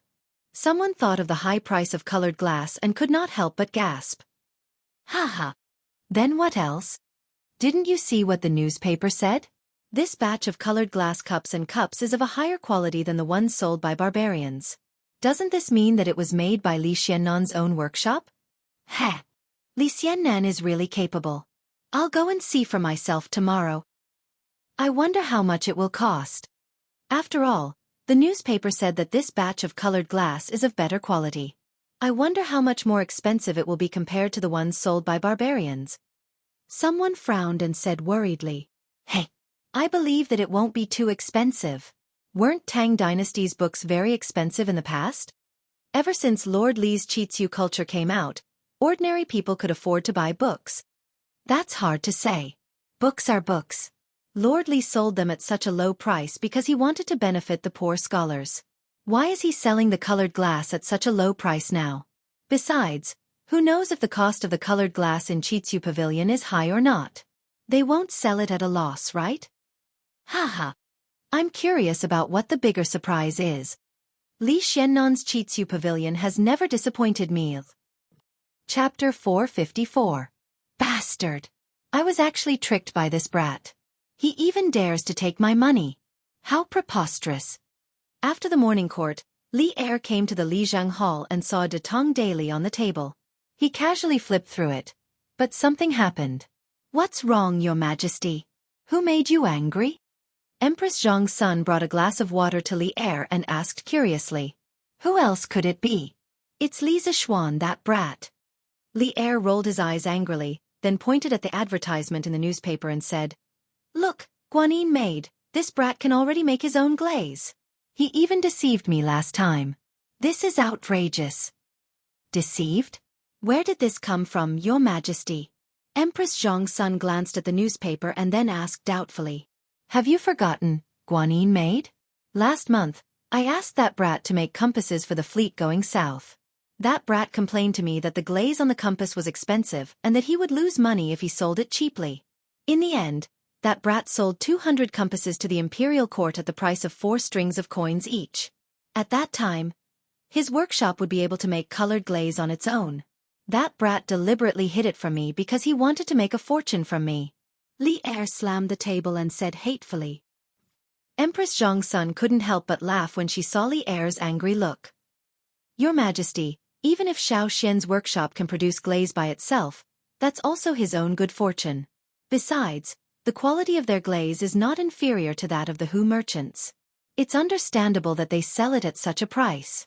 Li Er glared and said, Although that's the case, I'm still more or less uncomfortable after being tricked by this brat. Haha. Your Majesty is magnanimous. Why lower yourself to the same level as a child? You just finished the morning court. Drink some water. Empress Zhang's son smiled sweetly and handed the cup to Li Er. Li Er took it and thought for a moment. Forget it. I'll let this brat off on account of Guanyin maid. Empress Zhang's son joined in the fun and said, Then I thank your Majesty for giving me face. Ha ha ha. Maid Guanyin, you don't need to be so courteous. Oh. All right, your Majesty. Xiao Xian suddenly took out so much glass to sell. Was he short of money? But this concubine doesn't think that child is short of money. Empress Zhang's son had clearly seen the contents of the newspaper before. Now that Li Er had specially brought it up, she had some doubts. He must be short of money. Didn't maid Guanyin follow me there yesterday? The Yanhuang College designed by that brat is almost as big as my palace. Although there are not as many buildings as the palace, I'm afraid that it will cost a lot to build it. I don't know where that brat got the confidence to build such a big college. Li Er took 2 sips of water and muttered to himself. So that's how it is. I only saw the magnificent design of the academy yesterday, but I really didn't think about money. Your Majesty, how much do you think it will cost to build this academy? Empress Zhang's son said in surprise. According to my estimation, if it is built according to the scale on the blueprint, this brat will have to fork out at least 500,000 strings of cash. Otherwise, he won't be able to build the same effect as the sand table model. Li Er's knowledge was quite broad. After some calculations, he was actually pretty close to the mark. The budget of 400,000 strings of cash that Yen lied made before didn't include labor and decoration costs. It seemed that Li Er's budget of 500,000 strings of cash was reasonable. 500,000 strings of cash? Such a huge number made Empress Xianxia, the mother of the country, couldn't help but cover her mouth in shock. Then she said worriedly, although the Li family is rich, I'm afraid they can't fork out so much money? And now that the treasury is empty, the imperial court can't support him with money. Sigh, this child. In my opinion, it would be better for him to build a smaller academy. It's all about teaching and educating people. What's the difference if the environment is better? Ha! Even if the treasury of Chang'an City is full, the officials in the imperial court won't let me spend the money on Yanhuang College. Li Er sighed, patted Empress Zhongxuan's back and said, Guanyin maid, you're still thinking too simply. Although this brat has just entered the imperial court not long ago, I have a clear understanding of his nature. No matter what he does, this brat is never someone who is content with his lot. Everything he does, he wants to be different from the rest and do it the best. Let him do as he pleases. Your Majesty, that's 500,000 strings of cash. Where can this child get so much money? Empress Zhongxuan was still a little worried. Ha ha. Guanyin maid, your worries are groundless. In terms of the ability to make money, no one in the entire Tang Empire can make more money than that brat. He must have a way to solve it. Li Er pulled Zhongxuan into his embrace and laughed loudly. While advertising Qitsu Pavilion's Lioli, Li Zishuan also asked Faubert and Wang Zhong to start recruiting workers and craftsmen. Now that the Imperial College's field vacation had begun, there were only 2 months left for the construction of Yanhuang College. It would take more than 2 months to build at least 3 buildings, the teaching building, the dormitory building, and the cafeteria. As for the bathhouse, although it had to be built first, in terms of scale, it shouldn't be considered a building. Logically speaking, it was very difficult to complete. In modern times, it was simply a fantasy. However, Li Zishuan didn't believe it, because he had a lot of manpower and money. Yan Lai transferred 220 craftsmen who were proficient in construction from the Ministry of Works. In the workshop, there were also more than 100 craftsmen who knew how to build. In total, there were more than 300 construction elites, and each of them could command at least 30 to 40 workers to participate in the construction. There were also many experienced craftsmen among the people. Li Zishuan was rich, and he planned to recruit all of them. He wanted to use numbers to compete with speed. His plan was to recruit more than 400 experienced craftsmen and no less than 15,000 common laborers. With such a large construction team, he didn't believe that he couldn't complete the construction on time. Of course, it would be very troublesome to manage so many people. Li Zishuan definitely wouldn't do it personally. He wanted to leave this glorious and difficult task to Yan Xiaoning and Faubert. Even so, time was tight and the task was important. The earlier the construction started, the faster the progress. Thus, Li Zishuan was fighting on 3 fronts at the moment. On one hand, he let the elites in the workshop study the cement. On the other hand, he used the batch of glass to raise money. On the other hand, he was still recruiting craftsmen and workers. For the sake of Yanhuang College, he was really worried sick. Chapter 455. Hey! We're hiring. We're hiring. Qitsu Pavilion Workshop is hiring. As long as you have the strength and can work, we're hiring all of you. 30 copper coins per person per day. If you do well, you'll be rewarded. If you have experience in building houses, 80 copper coins per person per day. If you want to sign up to earn some money, come and take a look. In the streets and alleys of Chang'an City, as well as the villages outside of Chang'an City, one could see 2 or 3 servants in green clothes and hats shouting at the top of their lungs. 30 copper coins per day? That high? You're not lying, are you? In the first year of Zhanguan, prices were very low. Correspondingly, wages were not very high either. Ordinary people would only earn 10 copper coins per day if they worked tirelessly at the docks to carry sacks. Those who helped people build houses also earned about the same price per day. If you met a boss with a conscience, they would give you a raise. However, 20 copper coins per day was already the limit. Now, Li Zishuan was offering 30 copper coins per day, which was very attractive. The onlookers were all eager to make a move. The only thing they were worried about was the authenticity of this recruitment advertisement. Oh, brother, isn't it wrong for you to say that? Do you see the clothes I'm wearing? This is something only the people from Qitsu Pavilion can wear. Do you know Qitsu Pavilion? That's our young master's business. Do you know our young master? He's a baron personally conferred by the emperor, the recently promoted Crown Prince Xianxia. Let me tell you, if the workshop manager didn't say that I didn't have enough strength, I would have done it myself. Otherwise, I wouldn't have come all the way to Lu village to recruit people. When the servant heard that someone doubted him, he was immediately unhappy. This fellow was also a chatterbox. He put his hands on his hips and talked endlessly. He looked like a shrew scolding the streets. Oh, you're really from Chitsu Pavilion. I've seen you in the city before. I say, Lu Buju, you didn't look carefully before you spoke. The men from Li County are extremely wealthy. Why would they care about your little wage? Hey brother, don't you think I'm right? A tall and thin young man first reprimanded the villager who questioned him. Then, he turned around and said to the servant from Chitsu Pavilion, Yes. Why would my Lord Ju care about such a small amount of money?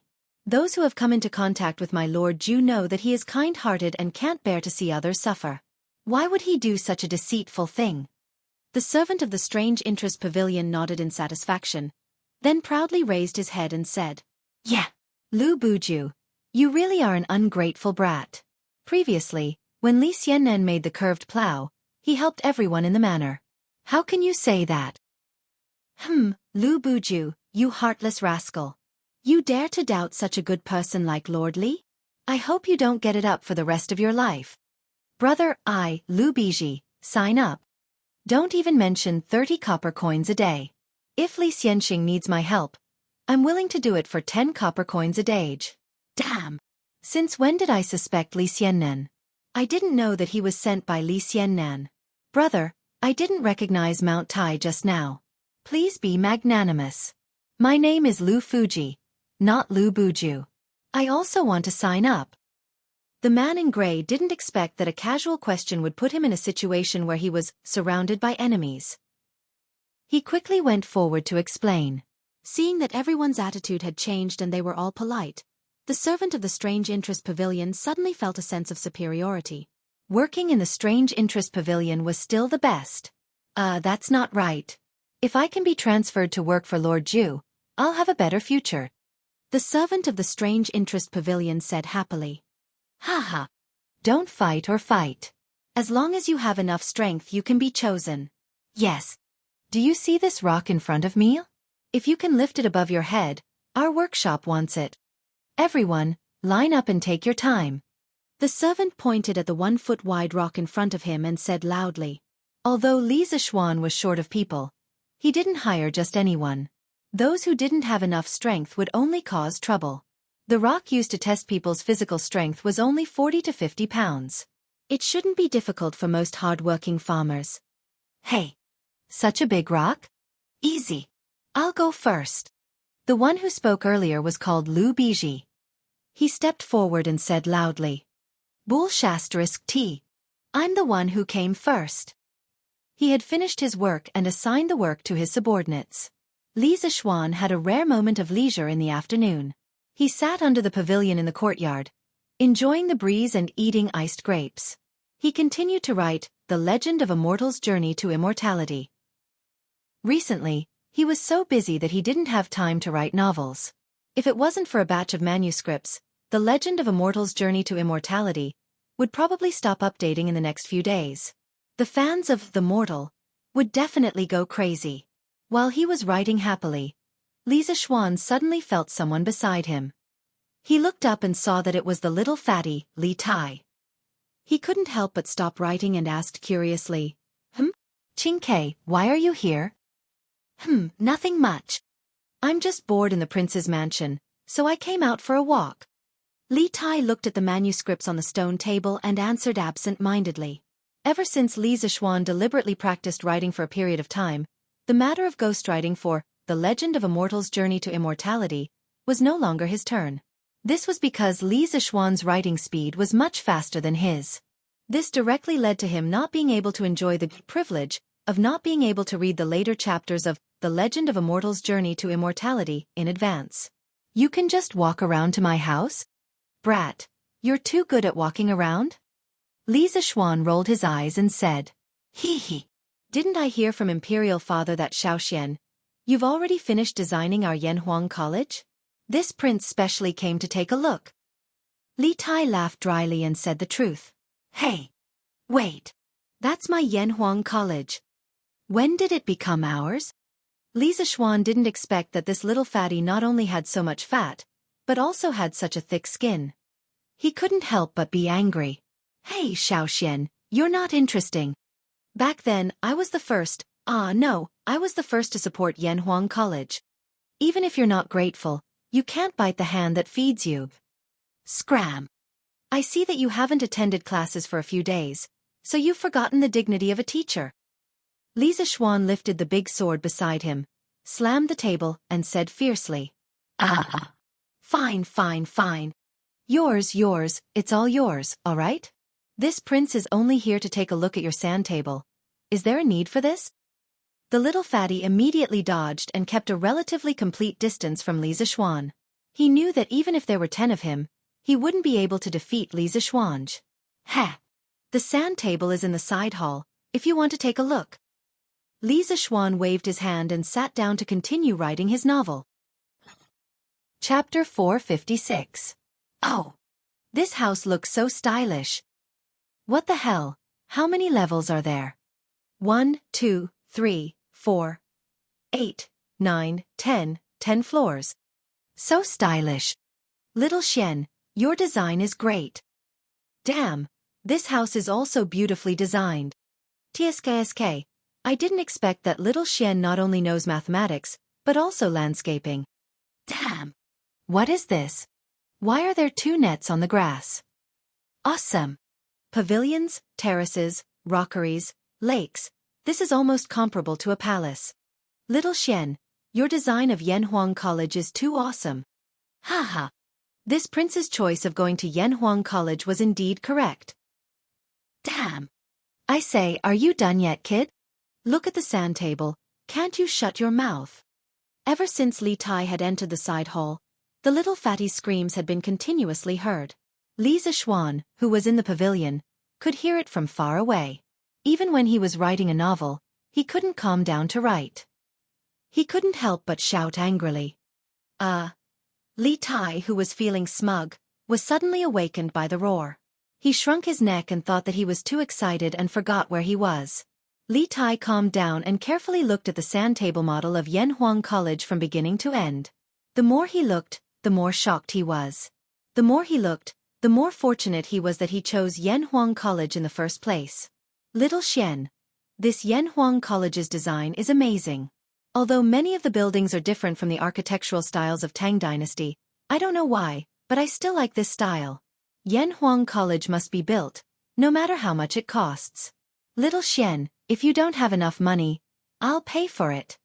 The little fatty looked at it for a long time and walked out of the house. It was the first time he saw a modern reinforced concrete style building, and he immediately fell in love with it. This guy's crazy look was very similar to a modern fanatic, but he was bragging a little too much. Oh, just right. I'm short of money recently. Li Zishuan put down his pen and glanced at the spendthrift in front of him. He smiled and said, if you want to build the academy according to the sand table, you still need 350,000 strings of cash. Since you are so generous, you can pay for the rest of the money. In a while, I will ask my men to drive dozens of ox carts to the Prince of Wei's mansion to get the money. How much? Li Tai widened his eyes as his voice rose an octave. He said in disbelief, 350,000 strings of cash? How could there be so many? Little Xian, are you trying to scare me? At this moment, little fatty's knees went soft and he nearly knelt down. 350,000 strings of cash. Although he was a prince, it was impossible for him to take out so much money. Even if he tore down his mansion, it wouldn't be worth 350,000 strings of coins. Who has the time to scare you? If I want to build Yanhuang College, I'll need at least 500,000 strings of cash. I've only been able to scrape together 150,000 strings of cash these days. There's still a hole of 350,000 strings of cash. Qing Ke, you were shouting so loudly just now, I heard it all. A real man must keep his word. Li Zishuan said to the righteous Li Tai with a smile. Li Tai was immediately dumbfounded. He really wanted to slap himself. How could he be so smug and blabber without thinking? Now he was done for, wasn't he? Cough, cough. This. 350,000 strings of cash is something that I don't have. If it's 20,000 strings of cash, I can still take it out. Little Xian, do you think that's enough? Li Tai immediately lost his arrogance and complacency as he weakly said. Hee. Why don't you take out the books in your mansion and sell them? Qingke? You can probably get a few tens of thousands of strings of cash. Li Zishuan said maliciously. No. Absolutely not. Li Tai jumped up as if his tail had been stepped on. He shouted, I'm taking care of those books on behalf of my father. If I sell them, my father will skin me alive. Hee. Forget it then. You brat, you can't help here, and you can't help there either. Go away. Li Zishuan waved his hand as if he was shooing away a fly and said disdainfully. After that, he ignored the little fatty, lowered his head, picked up his pen, and continued to write his novel. It was worth mentioning that he had received more than 10,000 strings of cash as a reward for A Record of a Mortal's Journey to Immortality, which made him very surprised. When he wrote this novel, Li Zishuan didn't want to make money. He wanted to bring the style of web novels to Tang Dynasty and attract more people to write novels. That way, when he was bored, he could write novels to relieve his boredom. But who knew that this playful act would bring him such a huge income of more than 10,000 strings of cash? Although the Li family was rich, they wouldn't ignore 10,000 strings of cash. Ah, that's not right. Li Tai suddenly thought of something and shouted, If Yanhuang College is really that short of money, why aren't you worried, Xiaoxian? Why are you still in the mood to write novels? There are only two possibilities. Either you have a lot of money in secret, or you have thought of other ways to raise money. Humph. How is it? Am I right? Heh. Looks like this little fatty's brain is pretty good. But, hee. What's wrong with writing novels? I write novels to raise money too. Don't underestimate novel writers. Qingke. So far, I've only finished 1/8 of The Legend of a Mortal's Journey to Immortality, but according to the statistics of the editorial department of Tang Daily, this book has earned me more than 10,000 strings of cash. Think about it, if I finish it all, it might earn me 100,000 strings of cash. 100,000 strings of cash? Li Tai was stunned. He never thought that writing novels could earn so much money. After being stunned for a while, he shook his head and said, Hee, it's no wonder. In the whole of Chang'an, from 6-year-old children to middle-aged uncles, how many people don't know about A Record of a Mortal's Journey to Immortality? I even heard that this novel has become popular in other states and counties. It seems like it's understandable that it can earn you so much money. Hee. Back then, someone even wanted to use a salary of 20 strings of cash to hire me to write novels for him. TSK. It seems like that person really knows how to do business. Amazing. Li Zishuan recalled the situation when he first met the little fatty and couldn't help but make fun of him. What the F***CK? Don't expose people's shortcomings when you're scolding them. How long ago was that? Why are you still bringing it up, Xiaoxian? Li Tai's face turned red as he said angrily. Haha. Fine. I won't talk about it anymore. It's time to get down to business. You little brat. Go play by yourself. Chapter 457. Oh right, Xiaoxian. I heard that Curious Pavilion is going to sell a batch of glassware tomorrow? Li Residence West Courtyard. Li Tai, the little fatty, didn't know what politeness was. He sat on the other side of the stone table with his legs crossed leisurely. He was eating iced grapes and watching Li Zishuan write his novel. After a while, he suddenly remembered the news in today's newspaper. It should be an advertisement, so he asked. Yes, that's right. Didn't you already know about the matter of the workshop manufacturing colored glaze? What's so strange about it? Li Zishuan said without looking up. Last month, he gave Li Tai, Meng Wenhao, Li Yu, and Iron Egg a lesson in the workshop. Not only did he talk about the principle of geomagnetism, but he also touched on the knowledge of glassware manufacturing. Hee. I don't find this strange. When you used the glassware on the compass, I knew that you would use it to make money one day. What I find strange is, what is the bigger surprise you mentioned in the newspaper? Li Tai rubbed his hands and laughed. He looked a little wretched. Li Zixuan looked up at little fatty, curled his lips and said, "This thing might be a surprise to others, but to you, Qingke, it's... What is it?" Li Tai rolled his eyes. He suddenly had a very bad feeling. "It's a surprise to others, but to you, it's a shock, haha." Li Zixuan laughed.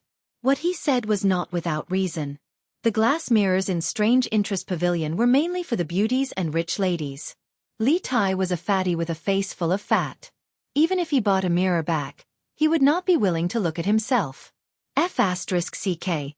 Get lost. Why the F***CK? Is it a shock to me? I want to see what it is. Li Tai said angrily. Hee. You'll see it tomorrow. Qingke, you'll see if I'm right. Haha. Humph. I'll be waiting. Little fatty slapped the table and left in a huff. Ah. Greetings, Your Highness. When Li Tai walked to the gate of the West Courtyard, Han Yushi happened to come back from Madame Li of the East Courtyard with 2 little servant girls. Seeing that it was Li Tai, Han Yushi subconsciously curtsied. Li Tai was so scared that his legs trembled. He hurriedly helped her up and said, "Sister-in-law, Shermu, please don't be so courteous. You've killed Tai. A few months ago, Li Zixuan had single-handedly challenged the mountain stronghold for Han Yushi. Li Tai had heard about it. Usually, he could play and joke with Li Zixuan, but that was just romance between men. Now, facing Han Yushi, he didn't dare to be too cheeky. Otherwise, it was hard to guarantee that Li Zixuan wouldn't kill him with a sword. Han Yushi hesitated for a moment. Only then did she remember that the prince in front of her was her husband's student. With such a complicated relationship, she didn't know how to address him anymore. Haha. Shermu, just call me Qingke. Sir is writing a book in the pavilion. He has something to do at the Tai residence, so he'll take his leave first. Shermu, please help yourself. I won't send you off. Li Tai waved his hand and fled. He didn't dare to hear Han Yushi call him His Highness anymore. If Li Zixuan heard it, he might make things difficult for him in the future. Are you still busy, husband? I just saw Prince Wei. Why are you so flustered? Han Yushi came to Li Zixuan's side and couldn't help but ask. Haha. Why? You met that guy just now? Yes, I happened to meet him at the door. Did that guy use his identity to show off in front of you? Haha. No, he didn't. Instead, I felt that he was a little afraid of me. Husband, what were you talking about just now? Haha. Nothing. Wife, sit here for a while. Let's go eat together after I finish writing this chapter. The next day. When the East Market opened in the morning, a small group of people headed straight to Curious Pavilion with a clear goal in mind. Previously, the new carriage Don't Touch Me had brought many purple and even red members to Curious Pavilion. These people enjoyed huge discounts and priority in queuing. Whenever Curious Pavilion released a new product, they would be the first to arrive. To them, it was a profit if they could buy it. One had to admit that although Curious Pavilion's products were expensive, Curious Pavilion had already proven that everything here was worth the price with their high-quality products. Therefore, those who could enjoy the discounts always liked to shop at Strange Interest Pavilion. Curious Pavilion had already prepared for today. When the first batch of customers arrived at Curious Pavilion, they saw dozens of shelves in the open space. There were even red cloths on the shelves. Clearly, the shelves were filled with glass cups and glasses that were going to be sold today. Other than that, there were 2 huge signboards that were as tall as a person at the entrance of Curious Pavilion. They were still covered with red cloths, so no one could see what was inside. There was a lot of discussion below.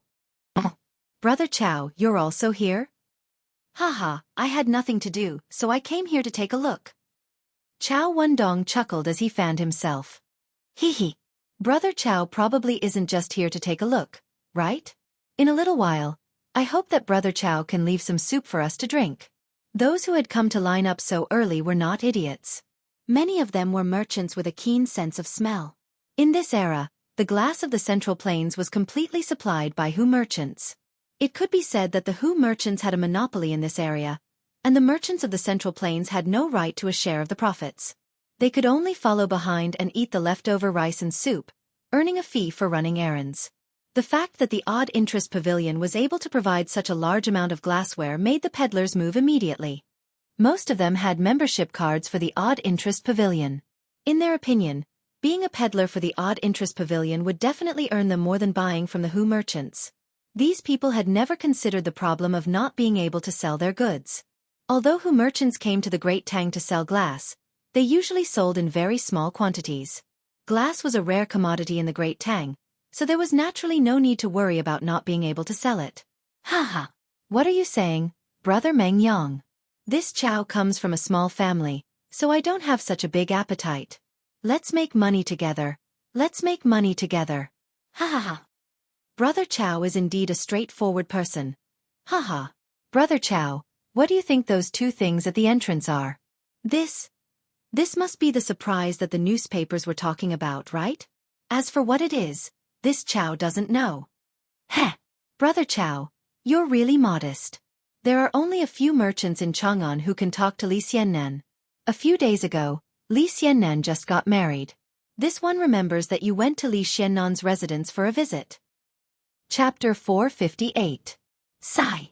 Why isn't shopkeeper Sun here yet? Did he oversleep? How is that possible? You're in too much of a hurry. According to the usual practice, he should be here soon. Sigh. I wonder how the glazed cups they make compare to those sold by the barbarian merchants? Speaking of which, I still want to buy their horse carriage. I've been queuing for days, and I still haven't bought it. The new horse carriage, Don't Touch Me, was still in short supply. The workshop's production capacity had reached its limit, and it was impossible to produce more than 100 horse carriages in one go. Yeah. Brother Zhang, where did you strike it rich? You can even afford a horse carriage from Curious Pavilion?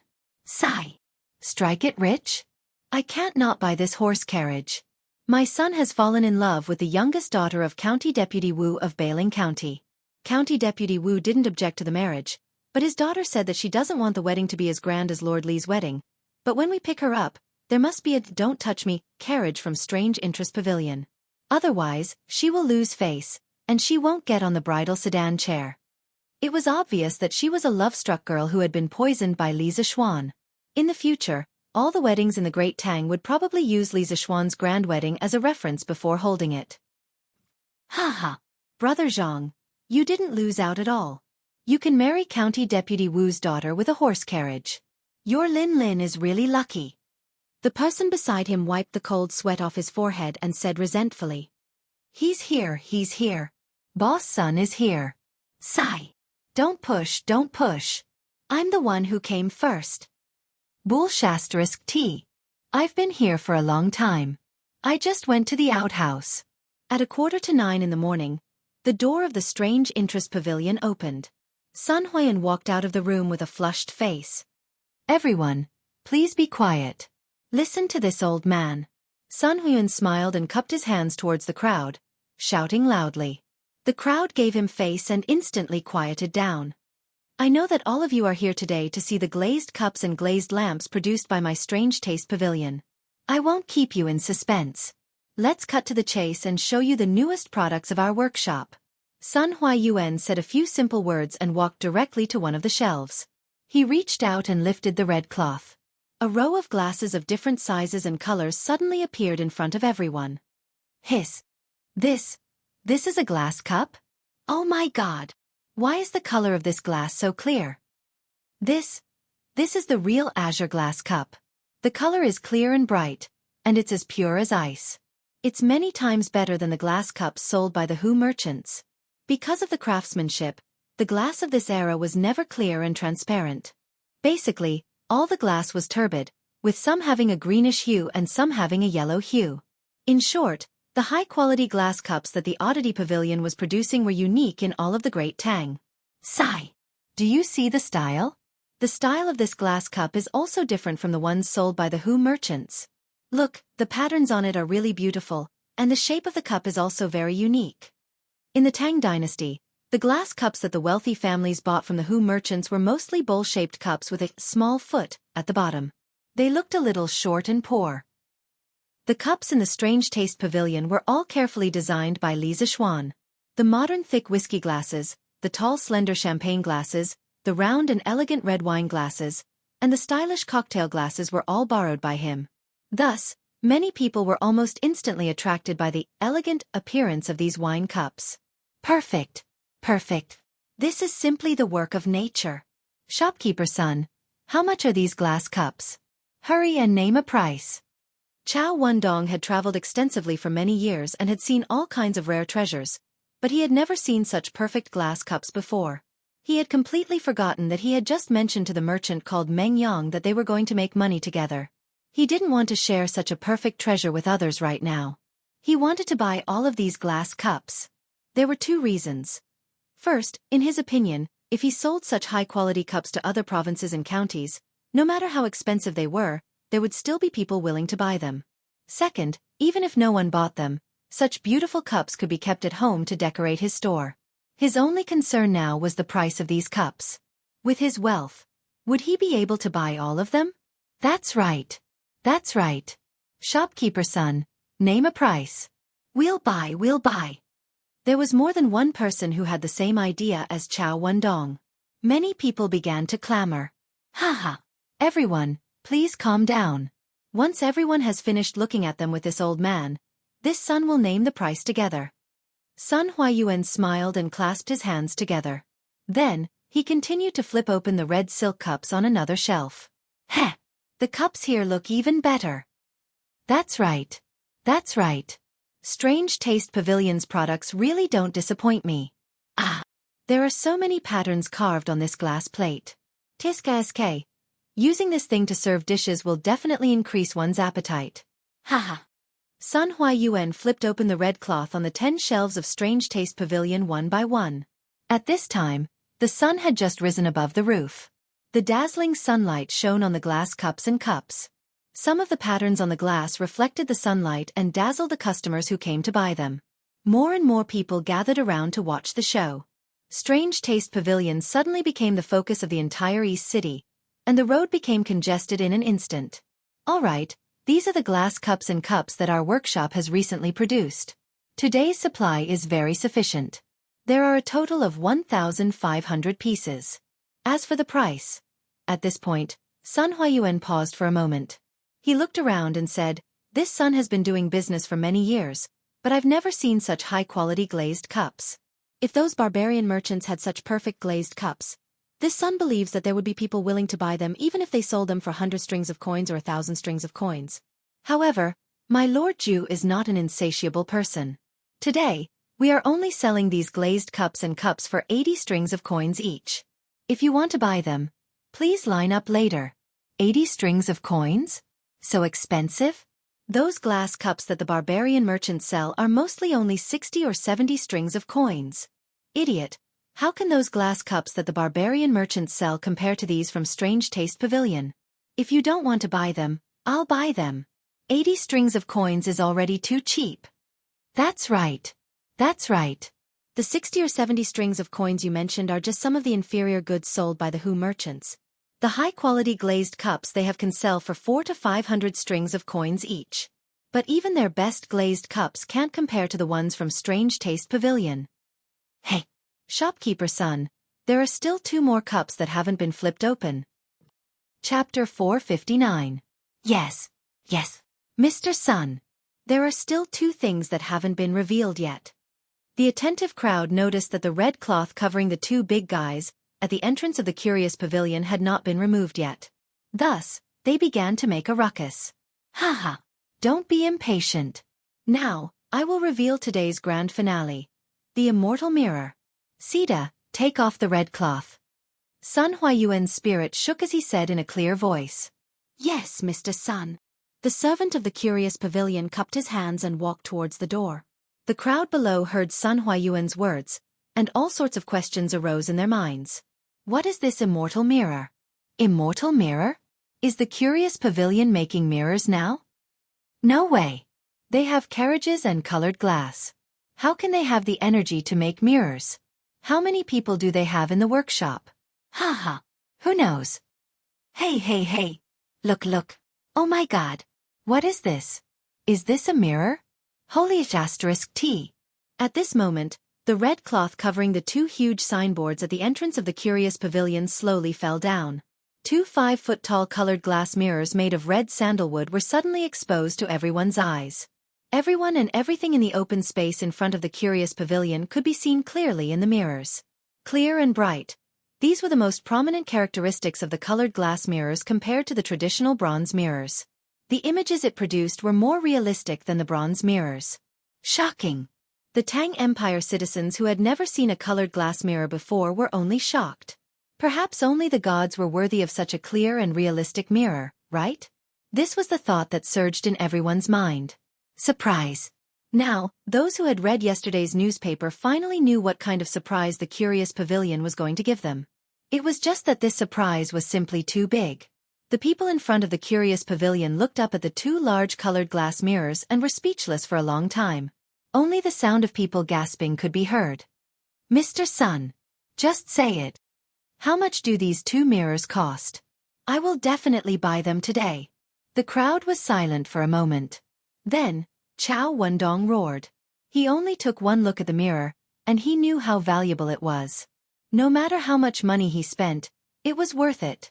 Now, he didn't care much about the azure glaze cup and the azure glaze cup. What he wanted to buy the most was the immortal mirror. TSK, TSK. Mr. Chao, you're so generous. It seems like we're not fated to have such an immortal treasure. Yeah. This immortal mirror is definitely not cheap. Many people who knew their own limits knew that there was no hope when they heard Chao Wendong's words. They definitely did not have the financial resources to buy these 2 mirrors, so they could only watch the show quietly from the sidelines. Haha. These 2 immortal mirrors are made from 2 huge pieces of colored glass. Then, the most skilled craftsmen in our workshop polished them for half a month before they finally took shape. There were countless failures in the process. It can be said that behind these 2 immortal mirrors is the culmination of the painstaking efforts of everyone in the Wonderful Taste Pavilion. It was not easy to come by. Sun Huayuan had also learned how to boast. In order to raise the price of the immortal mirror as a matter of course, he deliberately made the manufacturing process of the immortal mirror sound extremely complicated. However, no one doubted him because the craftsmanship of these 2 mirrors was indeed at the peak of this era. It was just that the onlookers did not have the patience to listen to old Sun's nonsense. They only wanted to know the price. Shopkeeper Sun, we all know that this immortal mirror was not easy to come by. Just tell us the price. Haha. That's right. That's right. Shopkeeper Sun, just tell us how much it is. Ha ha ha. Sun Huayuan did not feel embarrassed. After all, business was business. He smiled and cupped his hands, then said, the price of this immortal mirror is 8,888 strings of coins. Due to the difficulty in manufacturing, the price is higher. Please understand. Buzz. 8,888 strings of coins. Hiss. As expected, this is not something we can afford. Gulp. Holy *T. This mirror is worth all of this old man's assets. The price of 8,888 strings of coins shocked everyone. That was more than 8,000 strings of coins, not 800 strings of coins. An ordinary person would probably not be able to accumulate so much wealth in their lifetime. Although the immortal mirror was good, not everyone could enjoy it. I'll buy it. I'll buy it. I'll take both of these immortal mirrors. Although 99% of the onlookers flinched when they heard the high price, there was still no shortage of rich people. An old man in a gray robe laughed loudly. Wait a minute. Shopkeeper Sun, I'm the first one here today. Besides, I also have the supreme member card of your pavilion. No matter what, you should follow the order of first come, first served, right? I'll take both of these immortal mirrors. Chao Wendong quickly jumped out and said anxiously. Although 10,000 strings of coins was a lot, the Chao family could still afford it with their financial resources. Haha. You're right, Mr. Chao. The Curious Pavilion is also a place with rules. I'm sorry, brother. Then these 2 immortal mirrors will belong to Mr. Chao. I'll ask the staff to send it to your house. Sun Huayuan laughed. At this moment, he couldn't help but sigh. This money came too easily. Haha. Thank you for letting me win, everyone. I won't fight with you today. I'll go first. I'll go first. Now that Chao Wendong had the immortal mirror, he didn't care about anything else. Therefore, He cupped his hands and planned to follow the staff of the curious pavilion to move the immortal mirror into his house. As for the 10,000 strings of coins, he definitely didn't have it on him. They were all familiar with each other, so he would ask someone to send the money over later. Mr. Chow, please wait. Mr. Chow, please wait. The old man in a gray robe who was the first to bid walked over and stopped Chow Wendong. I'm Zhang Yinhong, and I really like this immortal mirror. I'm willing to pay 20,000 strings of coins. I wonder if Mr. Chow is willing to part with it? Hiss. 20,000 strings of coins? Mr. Chow can earn more than 2,000 strings of coins just by selling it. Who is this person? Why is he so rich? As soon as the old man in a gray robe finished speaking, there was an uproar. Chow Wendong's eyes flashed, and he hesitated. Zhang Yinhong? Are you Zhang Yinhong from Jiangnan Road's Misty Rain Villa? Zhang Yinhong stroked his beard and laughed. Haha. I didn't expect Mr. Chow to have heard of this old man's name. I'm honored. Haha. Brother Zhang, you must be joking. You must be joking. An unnatural look flashed across Chow Wendong's face. He hesitated for a moment and then said, If Brother Zhang really wants this immortal mirror, I'll give it to you. The price will be the same as the original price. You can give the money directly to Manager Sun. Haha. Brother Chow, you're so generous. I'll remember this favor. Chapter 460. Ladies and gentlemen. Ladies and gentlemen. Due to the size of the celestial mirror, the price will be more expensive. Our strange taste pavilion has also considered the needs of many people, so we made some small celestial mirrors, just like the one in my hand. Sun Huayuan waved his hand, and a servant immediately brought over a small and exquisite mirror. The mirror was only the size of a palm, and its outer shell was made of peach wood. It looked quite delicate, but in Sun Huayuan's hands, there was an indescribable sense of strangeness. This celestial mirror is just smaller, but the effect is exactly the same as the celestial mirror, and the price is much cheaper. It only costs 100 strings of coins, and you can enjoy the effect of the celestial mirror with 8,888 strings of coins. Ladies and gentlemen, you can take turns to come up and take a look, and then decide if you want to buy it or not. Sun Huayuan pointed at the small mirror in his hand and introduced it to everyone. He was trying to compare the price of this small mirror with the celestial mirror because he wanted to show that the celestial mirror was cheaper. 100 strings of coins? That's quite a good deal. And after the discount with the membership card, it's only a few dozen strings of coins. Husband, I really want that celestial mirror. Can you buy it for me? Ha ha ha. Good, good, good. Since my wife likes it, I must buy it. Hee hee. Luckily, I came early today, or I would have to wait at the back of the line. My wife, you must reward your husband tonight. Yes, yes. I will listen to you, husband. The glazed mirror's main target audience was women. A young couple was flaunting their love for each other at the side, showing off a wave of public display of affection. There are 50 celestial mirrors available today. Ladies and gentlemen, please hurry up if you want to buy them. Alright, I have finished introducing the new products of Strange Taste Pavilion today. Thank you for listening to this old man's nagging for so long. Ladies and gentlemen, please line up if you want to buy a glass cup, a glass lamp, or a celestial mirror. Seeing that he had achieved his goal, Sun Huayuan cupped his hands and stepped aside. When the crowd heard that there were only 50 celestial mirrors, they could not help but feel nervous. Those who were still observing immediately made up their minds to buy it. If they did not buy it, their wives would probably make a fuss when they returned home. Men with multiple wives and concubines were having a hard time. They were worried about how many they should buy later. What if there were only 1 or 2 left when it was their turn? Outside Strange Taste Pavilion, the rich people were buying like crazy, while the poor people were standing outside looking at the Strange Taste Pavilion and chatting. It was very lively, except for one person. I was still wondering what surprise Xianxia was talking about. So it was a mirror. F***CK. Why is this thing a surprise to others but a shock to me? Could it be that this prince's appearance is unsightly? Old Wu Yu, tell me. How do I look? Am I as handsome as Li Li? It was Li Tai, the little fatty. Today, he rode a new carriage to see what kind of surprise the Strange Taste Pavilion was going to release today. After seeing that it was the immortal mirror, he immediately thought of the hidden meaning behind Li Zishuan's words yesterday. He angrily grabbed his personal guard Wu Chundao and said angrily, "Your Highness is very talented, very knowledgeable, handsome, elegant, and elegant.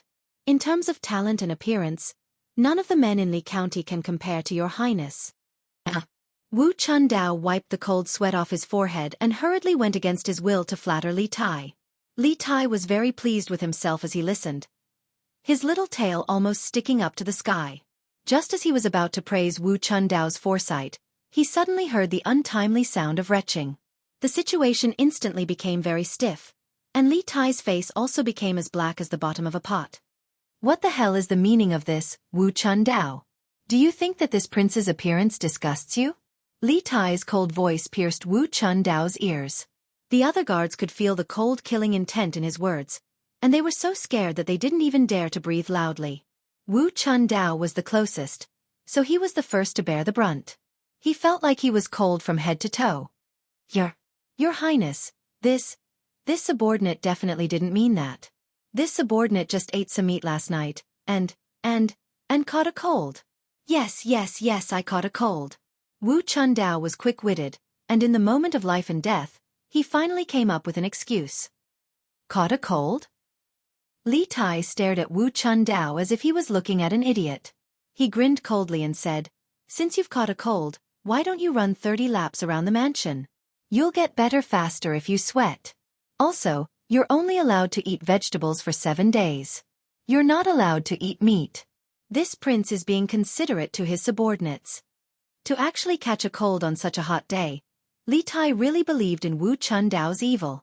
If it was in the past, with Li Tai's temperament, Wu Chundao would have at least received a beating. But he had been with Li Zishuan for a long time, so his hostility was much less than before.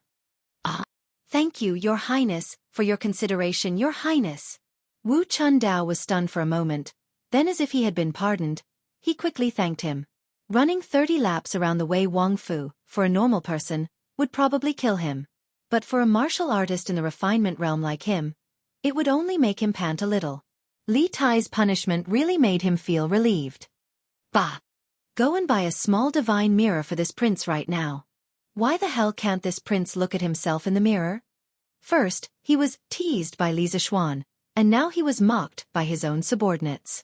Li Tai's heart was extremely sullen. He pointed at the strange taste pavilion and refused to believe it. "Yes, Your Highness.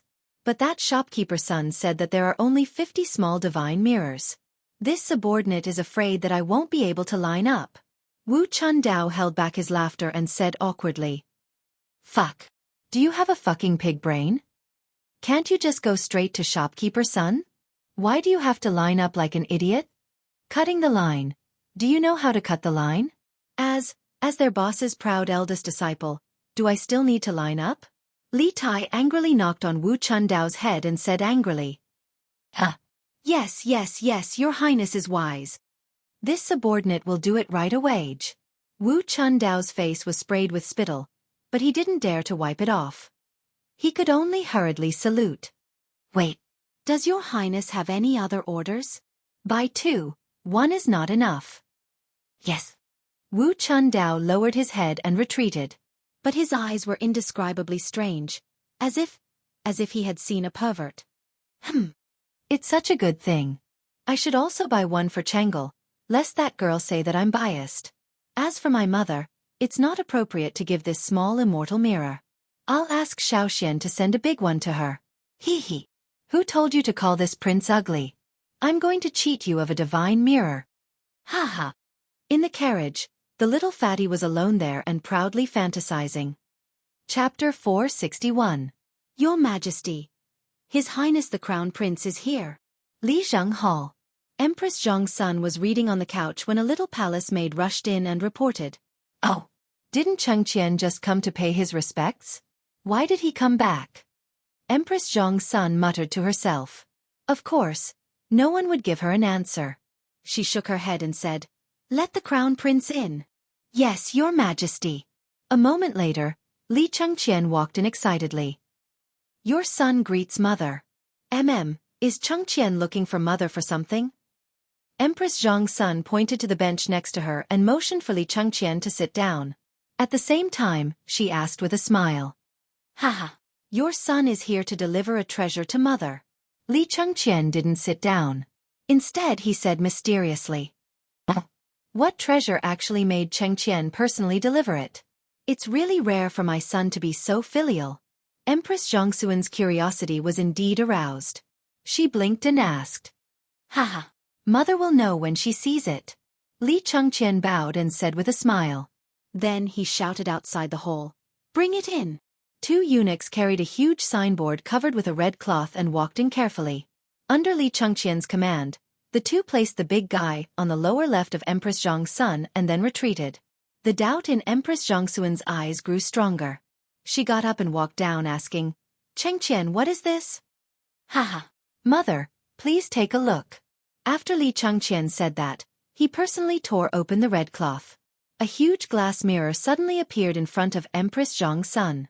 Looking at the extremely clear and real other self in the mirror, Zhang's son was stunned and speechless for a long time. This is a mirror? After a long time, Empress Zhang's son murmured in disbelief. Mother, this is indeed a mirror, but it has another name, the immortal mirror. What Li Chengqian sent over today was the immortal mirror. However, this thing wasn't his. Even if he had more than 8,000 strings of cash, he couldn't buy it outside. This immortal mirror was sent to the East Palace by Li Zishuan. Li Zishuan wanted to borrow his hand to give the immortal mirror to Empress Zhang's son. Immortal mirror? To be able to illuminate people so clearly, it is indeed not an object of the mortal world. This immortal mirror is worthy of its name. Empress Zhang's son muttered to herself, and then smiled at Li Chengqian. This immortal mirror should be from Xiaoshuan's workshop, right? Li Chengqian was stunned. He did not expect that even this could be seen through by his eldest grandson. He said rather awkwardly, Royal Mother is wise. This immortal mirror is indeed from the workshop of the Strange Interest Pavilion. Little Xian just sent someone to deliver it to the Eastern Palace. Ahem, I'm just presenting it to Buddha with borrowed flowers. Haha. You 2 kids. Empress Zhang's son smiled and then looked at the immortal mirror. She couldn't help but sigh. This immortal mirror is a rare treasure in the world. Imperial Mother likes it very much. It's just that Imperial Mother is getting old. I'm afraid that Imperial Mother won't dare to use it in a few years. Li Chengqian hurriedly waved his hand and said, What is Imperial Mother saying? You are in the prime of your life. How are you old? In terms of appearance, 99% of the women in the Tang Empire are not as good as Imperial Mother. In terms of temperament, Imperial Mother is gentle and dignified. No one in the world can compare. Therefore, this immortal mirror will definitely accompany Imperial Mother for at least 80 to 90 years. In fact, Zhang's son was only 26 or 27 years old now. She married Li Er when she was 13 years old, so although she was only in her 20s now, she was already the mother of several children. That peerless appearance, coupled with her dignified and elegant temperament, really did not show any trace of the passage of time on her. If it were not for the fact that she was the mother of a country and had too many things to worry about, she would probably look even younger. Empress Zhang's son could not help but laugh. According to what you said, Chengqian, wouldn't Imperial Mother become an old witch? Haha. If Maid Guanyin is an old witch, then wouldn't I become an old monster? Haha. Interesting. Interesting. At this moment, a burly figure walked in from outside the hall. It was Li Er. Old Li did not see Li Chengqian present and directly displayed a wave of affection without restraint. Li Chengqian innocently ate a bowl of dog food. Your Majesty. Greetings, Imperial Father. The mother and son in the hall quickly turned around and bowed. Li Er waved his hand and asked with a smile, Empress, what were you talking about just now? What is this? Why didn't I see it here before? Where did it come from? It was Li Er who inadvertently glanced at the huge object, the celestial mirror, and could not help but change his words. Your Majesty, please come in and take a look. Zhang's son smiled and pulled Li Er in front of the celestial mirror. Li Er immediately discovered the use of this thing. His eyes widened, and he pointed at the celestial mirror and said in surprise, This is a mirror? Yes. Your Majesty, this is called the celestial mirror. Chengqian just sent it over. Celestial mirror? Good. What a good celestial mirror. It's just right for a fairy-like person like Maid Guanyin, haha. Li Er said with a thick face as he laughed loudly. Zhang Sun blushed and was about to explain when the little palace maid ran in again and said, Your Majesty, Prince Wei is outside the hall and asking for an audience. Qing Ke is here too? This child did not come to greet me early in the morning. Why is she here now? Zhang Sun muttered to herself hesitantly. Let him in. Li Er waved his hand and then looked at the mirror in front of him seriously. Yes. After a while, Li Tai walked in leisurely. Seeing that there were so many people in the hall, he could not help but be stunned for a moment. Then he went forward and bowed to Li Er and Zhang Sun, saying, Your son greets Imperial Father and Imperial Mother. Then, he cupped his hands at Li Chengqian. Greetings, big brother. Ha ha. Where did Qing Ke go to play this morning? Chengqian and Chang'e have both come to Imperial Mother's place. You're the only one left. Zhang Sun waved her hand and let Li Tai get up. She smiled and joked at the same time. Ah. Li Tai scratched his head awkwardly. He could not say that he had run out early in the morning to watch the fun, right? Just as his eyes were rolling around, he suddenly saw the divine immortal mirror beside him. He was stunned and even forgot to answer Zhang Sun's question. He said dumbfoundedly, This is the divine immortal mirror? Imperial Mother, why do you have the divine immortal mirror here? Qing Ke, you actually know about the divine immortal mirror? Zhang Sun was also shocked and asked. Your son passed by the East Market this morning and heard someone say, cough cough, I heard someone say. Li Tai stammered. Oh, I see. Hey. Imperial Mother, this divine immortal mirror has become the talk of the town today. Do you know how much this mirror is sold for at the Curious Pavilion? Li Er frowned at this time and said impatiently, Stop showing off there. Tell me quickly. Replying to Imperial Father, they sell this divine immortal mirror for 8,888 strings of cash. Li Tai hurriedly said.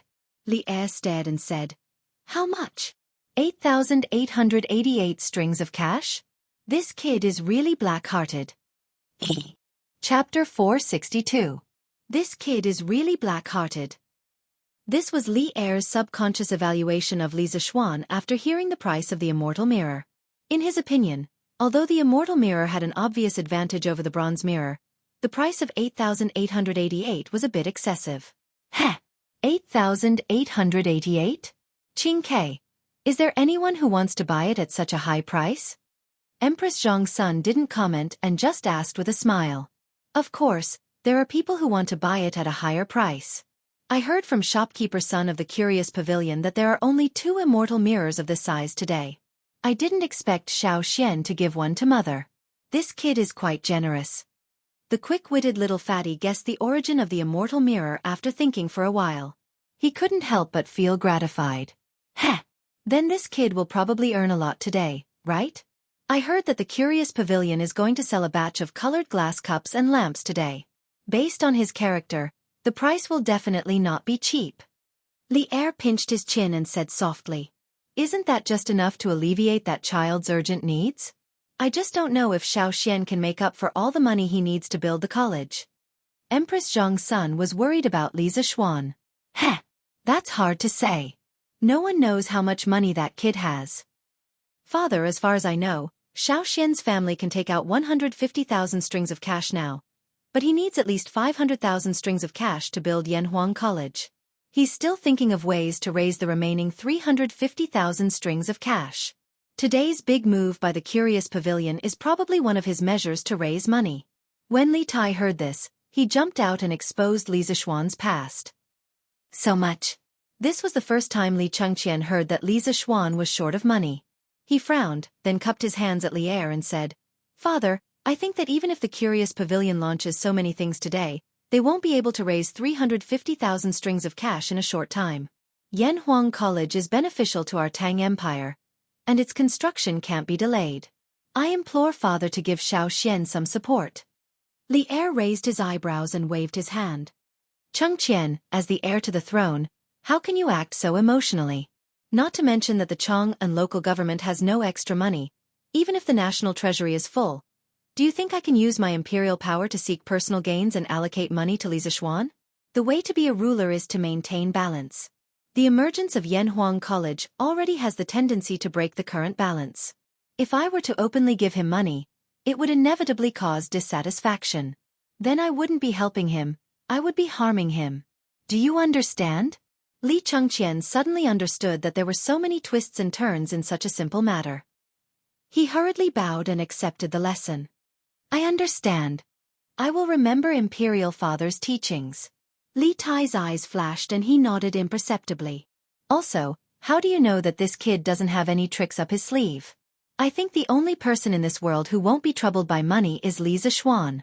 Li Er smiled mysteriously and said with certainty. As the old fox at the top of the food chain in the empire, Li Er's guess was not wrong. Li Zishuan certainly had tricks up his sleeve.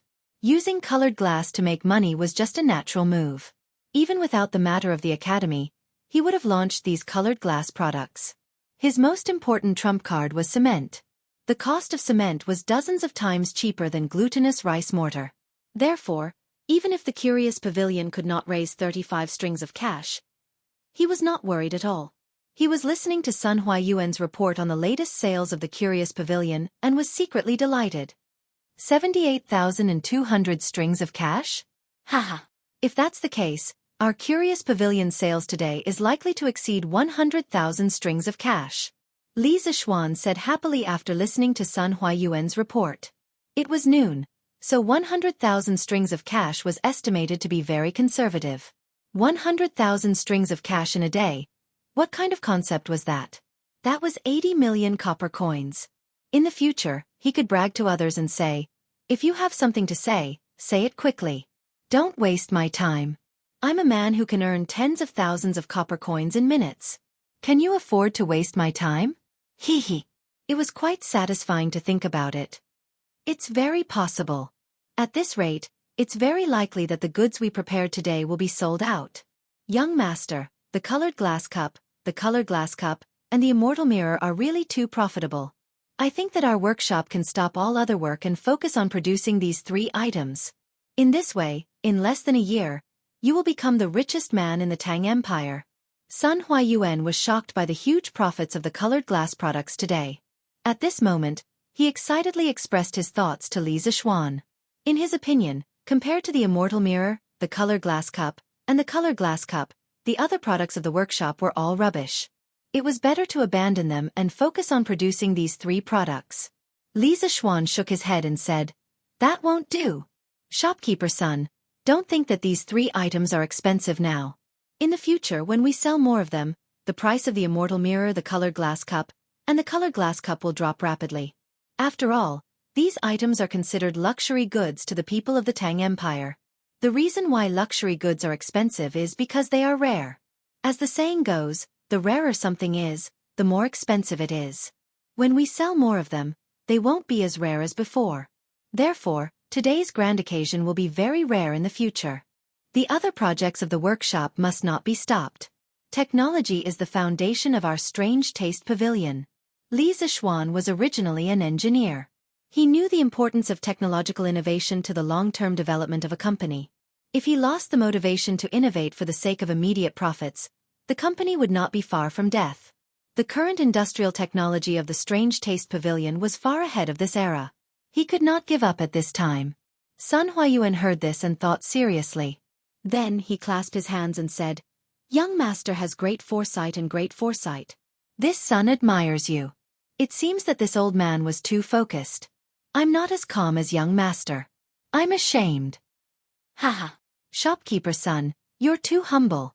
Actually, you've already done very well. With the Strange Taste Pavilion in your hands, I'm completely at ease. Speaking logically, Sun Huayuan's ability in business was not bad.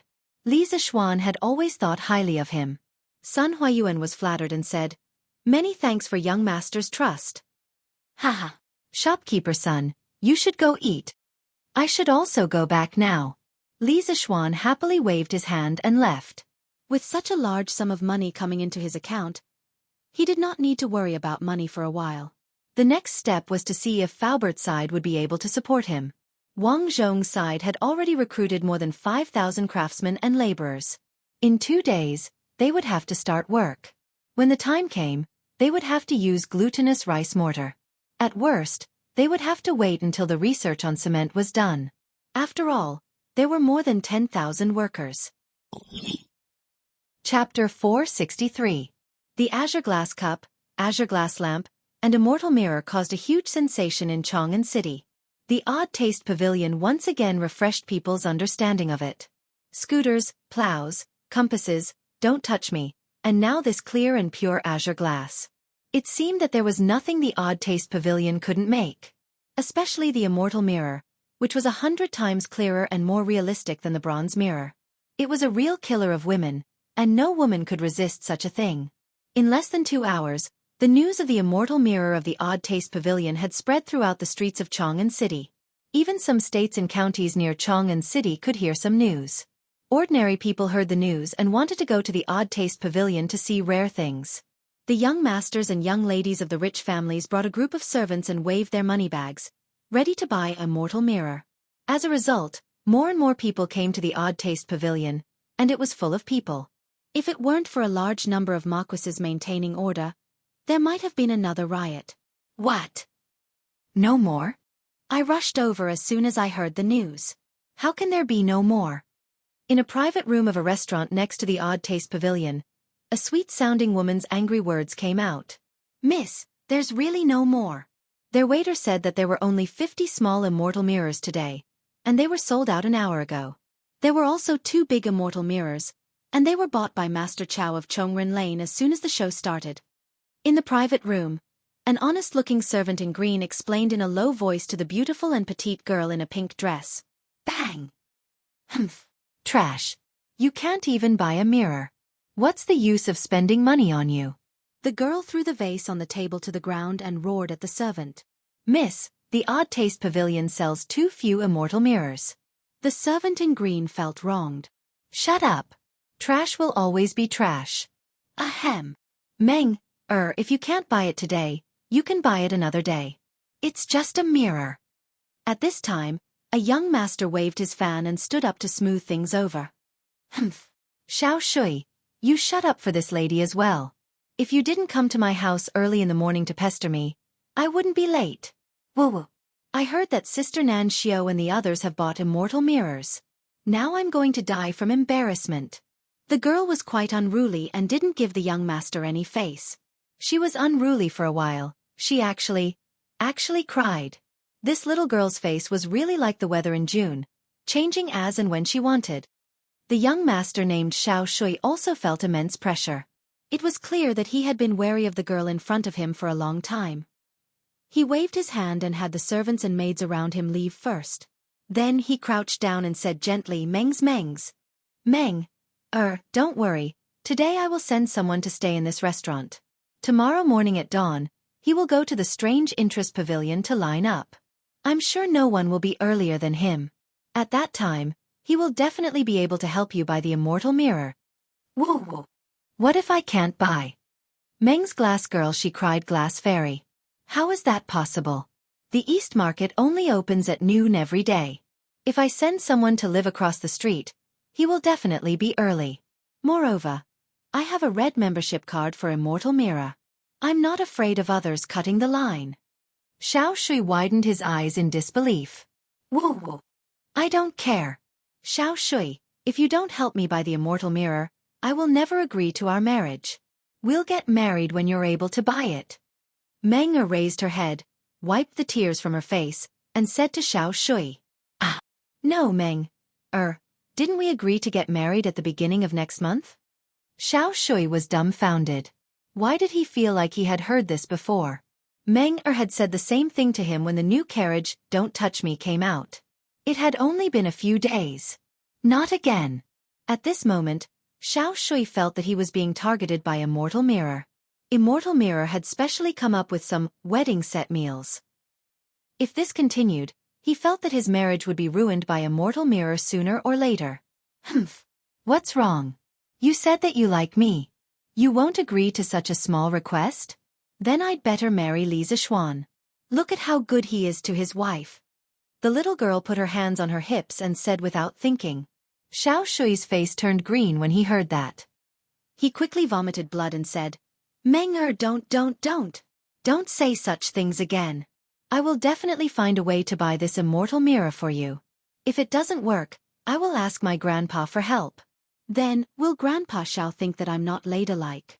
The little girl was delighted, but she hesitated after thinking about it. Cough, cough. No, of course not. Meng. Don't worry. I will talk to Grandpa. Grandpa will definitely not be dissatisfied with you. Xiao Shui quickly waved his hand and patted his chest as he promised. Menger smiled sweetly and said, Hee hee. Brother Shui is so nice. When Xiao Shui heard that, he couldn't feel happy. His heart was bitter, but he didn't say it out loud. He secretly hated Li Zixuan to death. The previous grand wedding left a deep impression in the hearts of all the girls in Chang'an City. The groom who was going to get married later naturally had bad luck because the girls' requirements were increasing. As the groom, he had to find ways to satisfy the girls' requirements. Just like the new carriage that Li Zixuan used to escort the bride, it had gradually become a must-have item for marriage for many girls. Now, this glass mirror was probably going to become one of the must-have wedding packages. Xiao Shi didn't think much of these products. The Xiao family didn't lack a few thousand strings of coins. However, these things from Immortal Mirror were often in short supply. Even if you had money, you might not be able to buy them. This really made Xiao Shi hate it so much that his teeth itched. If he hadn't asked the servant to stay at the East Market in one day in advance and line up in advance the next day, he probably wouldn't have been able to buy the new carriage until now. Xiao Shui wasn't the only one in a similar situation. Once the Immortal Mirror, a product that was extremely popular with women, was launched, Li Zixuan immediately became the public enemy of all men in Chang'an City. Many girls who were about to get married had vaguely expressed their yearning for the Immortal Mirror to their lovers. Of course, this way of expression was tactful and implicit, and some were straightforward like Meng. Anyway, in any case, from today on, there would be one more marriage package in Chang'an City, the Immortal Mirror. Chapter 464. Achoo! Achoo! Achoo! After waking up from his afternoon nap, Li Zixuan inexplicably sneezed a few times. Han Yushi, who was at the side, quickly came over and grabbed his arm. She asked worriedly, Husband, did you catch a cold? How is that possible? Li Zixuan shook his head. He was a guru expert. How could he catch a cold so easily? How could I catch a cold on such a hot day? Someone must be scolding me. Achoo! Husband, you're talking nonsense. Why would someone scold you when you're fine? Also, who said that you won't get sick when it's hot? You might even catch a cold. I'll get someone to find a doctor to help you take a look. Han Yushi gently pinched Li Zixuan's arm and said angrily. Ha. No need, no need. Wife, have you forgotten that I'm also considered half a doctor?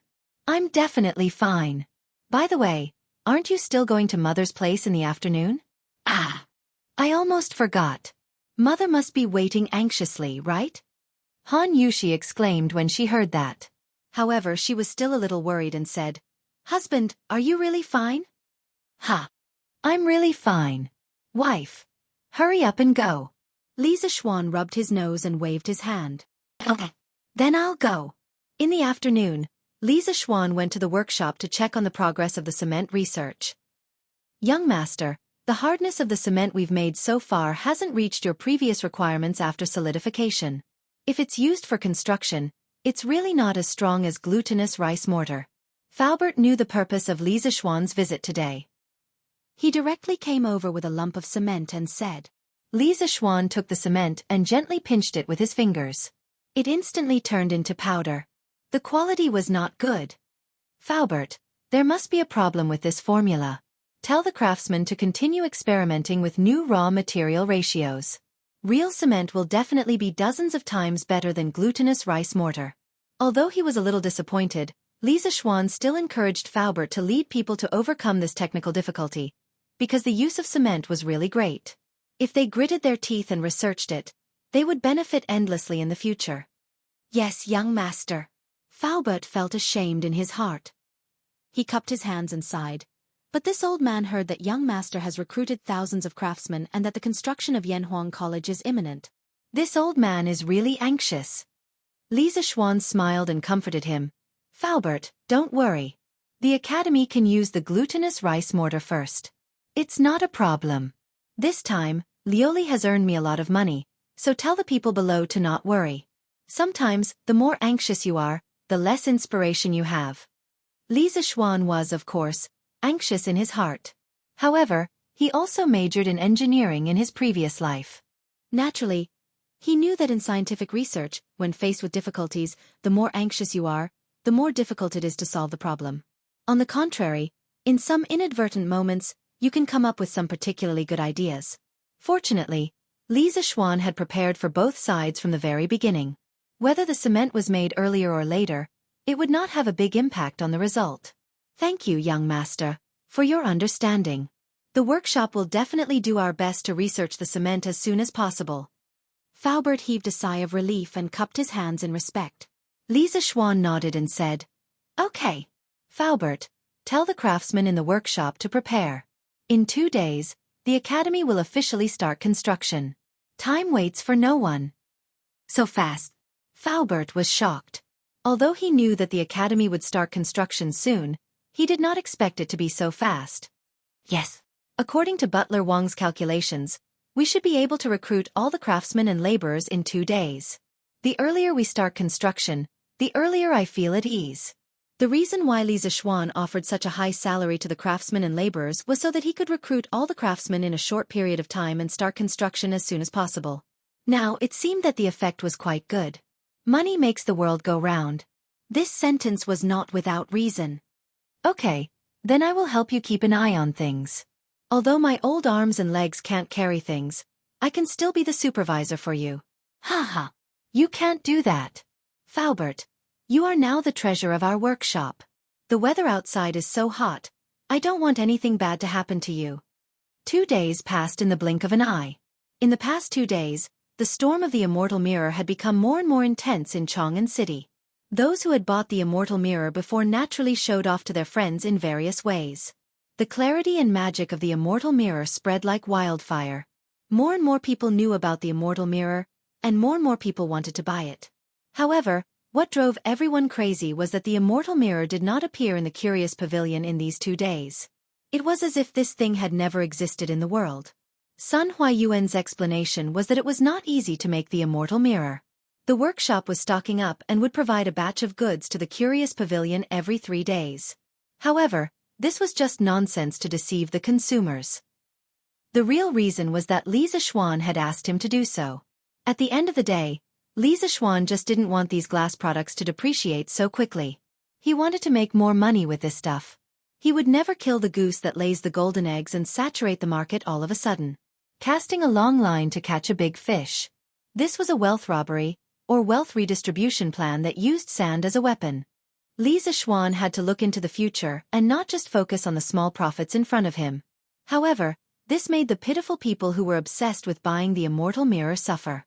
Xiao Shui was the most prominent one among them. The lackey he sent had already stayed in the guest house in the East Market for 2 nights, but he still did not get anything. As for that Miss Meng, she had almost driven him crazy these 2 days.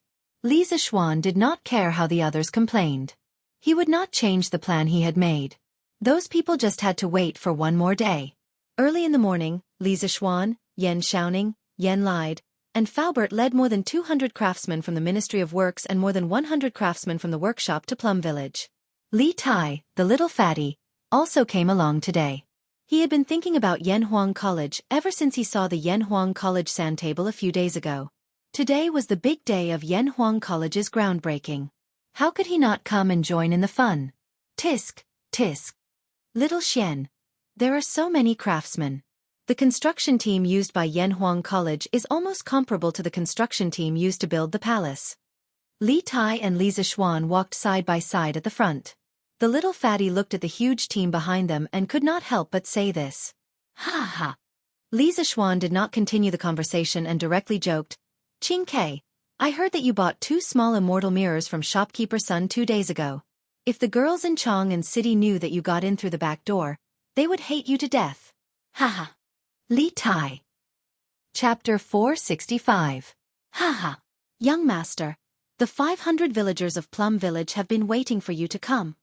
When the group entered Plum Village, they saw Second Master Lu and his brother, Lu Qingfeng, already waiting at the entrance of the village with a group of people beside them. It was Han Lijing and the young men from the Han family manor. The young master of the main family wanted to build a house. To these villagers, building a school and building a house were the same thing. Even if they had no money, they had to come over and help. Disregarding everything else, just the rent reduction policy that Li Zixuan had set up for them was worth it for them to help Li Zixuan build a house for free. Now, the surrounding villages were envious of the preferential treatment that the two villages received. Many of the villagers were wondering how they could move closer to the Han family manor or Plum village. It was easier for those who had daughters. They could just marry their daughters over. Those who didn't have daughters were worried sick. Could they let their sons marry into their families? Haha. Second Master Lu. You're getting more and more energetic. Li Zixuan jumped off his horse and walked toward Lu Wanshan with a smile. He wasn't just being polite. A few months ago, Second Master Lu's body was strong, but one could see the vicissitudes of a hero in his twilight years. Now, Second Master Lu's vicissitudes of life had all been washed away. In its place was a vigorous vitality, and he looked a little like an old man. Haha. This is all thanks to you, young master. In the past, when Lu Shiren was running rampant in the village, I had to fight him to the death every day. Now that the father and son are gone, I don't have to fight anyone anymore. Every day, I can wander around the village or go fishing by the river. There's nothing to worry about. Naturally, the more I live, the more energetic I get. Haha. Second Master Lu laughed heartily with his shirt unbuttoned. Xiaoxian, every family in the Han and Mei villages now has ample food and clothing. This is all thanks to you, Xiaoxian. Han Lijing stroked his beard and smiled. Li Zixuan was now his son-in-law. Of course, he didn't have to call him young master anymore. Haha. Han Tianhu, you're so lucky to have found such a good home for little Han. Second Master Lu pointed at Han Lijing and joked. Haha. This is all that girl's good fortune. Li Zixuan saw that they were getting more and more excited as they chatted. More importantly, the sun was about to rise to the top of their heads. He quickly interrupted. Ahem, father-in-law, Second Master Lu Lijing, are all the craftsmen and commoners here? As the village chief of Plum Village, Lu Qingfeng had to bear the responsibility of supervising this matter. Hearing this, he hurriedly stepped forward and said, replying to young master, Housekeeper Wang has already brought over 13,000 people from other places to Cloud Mountain. The youths from the Han family manor and Plum Village have also arrived. Young Master's Academy is related to the long-term development of our two villages. Everyone has volunteered to help young Master build the academy for free. What a group of down-to-earth working people. Although Li Zixuan was touched, he wouldn't let his villagers suffer for no reason. He smiled and said, don't worry. He smiled and said, working for free won't do. I appreciate the villagers' good intentions, but don't mention this kind of problem again in the future. I, Li Zixuan, won't shortchange everyone's wages. Besides, why should outsiders get paid while our own people have to work for free? No matter where you go, there's no such logic, right? Yan Lide, who was behind him, stroked his beard in relief when he heard this. He was even more impressed with Li Zixuan in his heart. When the farmers of the two villages heard this, their faces revealed touched and regretful expressions. Haha. Young Master is so kind to us. If the men of Plum Village dare to cheat or not work properly in the future, don't blame me, Lu Wanshan, for being rude to them if I catch them. Second Master Lu knew that Li Zixuan wasn't just being polite, so he pulled Lu Lijing's arm to stop his elder brother from persuading him. He then turned his head and shouted at the villagers of Plum Village behind him. Second Master Lu is right. I, Mei Zhongkong, support you. Young Master is so good to us. Who dares to not work hard? I'd like to see where his conscience is. Do your best. Do your best. The young men of Plum Village immediately let out loud roars. Heh! Men of the Han Village, did you hear that? If you can't win against the brothers of Plum Village, then let's see if you still have the face to return to the Han Village. Han Lijing didn't want to be outdone and shouted at the young men of the Han Village.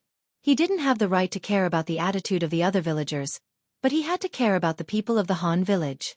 Putting aside the fact that Li Zixuan was his son-in-law, the villagers of the Han Village were also the ones who had received the most kindness from the Li family.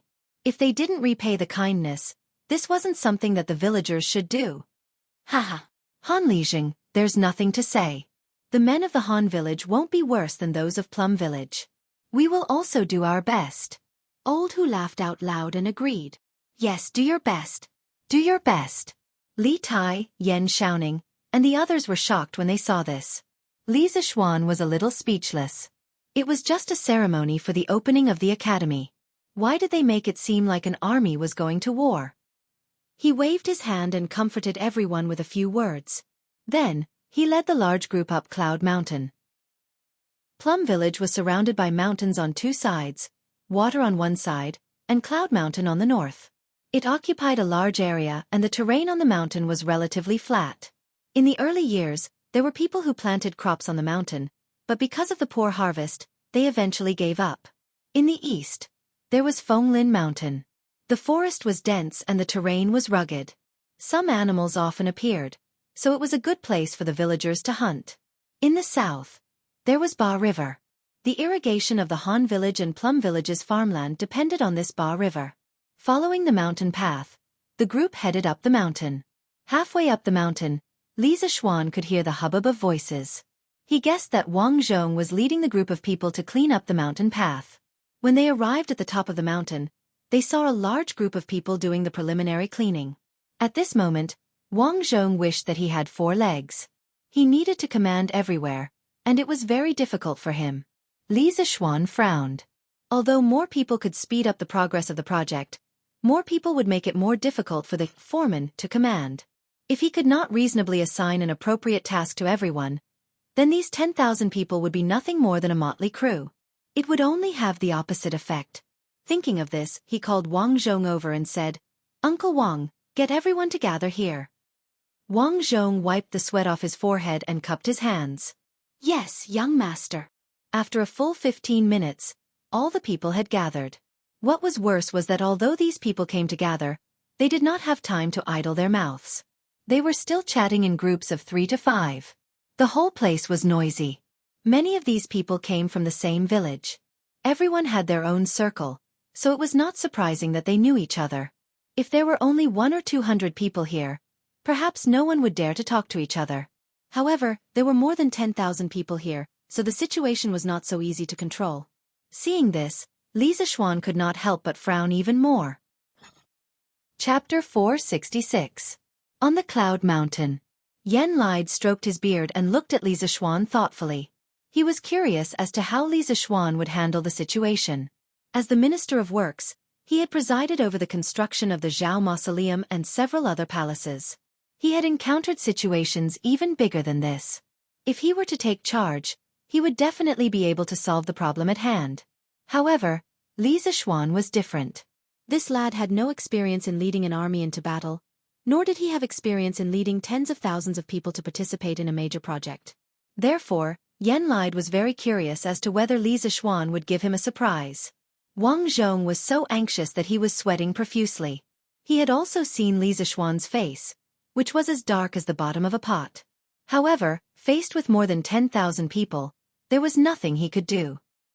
He could only command a few of his servants to maintain order around him while feeling anxious. Humph! At this moment, a cold snort resounded through the peak of the Cloud Mountain. Everyone felt as if their hearts had been hammered by a metal hammer. Hundreds of birds in the forest were so frightened that they started chirping and flapping their wings together to fly into the distance. The noisy crowd immediately quieted down. The Cloud Mountain was so quiet that one could hear a pin drop. The power of a grandmaster was terrifying. Faced with this disorderly mob, Li Zishuan didn't rack his brains to think of other ways. When a person's strength reached a certain level, they didn't like to think of ingenious schemes. Using brute force to defeat 10 was the best way for them to deal with things. Is there anyone among you who is dissatisfied with the salary I'm offering? Li Zishuan looked at the commoners and craftsmen below and asked loudly. In this era, there were no loudspeakers, but Li Zishuan's voice could still be heard very far. More than 10,000 people in the field could hear him. Hearing this, the crowd looked at each other, but no one dared to make a sound. First, it was because Li Zishuan's cold snort had frightened them.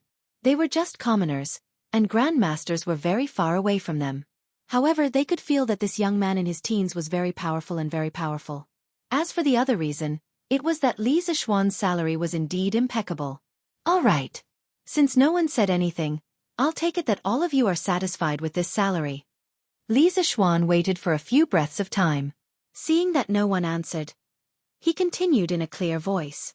Next, it's my turn to make some requests of you. First, let me introduce myself. I am Li Zixuan, the person who hired you this time. I don't care which village you're from. Since you're here and want to earn money, you have to listen to me. If anyone wants to fish in troubled waters, or try to cheat money by eating and drinking, then I'll ask you to leave. At this moment, everyone below felt a chill in their hearts. Only now did they realize that coming here did not mean that they had 2 months of high-salary iron rice bowls. If they did not do a good job, they would still be chased out at any time. This is the current Minister of Works. The academy that you will help me build in the next 2 months was approved by the current emperor. From now on, all of you will have to obey the arrangements of Minister Yan, the eldest son of Minister Yan, Xianxia.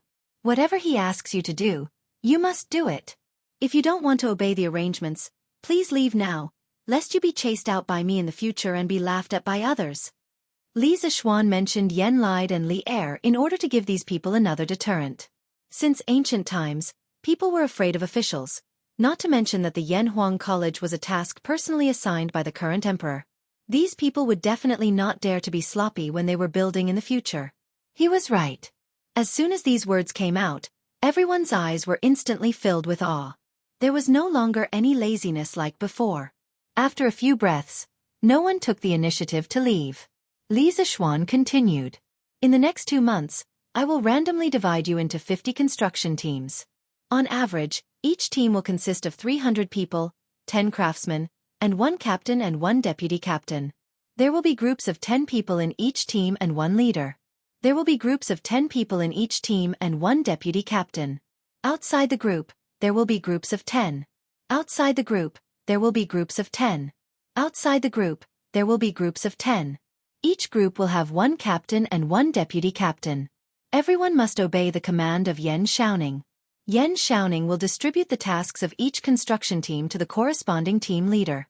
As the team leader, you must distribute the tasks well and ensure that the tasks are completed in time. When each squad leader receives a mission, you have to divide the mission into smaller groups. You have to cooperate well with each other because you are not alone. You are a group. Don't let your sloppiness affect the entire group or even the entire squad's failure to complete the mission in time. In addition, Yan Xiaoning will form an additional law enforcement team. They will evaluate the work progress of each construction team every day. The team with the best performance that day will have the best meal the next day. You will eat the fattest meat and there will be enough of it. Of course, the team with the worst performance will also have the worst meal the next day. You will only be left with carrots and vegetables. Every 5 days, the law enforcement team will make a small summary. The team leader and deputy captain will be rewarded with 2 strings of coins. The captain and deputy captain will be rewarded with 1 string of coins. The team leader will be rewarded with 500 coins. The rest will be rewarded with 100 coins. Every month, the law enforcement team will make a big summary. The team with the best performance will have their monthly salary doubled. The team leader and deputy captain will have their monthly salary reduced by half. The captain and deputy captain will have their monthly salary reduced by 40%. The team leader will have his monthly salary reduced by 30%. The rest will have their monthly salary reduced by 20%. Moreover, the law enforcement team will also evaluate the 5 teams with the best performance that month. The members of these 5 teams will be rewarded with an additional 5 strings of coins. Of course, once the law enforcement team finds a worker with a negative attitude, he must be kicked out immediately. So, you are not alone. What you do will affect your team.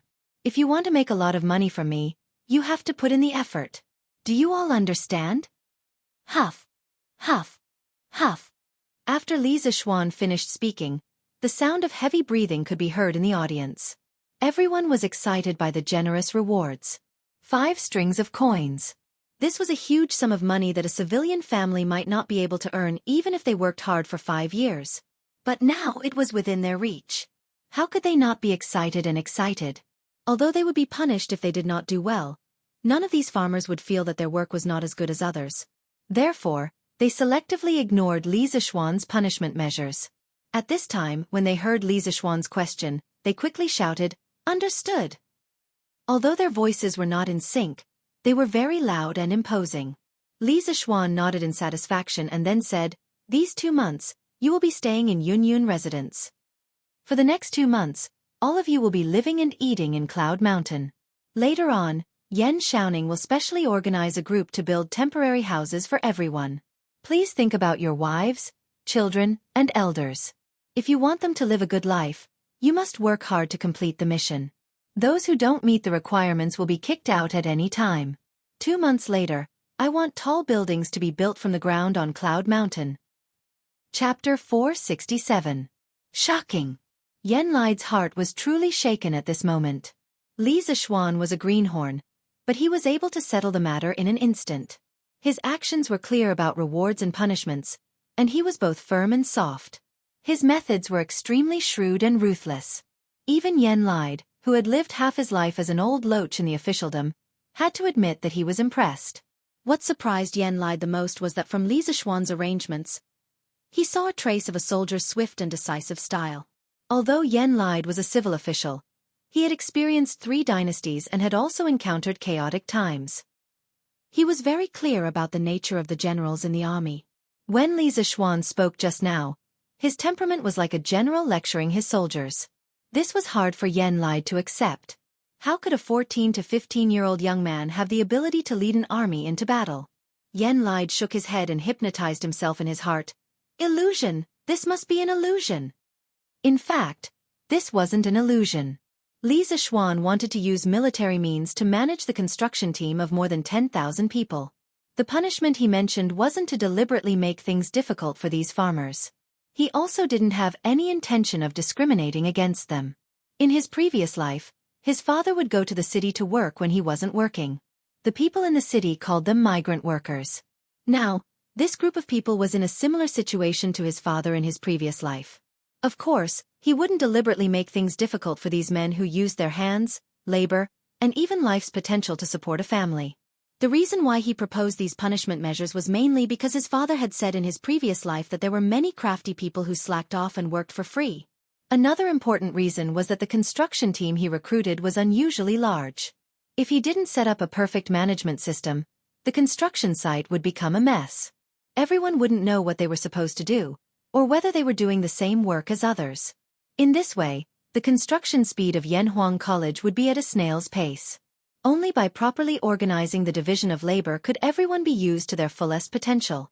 Only by having a reasonable reward and punishment system could everyone be motivated to work. Yan Xiaoning looked at Li Zixuan with a trace of resentment and a trace of complexity. He was resentful because Li Zixuan had thrown the difficult task of being the head of the construction site to him. One must know that being a qualified general was far more difficult than being a low-level soldier. This was because a general often had to consider all aspects of the situation and make the best use of people. God knows how much brainpower he would have to use in order to assign tasks to these 10,000 people.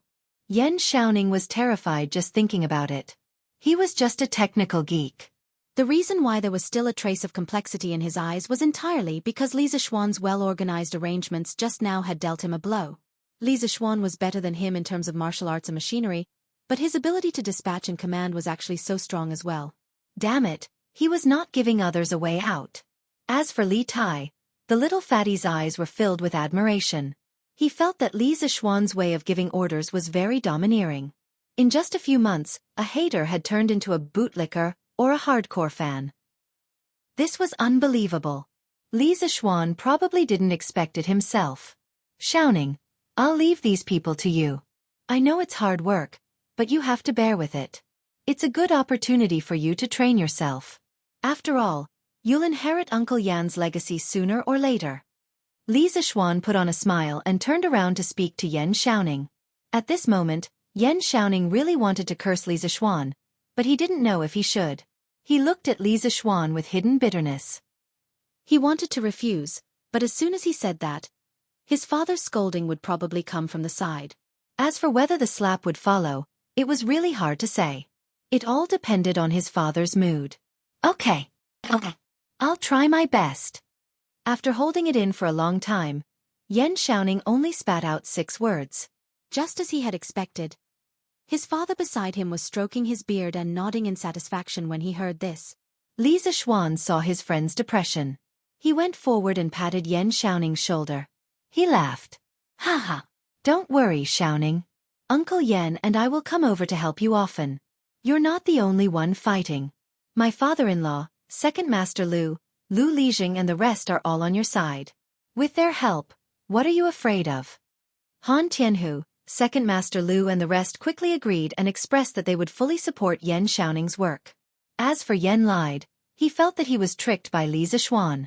What did he mean by Uncle Yan and I will come over to help you often?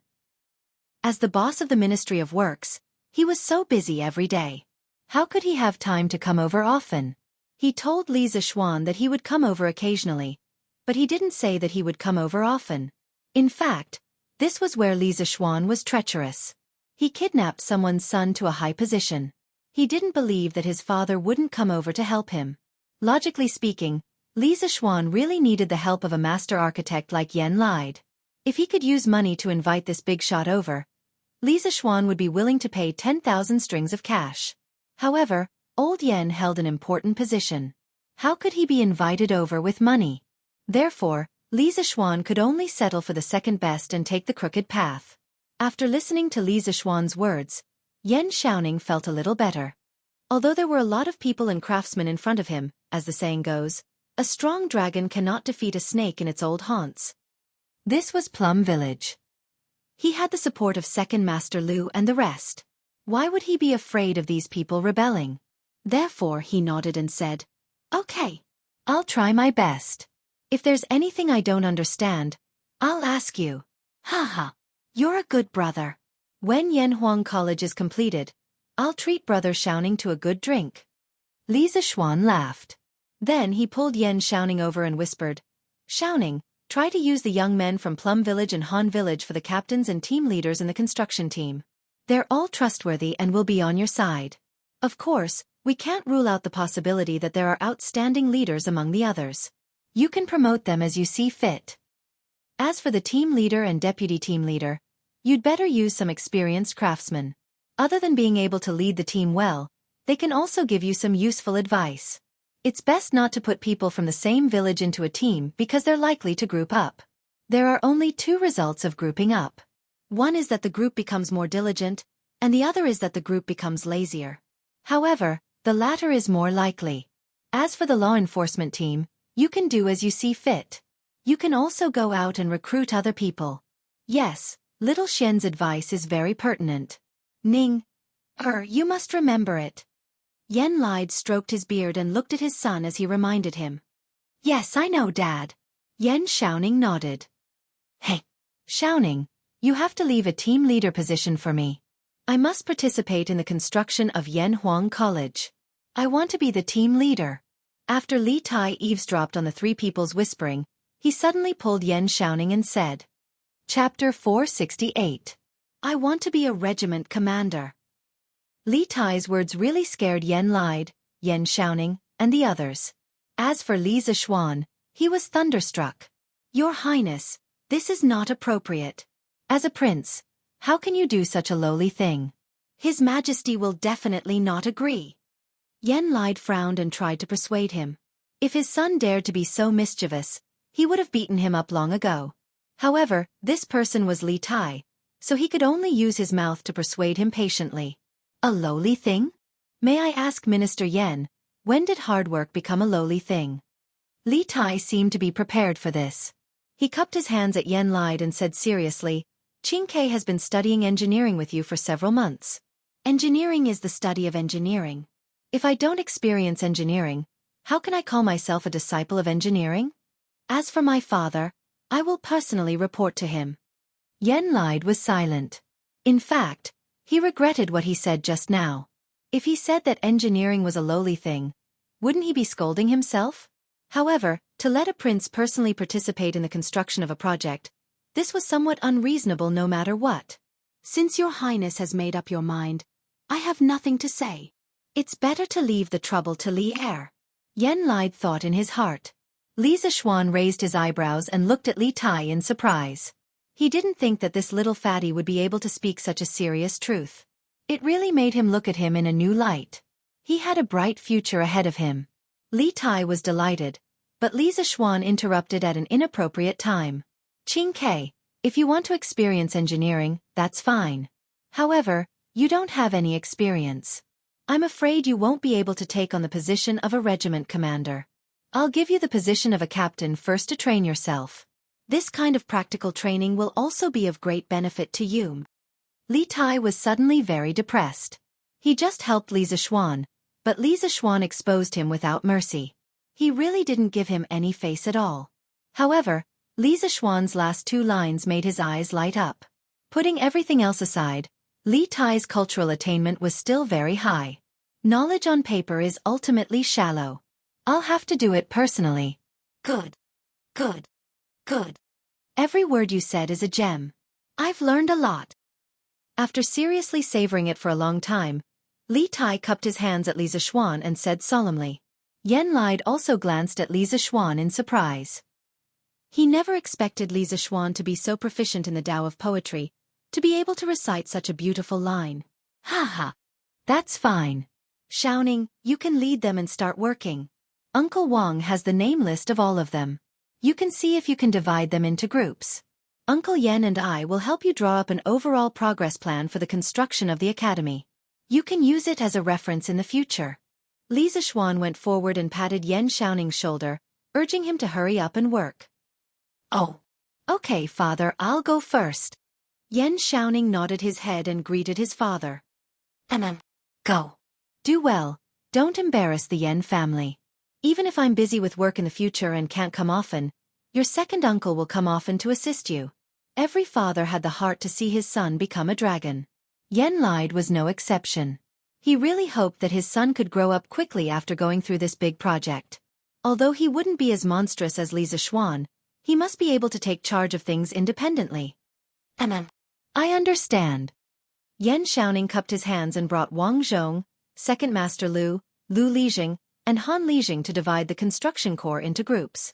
Li Zixuan, on the other hand, took the floor plan of the Yanhuang Academy and followed Yan Lide to a temporary pergola. This simple and crude shed became their temporary combat command post. Li Zixuan was very happy when Yan Lide said, even if I'm busy with work in the future and can't come often, your second uncle will come often to assist you. Yan Lide's construction skills weren't much worse than Yan Lide's. With the help of the Yan family, the construction of Yanhuang College would be completely stable. It's time to eat. It's time to eat. At noon, a group of hundreds of old, weak, women, and children carried fragrant dishes to Yunshan Mountain. The workers' first meal at the construction site began. It wasn't easy to cook for more than 10,000 people. Almost all the women in Han Village and Plum Village who knew how to cook were invited to help in the kitchen. Yunshan Mountain didn't even have a stove, so naturally, they couldn't cook here. Therefore, this support group brought the food up from Plum Village at the foot of the mountain. Anyway, it was summer now, so they weren't afraid that the food would get cold on the way. Leaders of each group, get your people to line up properly. Don't look like the reincarnation of a starving ghost who hasn't eaten for years. It wasn't easy to cook for more than 10,000 people. Similarly, it wasn't easy to arrange for more than 10,000 people to eat together. Fortunately, Yan Xiaoning used the whole morning to divide the more than 10,000 people into groups, teams, and groups. Now it was much more convenient to command. Yes, Commander Yan. The 5 leaders of the construction corps were Hu Hanyun, Second Master Lu, Chao Xiaofu, Gong Minyong, and Ni Taifeng. Needless to say, Hu Hanyun and Second Master Lu had a certain amount of influence in Han Village and Plum Village. Moreover, they had helped others to build houses before. Chao Xiaofu and Gong Minyong were the craftsmen sent by the Ministry of Works this time. They had rich construction experience and had worked on many big projects under Yan Lide. Moreover, they were very familiar with Yan Xiaoning. As for Ni Taifeng, he was the representative of the elite craftsmen in Strange Pavilion Workshop. When the workshop still belonged to the Yan family, Ni Taifeng had worked in the workshop. Of course, Yan Xiaoning knew him. Overall, Yan Xiaoning's arrangement was quite reasonable. After the 50 teams were lined up, the support group started to get food for the workers. The fragrance of the meat could be smelled from afar. Everyone couldn't help but gulp and salivate. Gulp! What a delicious fragrance of meat. Boss is really generous. I, Ma Sanqiang, haven't smelled such a wonderful fragrance of meat in a long time. Gulp! Just for such fragrant meat, our group can't be the last in the future. Otherwise, won't we have no meat to eat? Yes. Yes. We can't be the last in the future. Tisk. Ignorant. Who in Han Village can't afford to eat meat now? We all have a meal every few days. Ha ha. Same for Plum Village.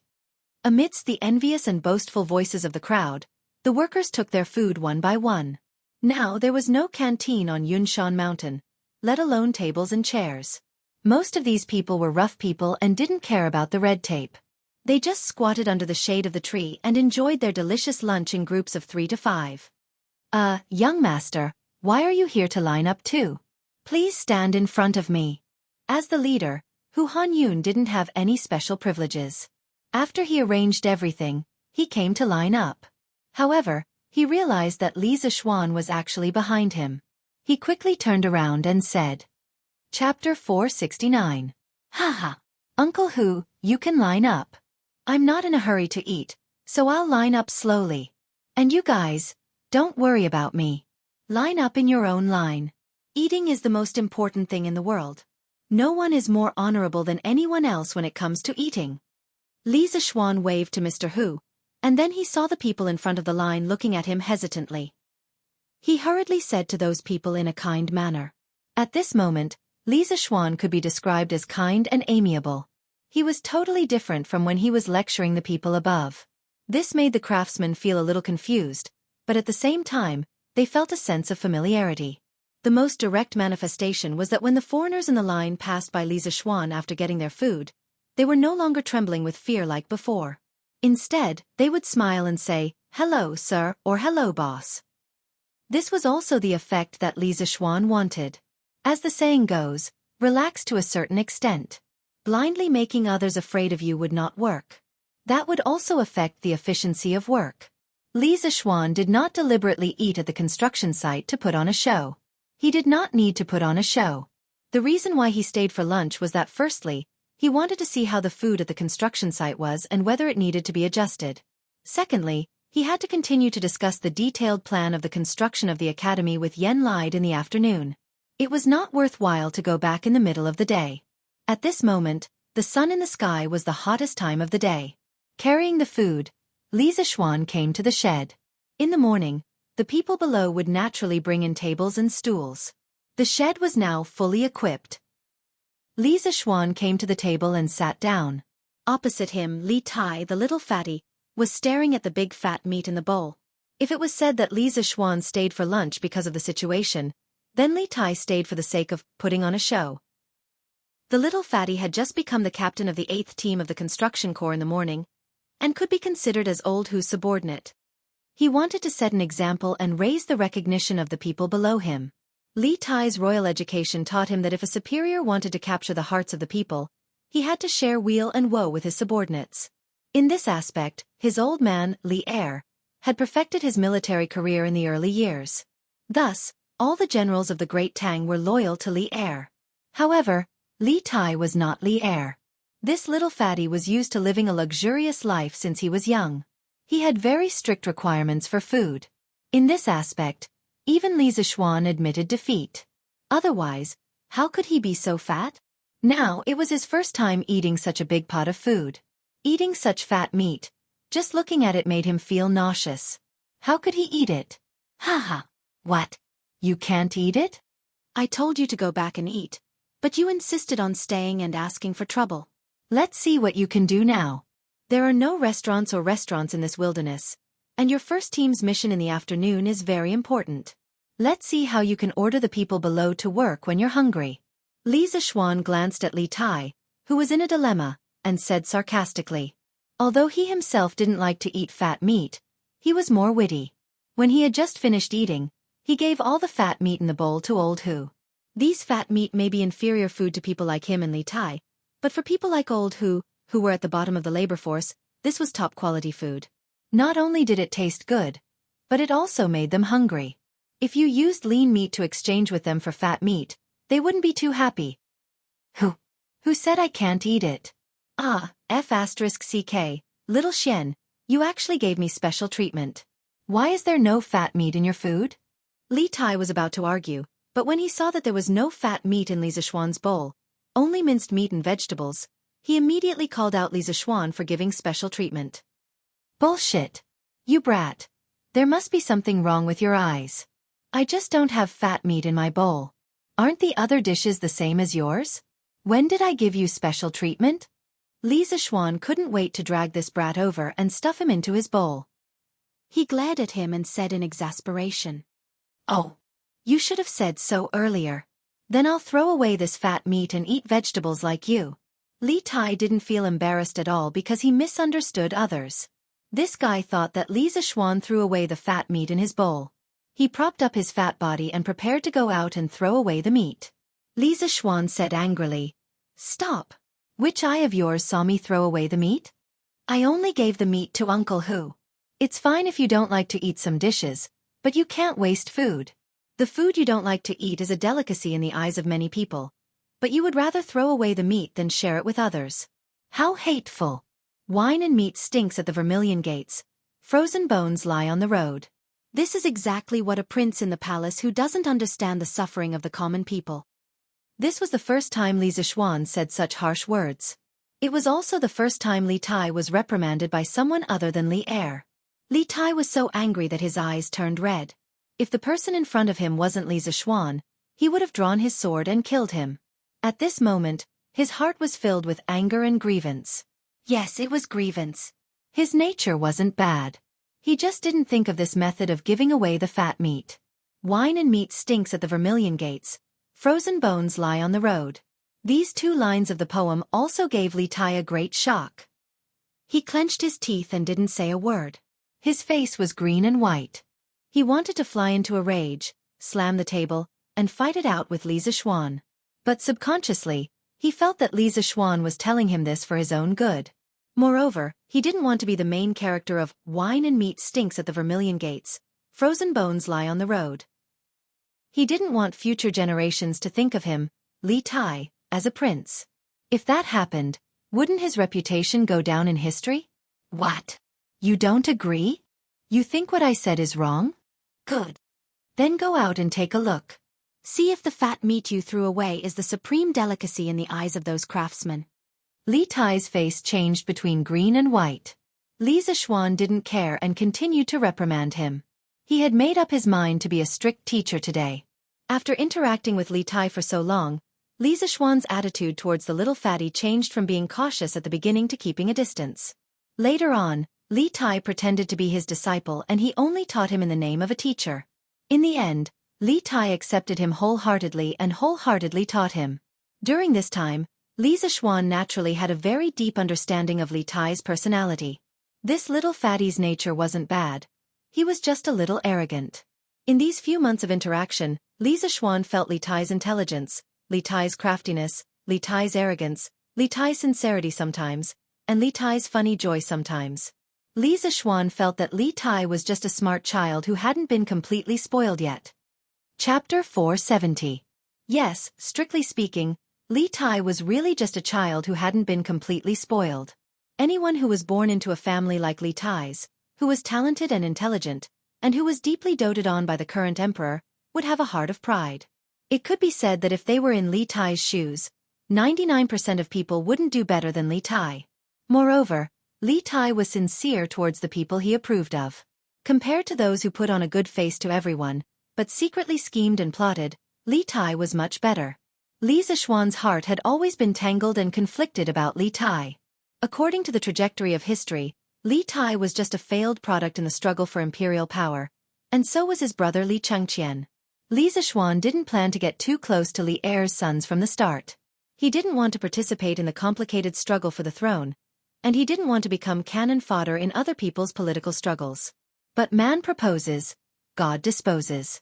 Moreover, man wasn't a plant, so how could he be emotionless? Under various coincidences, his relationship with the two brothers, Li Tai and Li Xianxia, became closer and closer. Moreover, after interacting for so long, he found that Li Xianxia wasn't as sinister, ruthless, disloyal, unfilial, or even a homosexual as the history books said. Li Tai also wasn't as arrogant and conceited as the history books said. These two brothers treated him as a friend, with sincerity and true nature. Li Zixuan's heart gradually wavered. He didn't know if the history books were wrong, or if Li Tai and Li Chengqian's shortcomings were completely reflected in the later stages of their personality changes. If it was the latter, then Li Zixuan didn't know if he should rescue these two brothers. Later on, when Li Zixuan proposed Gong Shui, Li Tai immediately became one of the staunch supporters of Gong Shui. After that, Li Tai's performance was very satisfactory. Only then did he completely treat Li Tai as his true disciple, and planned to train him with all his might in the future. Since he had decided to take in Li Tai as his disciple, Li Zixuan naturally would not allow the little fatty and Li Tai to turn against each other in the future. He wanted to change Li Tai's fate. He wanted to change history.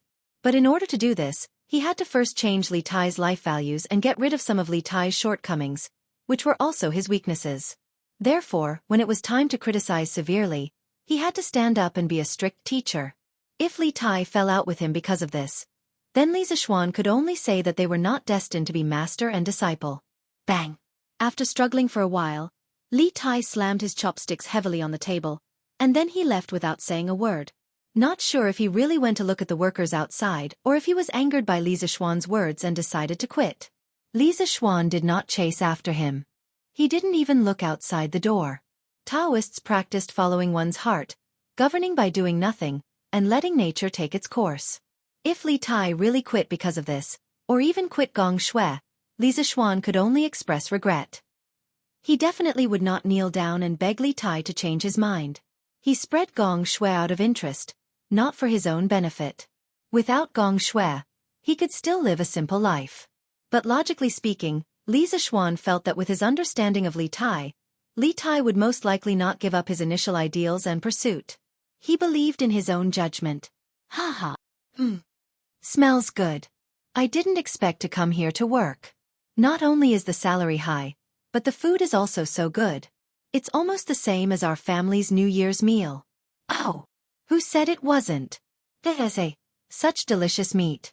If it weren't for the boss's rule that we have to stay at the construction site at night, I would want to bring these back home for my wife and children to eat. Sigh. Yes. My eldest child hasn't eaten meat for half a year. We can't eat such delicious meat even during the New Year. Sigh. I don't know if the boss is recruiting children. My son is taller than me, and his strength is almost as strong as mine. It's just that he's too skinny. It would be great if the boss could recruit him. Just for every meal with meat, it's worth it even if the salary is reduced by half. Haha. Wu Lauer, you really know how to scheme. Sigh, I heard that the villagers of Plum Village and Han Village can eat meat every few days. I don't know if it's true. Of course it's true. Didn't you see it when we came over this morning? The children here are much fatter than the children in our village. Also, look at their houses. Most of them have been renovated. How can our shabby thatched huts be compared to them? Sigh. Who told them to have such a good boss? Sigh, let's eat quickly. Now that their boss is also our boss, he's not bad to us. We have to work hard later. At the very least, we have to be worthy of this delicious meal at noon. Li Tai walked aimlessly in the forest. He heard the villagers' exclamations and discussions about the food. His heart was suddenly filled with mixed feelings. Was this the arrival of the golden age that the ministers in the imperial court talked about? The villagers couldn't even afford to eat fatty meat. What kind of golden age was this? At this moment, Li Tai's heart was filled with anger and sorrow. Li Zixuan was right. He was just a prince who didn't eat the hardships of the world. If Li Zixuan hadn't reminded him and stopped him, he would have thrown away the delicious food in the villagers' mouths. If that happened, how would he be different from the Jianghu emperor, who said, "If the people don't have rice to satisfy their hunger, why not eat meat?" Li Tai never thought of himself as a saint. He also never felt that he had the responsibility or obligation to let the people in the world live a good life. That was what an emperor should do. Although he had fought openly and secretly with Li Chengqian in the past, it wasn't for the position of crown prince. It was just two children fighting for their father's love. That was all. At this age, Li Tai didn't have the heart to fight for the position of crown prince. He didn't want to be a saint, nor did he want to be an emperor. Therefore, Li Tai naturally believed that the lives of the people in the world had nothing to do with him as the king of Wei. However, only by truly experiencing things would he understand his true nature. Surrounded by a group of poor commoners who couldn't even eat meat, Li Tai felt that he couldn't be happy being the king of Wei. All he could feel was sorrow and bitterness. Brothers of Regiment 1, although the construction site is full, don't F*** king eat it. If you are too full to walk, how are you going to quarry in the afternoon? If your performance is poor, you will only be able to eat radishes and vegetables tomorrow. Hu Hanyun's roar came from the forest. Ha ha! Got it, Regiment Commander Hu. Ha ha! The villagers immediately roared with laughter. Although this king has no obligation to save the people of the world, this king has an obligation to live a happy life. Only when the people around me live a good life can this king live a happy life. Meat and wine stink behind the door of the Vermilion, but there are frozen bones on the road. This will be a lifelong warning for me. Li Tai. Li Tai will definitely not be a king whose name will go down in infamy for 10,000 years. At this moment, Li Tai's eyes emitted a dazzling glow. He looked up at the sky above Cloud Mountain and muttered to himself. Chapter 471. Inside the shed. It didn't take long for Li Zishuan to finish the food in his bowl. Putting aside the ingredients, the taste of the food was similar to the school cafeteria in his previous life. In this life, although he was more particular about what he ate at home, he wasn't someone who hadn't suffered before. Naturally, he wouldn't find it hard to swallow just because the quality of the food wasn't as good as at home. At this moment, he was about to clean up the bowls and chopsticks and take them out. However, he saw Li Tai walking in with a young man. Hello, boss. I am the vice captain of the 8th team of the 1st Regiment, Gu Xiaomao. I came from Xinfeng County's Stone Village. The young man was probably not even 20 years old. He was very young, and his whole body exuded a quick-wittedness. He had been trembling with fear as he followed behind Li Tai. After entering the shed, he discovered that Li Zishuan was also here. He hurriedly came over and bowed to greet him. Hello. Li Zishuan nodded lightly and looked at Li Tai. It would be a lie if Li Zishuan said that he was not surprised that Gu Xiaomao had become a vice-captain at such a young age. However, a hero's background was not important. Li Zishuan did not question or look down on Gu Xiaomao because of this. Li Zishuan believed that Yan Xiaoning had his reasons for promoting a young man like this. His main target was still Li Tai. The little fatty's face was expressionless. No one could tell what he was thinking. He walked over to the table where he had his meal just now and shouted at Gu Xiaomao. Gu Xiaomao, come over here.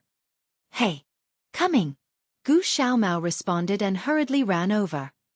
Here, all the meat is for you. Bring your bowl over. Li Tai raised his bowl and pouted his lips as he said. Ah. Gu Xiaomao was dumbfounded. He never thought that Li Tai would call him over for this. What's wrong? This king. I have never touched this food before. Why are you complaining about it? Li Tai stared at him and was about to throw a tantrum. No.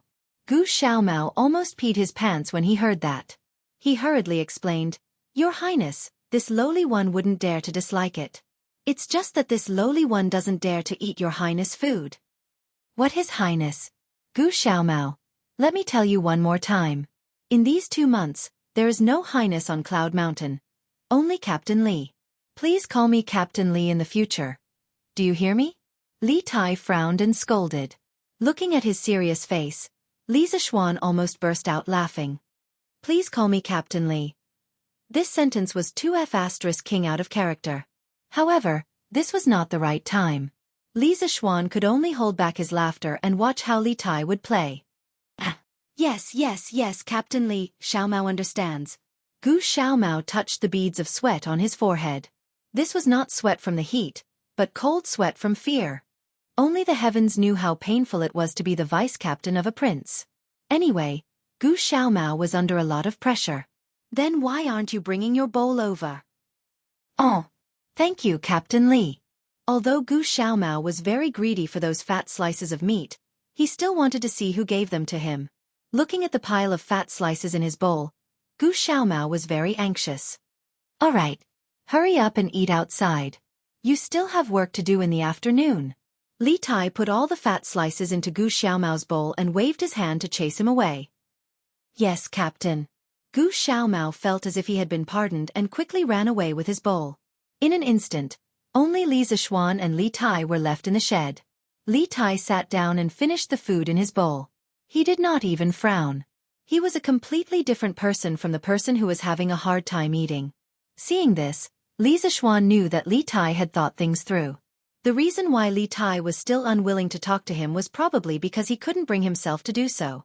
After all, his words just now were indeed a bit harsh.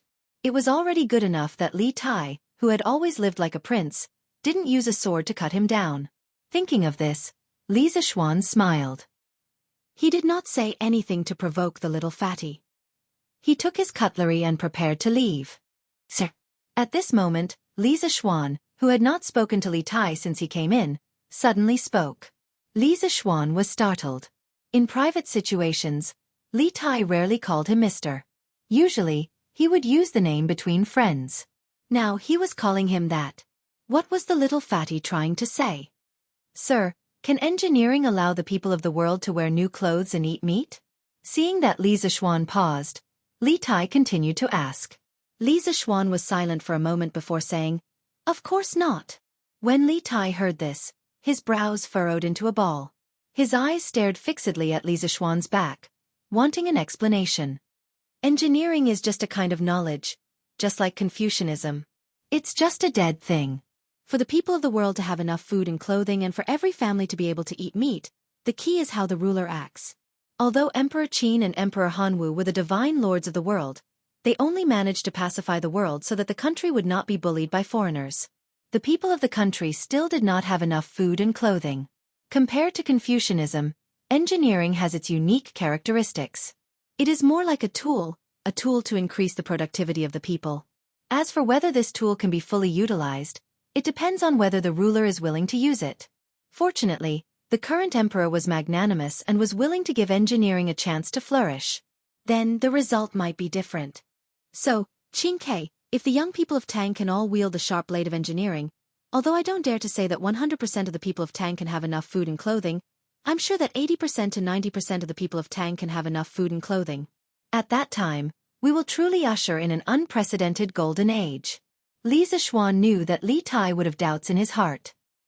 He put his hands behind his back and said in a deep voice, "In the modern era, even a country as great as America still had beggars."